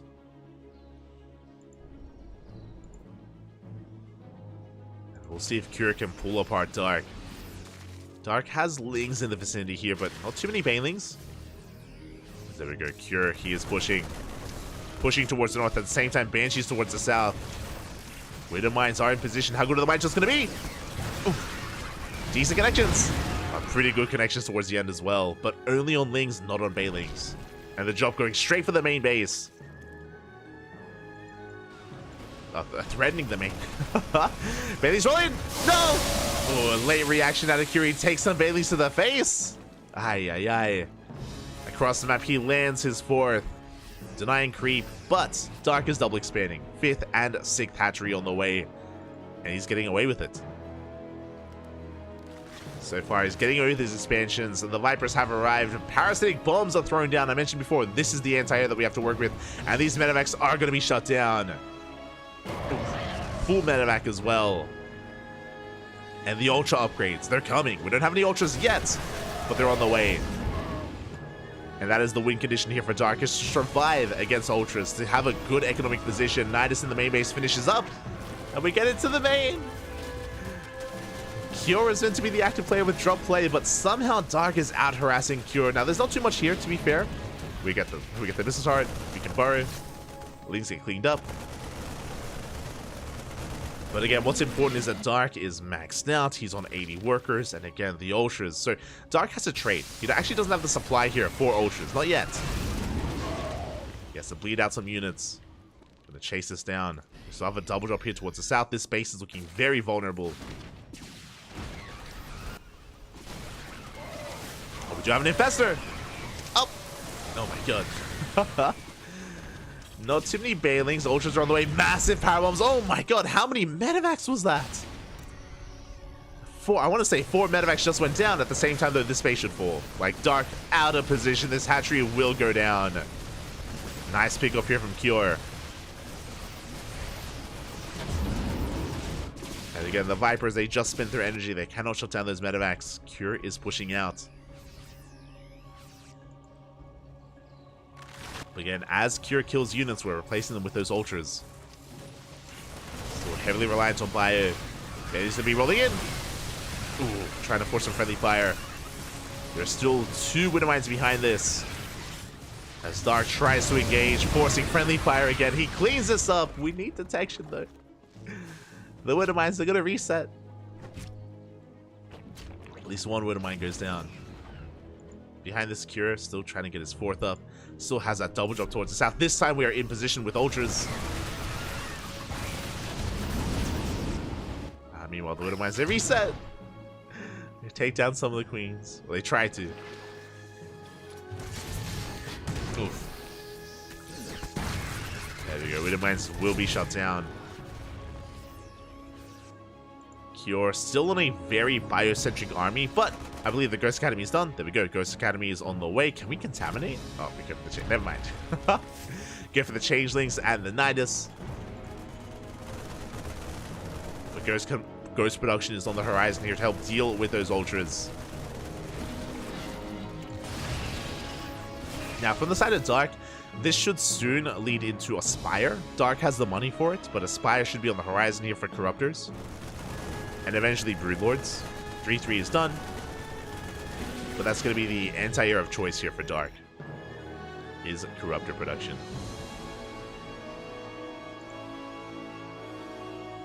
But now Dark more concerned with just making sure he has map control. Knocking down these rooks, getting ready for counterattacks, and defensively, Curie's pretty well set up here. This southern base is... Oh my god, that's where the army is. Curie, he is ready to receive. Very nice spread. But here we go. Dark is pushing right towards the 3rd base. He wants to get into the mineral line. Bailings, they roll on in. Tank goes down. Mindshot's going to be going off. That's going to be a kill on 2 CCs of the Bailings. They do not get into the mineral line. 11 SCVs go down, but Cure he will hold at the same time. Another push on the right-hand side. Big mine shots. Big mine shots go for the Bailings. They roll in. They want the SCVs. They want the base. And they're going to get both. 19 workers go down alongside the planetary. And from here, Dark is remaxing on more Lings, more Ultras. Nidus Worm on the way, trying to force Cure to turn back around. Right now, Cure, he has an opportunity. He has a window. He has a window right now where there are no Bailings. No Bailings, no Ultras. The Lings, they try to go for a surround. Not the best trade here from Dark, but he does shut down a lot of those Marauders. That wasn't the worst trade. He's just buying time. Once again, getting on top of the army. Bailings, they crash on in as well. Cure, he's slowly breaking through, but we have the Ultras and they finally arrive. Again, Ultras take a long time to actually reproduce, but you know, Dark is able to get there. The Ghosts! Oh my god. Ghosts are saved.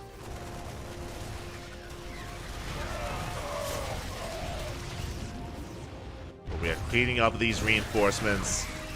Again, Dark is maxed out. He shut down a base. He's shutting down another as well. The Ultras, they run into the planetary and the repairs are not going to be good enough. At the same time, Lings, they get into another mineral line.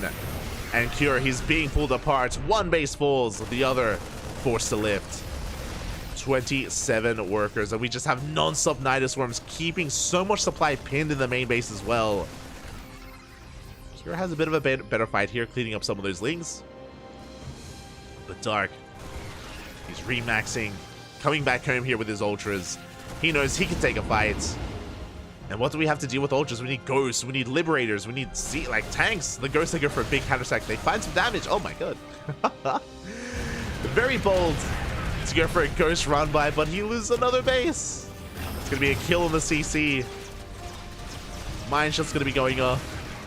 The Ghosts are turning back around. They're coming back home. But these Ghosts are looking so exposed. And we go for them. There's no saving them. There's no Metamax. Do we have detection? We do. We have detection available. Half the Ghosts go down. Expensive losses here. And Darky snowballing out of control. Nice power bomb here on the Metamax. Does pull away. That's going to be 22 more dead SCVs. And GG gets called. Dark looking strong there. Taking game number 1.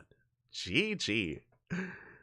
Again, with that Ling Bane Ultra style, as I mentioned before, there's a big power spike when we get into those Ultras, and up until then, that's the opportunity, that's the window where Cure has to try to take advantage of the Zerg player.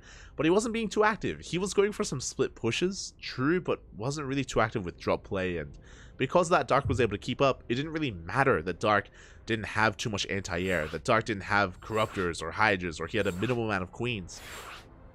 He was able to survive, able to get into that Hive Tech, into 3-3, into Ultras, and once he did, his pushes were brutal. He just could not be stopped, could not be contained, and with that, Dark takes a lead in the series. But again, a big reason for that is because of the map as well. The map was Site Delta. It's one of the widest maps, or maybe longest is the better way, like vertical wise. A lot of the bases are very spread out, and if you gain map control on this map, it is very difficult to defend your fringe bases. As we saw, Cure had a very hard time bouncing between his 4th and his 5th and holding on to them. The same is applicable for the Zerg player if Cure was the one with map control. But now we're going to be getting into our next game, into another large map, into Alcyone. Let's go.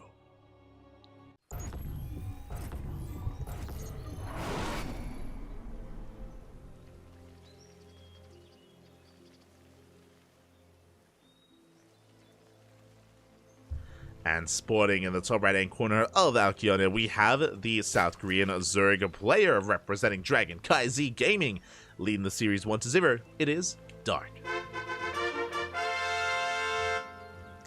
And spawning in the bottom left-hand corner, we have as opponent, we have the South Korean Terran representing Team Liquid. Down in the series, but it's a best of 5. Plenty of games to come back. It is Cure.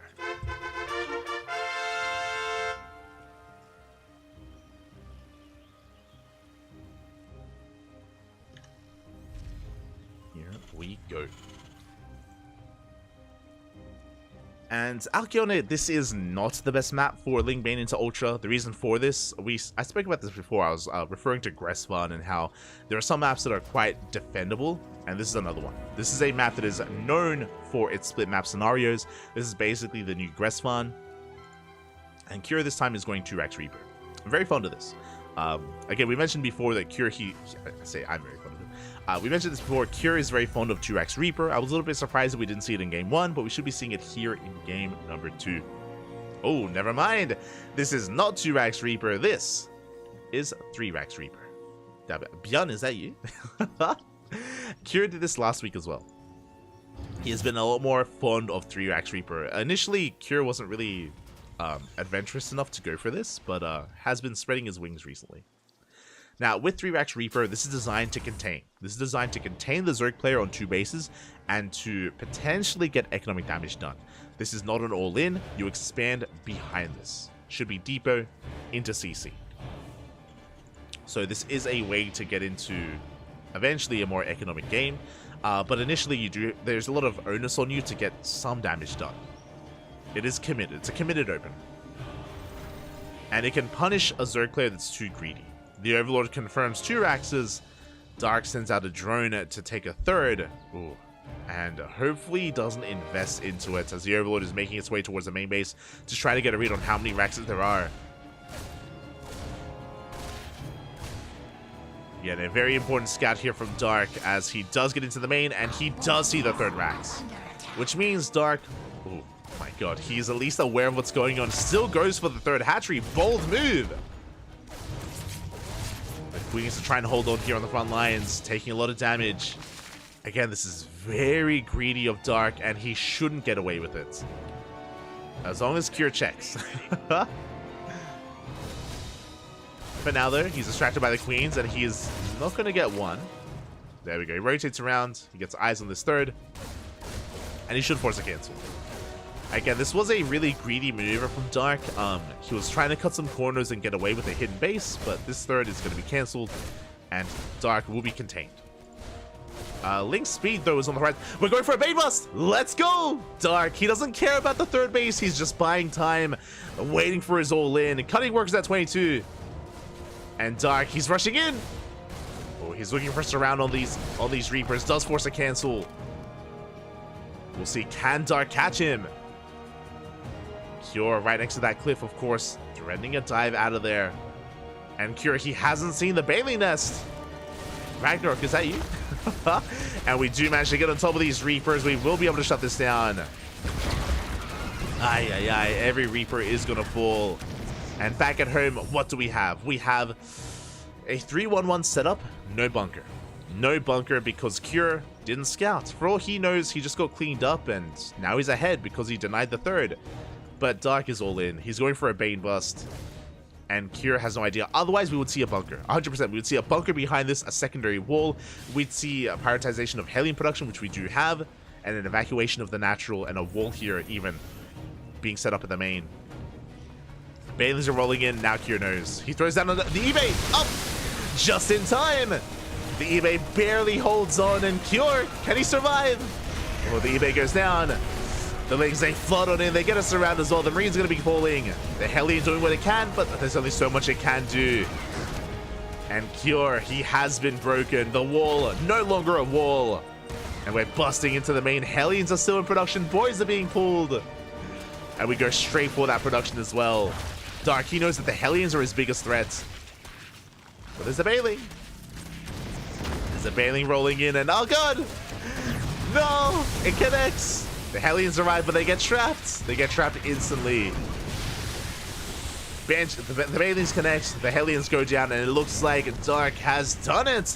He's looking to take a further lead in this series. Camps of production, GG gets called. And Dark will take game number 2. GG.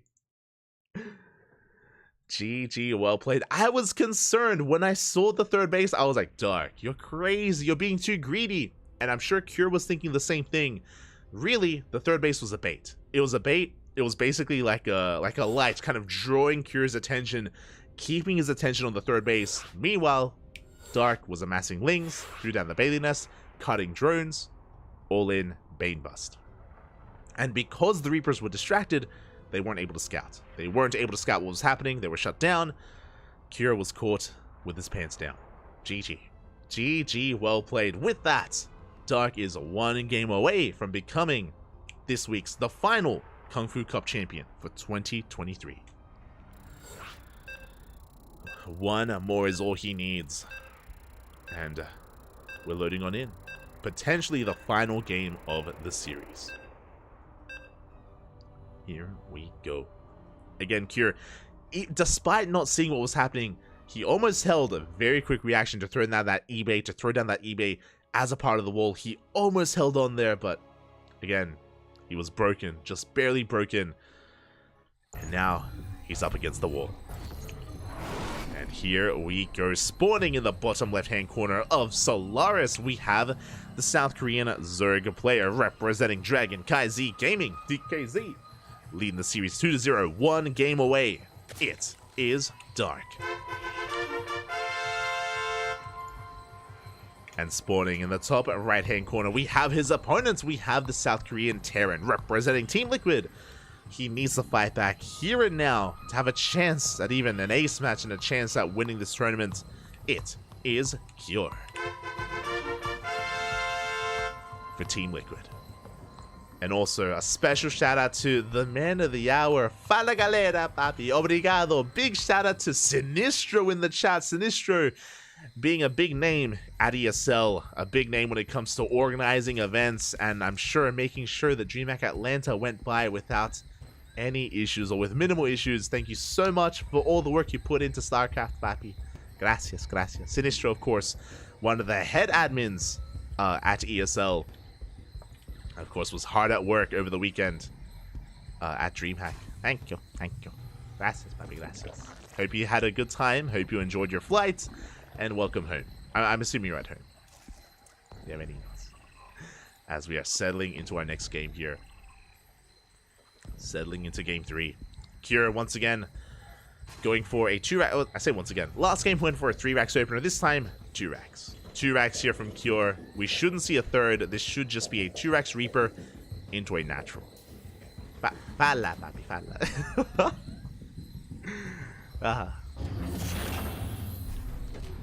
Here we go.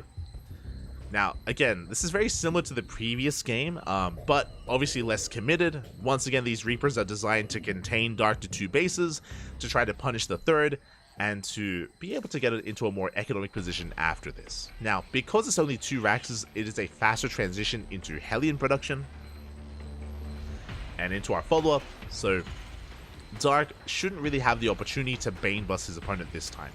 Overlord arrives, confirms the timing of the CC, and is going into the main just to make sure. Just to make sure that there is no third Rax. Reaper arrives on the low ground, going to be dancing with these Lings. So far, not killing anything yet, but the Lings are getting quite low. Second Reaper does arrive, first Ling goes down, but the Queen does make it out just in time. The drones! Oh my god, that was so close. A worker almost fell, but we had a clutch spore there. Dark maintains control of his economy, and he's holding onto his natural. At the same time, third base is on the way so far, unscattered by Cure. Again, he's more concerned about getting into that mineral line. He gets 1 drone! Not bad. 1 drone does fall. Behind this, Cure getting into a third CC before Starport. Very economic follow-up here. Getting into his economy, it's going to be 3 CC 2 on 1. And the Reapers, they get into the main. But Dark has gotten away with this third base. Because these Reapers have been so intent on getting economic damage done, it means that the third base was not denied. Link speed kicks in, and now Dark is going for a counterattack. Thankfully, because of the positioning here, because of the base location, the add-ons are safe. You can see Dark, he's looking for those Reapers. And will he find them? Up!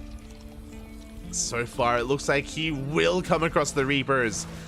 Gets us around, will shut them down as well. Very nice scouting there, very nice map presence or even star sense from Dark, eventually coming across those Reapers.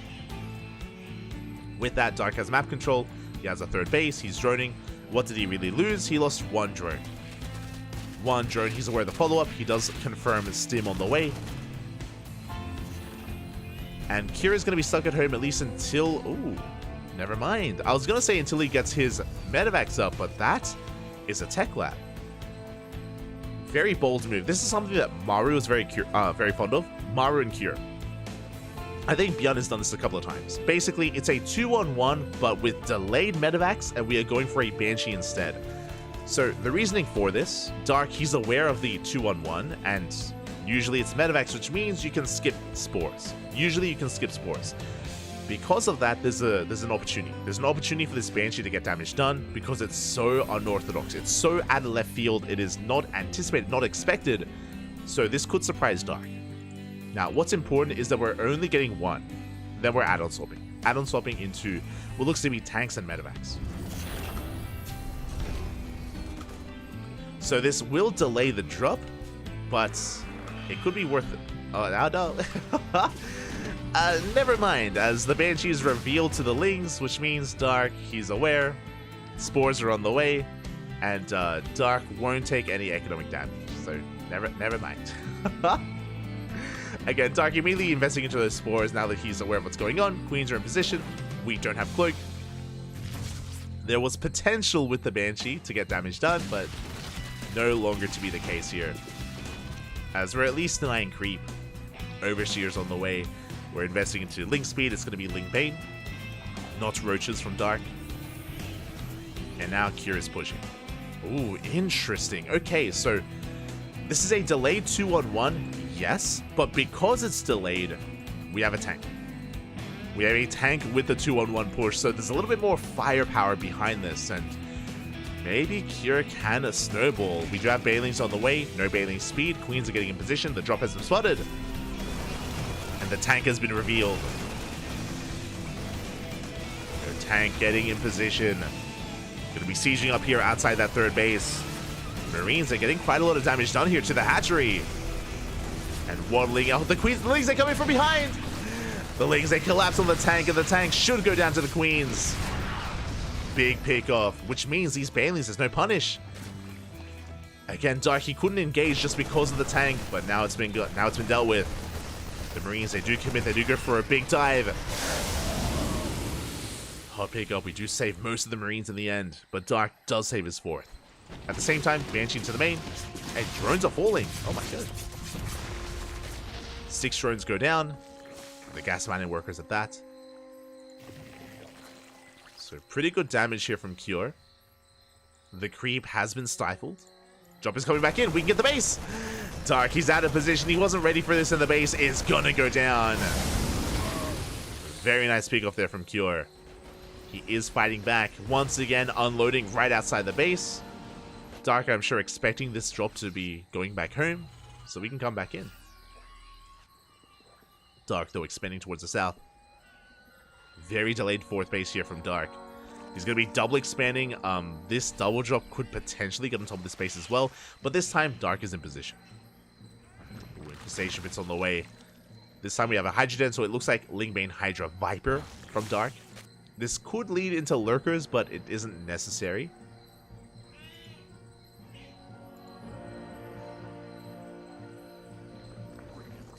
Would just be a more mobile army composition instead. The game is going to be selling from here. Again, Dark just trying to double expand. Cure, he's checking for a 4th. Does get eyes on a drone. But again, this time, Dark is in position. At the same time, we have a push here towards the right-hand side. Dark gets eyes on it, going for a counterattack instead. We do have units in position, though. Really good SimCity as well. Get on top of the CC. Up! Is it going to go down? Do force a cancel. Cancel the 4th base. We bust into the natural. Oh my, this is getting more damage than it should have. The Bailing. Big connection. SCVs are going down. 9 workers in total. Burrow not quite done yet. The Lings will be cleaned up at the same time. Curie's pushing. He's once again threatening the 4th base of Dark. And again, a good tank positioning behind this as well. Dark still keeping units here towards the north. Reinforcements are on the way.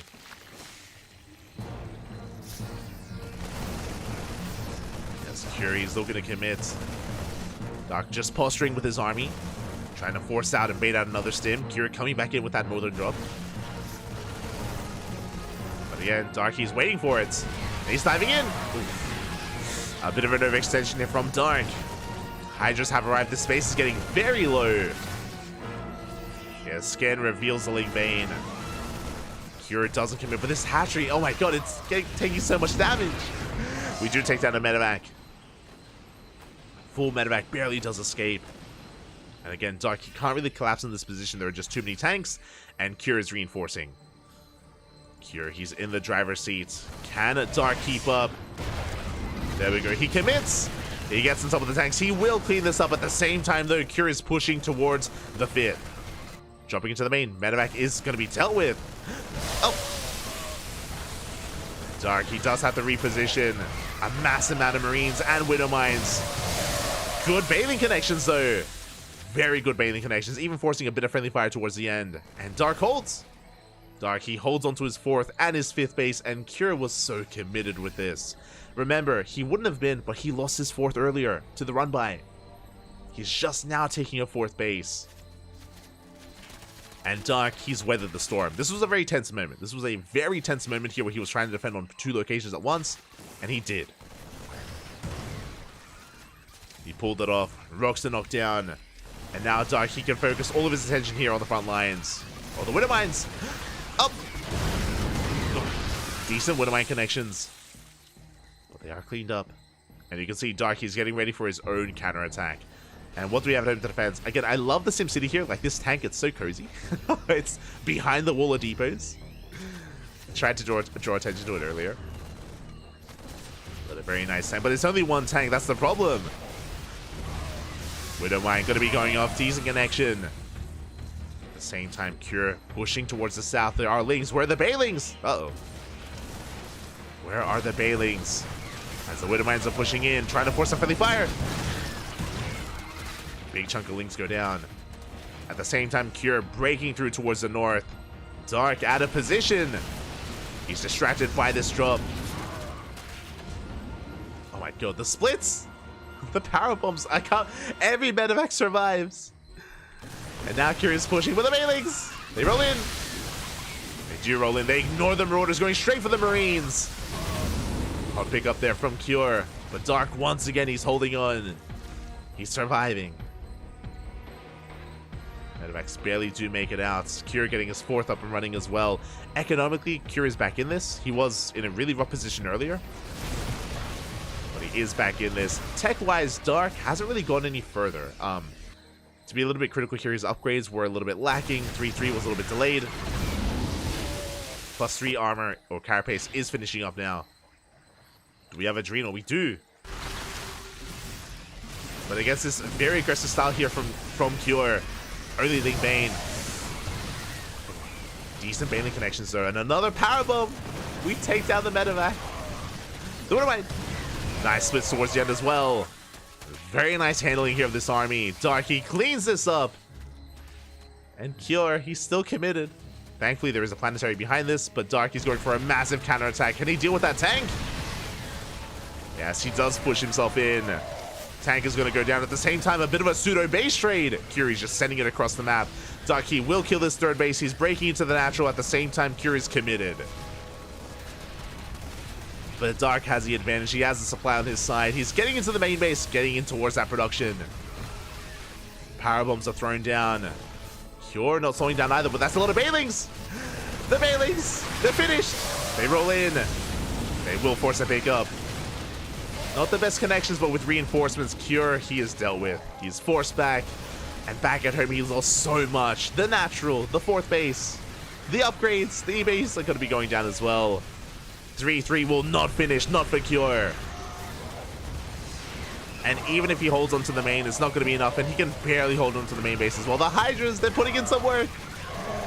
They're getting so much damage done. GG gets called, and Dark will snowball out of control, takes the game, takes the series 3-0, and Dark is this week's final Kung Fu Cup champion.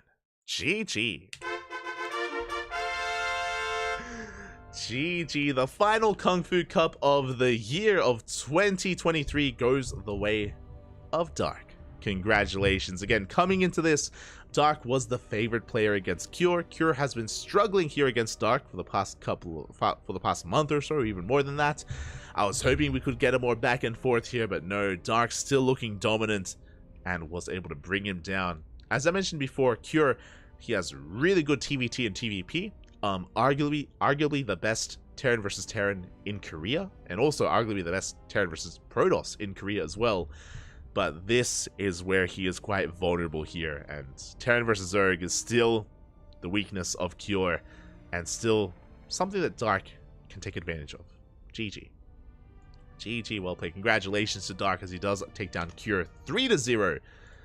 And that was our final Kung Fu Cup. Our final Kung Fu Cup of the year. And it's going to be a while until we get another one. The reason why I say that, for those who are maybe unaware, the name of this tournament isn't just Kung Fu Cup. It's WTL 2023 Winter Kung Fu Cup. What does that mean? It means that Kung Fu Cup is a seasonal tournament that comes with the seasons of World Team League. And we are wrapping up with World Team League. Round 11 is the final round. The final round of the round robin stage. So this is the final week of World Team League. When this wraps up, the playoffs. And during the playoffs, we do not have Kung Fu Cup. So there's going to be a bit of a hiatus between now and the next Kung Fu Cup because of the playoffs and also the season break.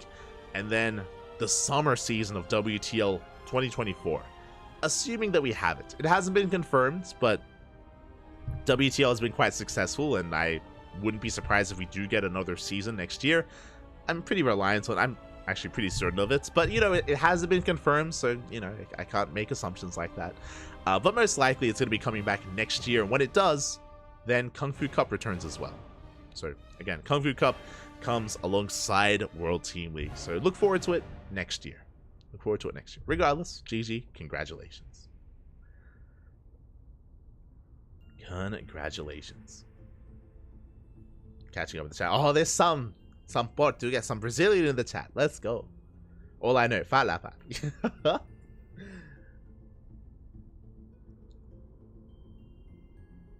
I see that my advice is for you to take a rest have taken no effect. I don't know if you saw Sinister, but I actually casted every region of ESL Open Cup Asia yesterday. I casted Americas, Asia, and Europa. All three, Papi, all three. But to be fair, it is only because there was very limited coverage. because a lot of the English casters were traveling because they were at DreamHack Atlanta, there was very few coverage on the event. So I was like, screw it, I'll stay up, I'll do it all, Papi, I'll do it all. And we did, and we survived. We survived, Papi, we survived. Hope you'll have had fun with Atlanta 2023. I surely did my fair share of fun at the event. Let's go, let's go. Hope you had a great time.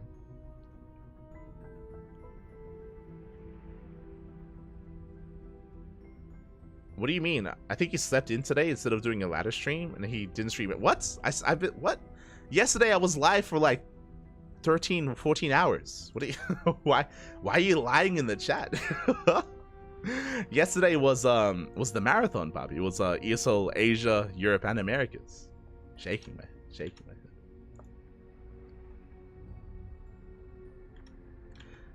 But we should have a day off soon. We should have a day off. I mentioned before, I think our first day off in a long time. When was our last day off? December 1st. December 1st. Is going to be December 24th. I think Christmas Eve. Christmas Eve.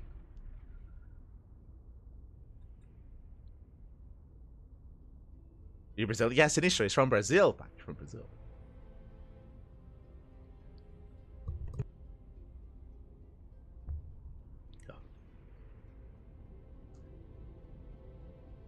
Monday? We cast ESL Open Cups on Tuesday here. We cast ESL Open Cups on Tuesday. But what have you done for us lately? True. Regardless, GG, well played. Hope you all enjoyed yourselves. If you are interested in our next broadcast, I believe that is going to be in 1.5 hours. I was about to say tomorrow. In 1.5 hours, we are going to be back. We're going to be back here with the House Open Cup. If you're wondering, the hell is the House Open Cup? That's House Open Cup. That is a Polish-only tournament. So again, if you're interested in players like Spirits, like a Laser, like Rodzin, Papi, Cristiano, Geralt, the best players in all of Poland, we are going to be live here once again in 1 hour and 30 minutes. That means I have a little bit of time to get some food, get some rest, and then we'll be back casting some more StarCraft action. Here we go. So again, we're going to be live in 1.5 hours. After that, we're going to be live with WTL World Team League in just under 24 hours. I mentioned before that KungFu Cup, it comes with the season of WTL, and the final week of the round robin stage of WTL is starting tomorrow. Friday, Saturday, and Sunday. 3 days straight of WTL action. We got you covered. We got you covered with all of that. So yeah, again, plenty of StarCraft going on over the weekend. We have KSL, we have GPO. I mentioned before we may take Sunday off. Sorry, it looks like Sunday there's no WTL, so it's going to be Thursday, Friday, and Saturday. Thursday, Friday, Saturday for WTL. Not Sunday, not Sunday.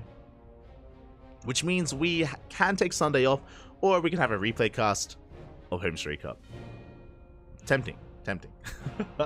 We'll see what happens. Regardless, thank you so much for watching, everyone. Thanks so much for the support. We appreciate it. If you want to follow us, ! socials in the chat. You can follow us now. It's Thursday now. Yes, it is Thursday here in Australia. It is Thursday. So yeah, with that, thanks for watching, everyone. You can follow us on all the social medias. Otherwise, we will see you guys in 1.5 hours for our next tournament for the House Open Cup. Again, a big shout out to Sinistro, Papi, to Sinistro, and everyone else as well. Thank you. We'll see you guys then in a couple of hours. Otherwise, we'll see you guys later on tonight, technically, or tomorrow for some WTL action. Until then, hasta luego. Again, a big shout out to Dark. A shout out to Cure as well for getting second place. Shout out to Clem and MaxPax for reaching the semifinals. And if you only tune in for KungFu Cup, we'll see you guys next year for more KungFu Cup action. Otherwise, have a great holiday, or enjoy your holidays, enjoy the end of year, enjoy Christmas, enjoy New Year's. We'll see you guys next time. Hasta luego. Bye. Hasta luego.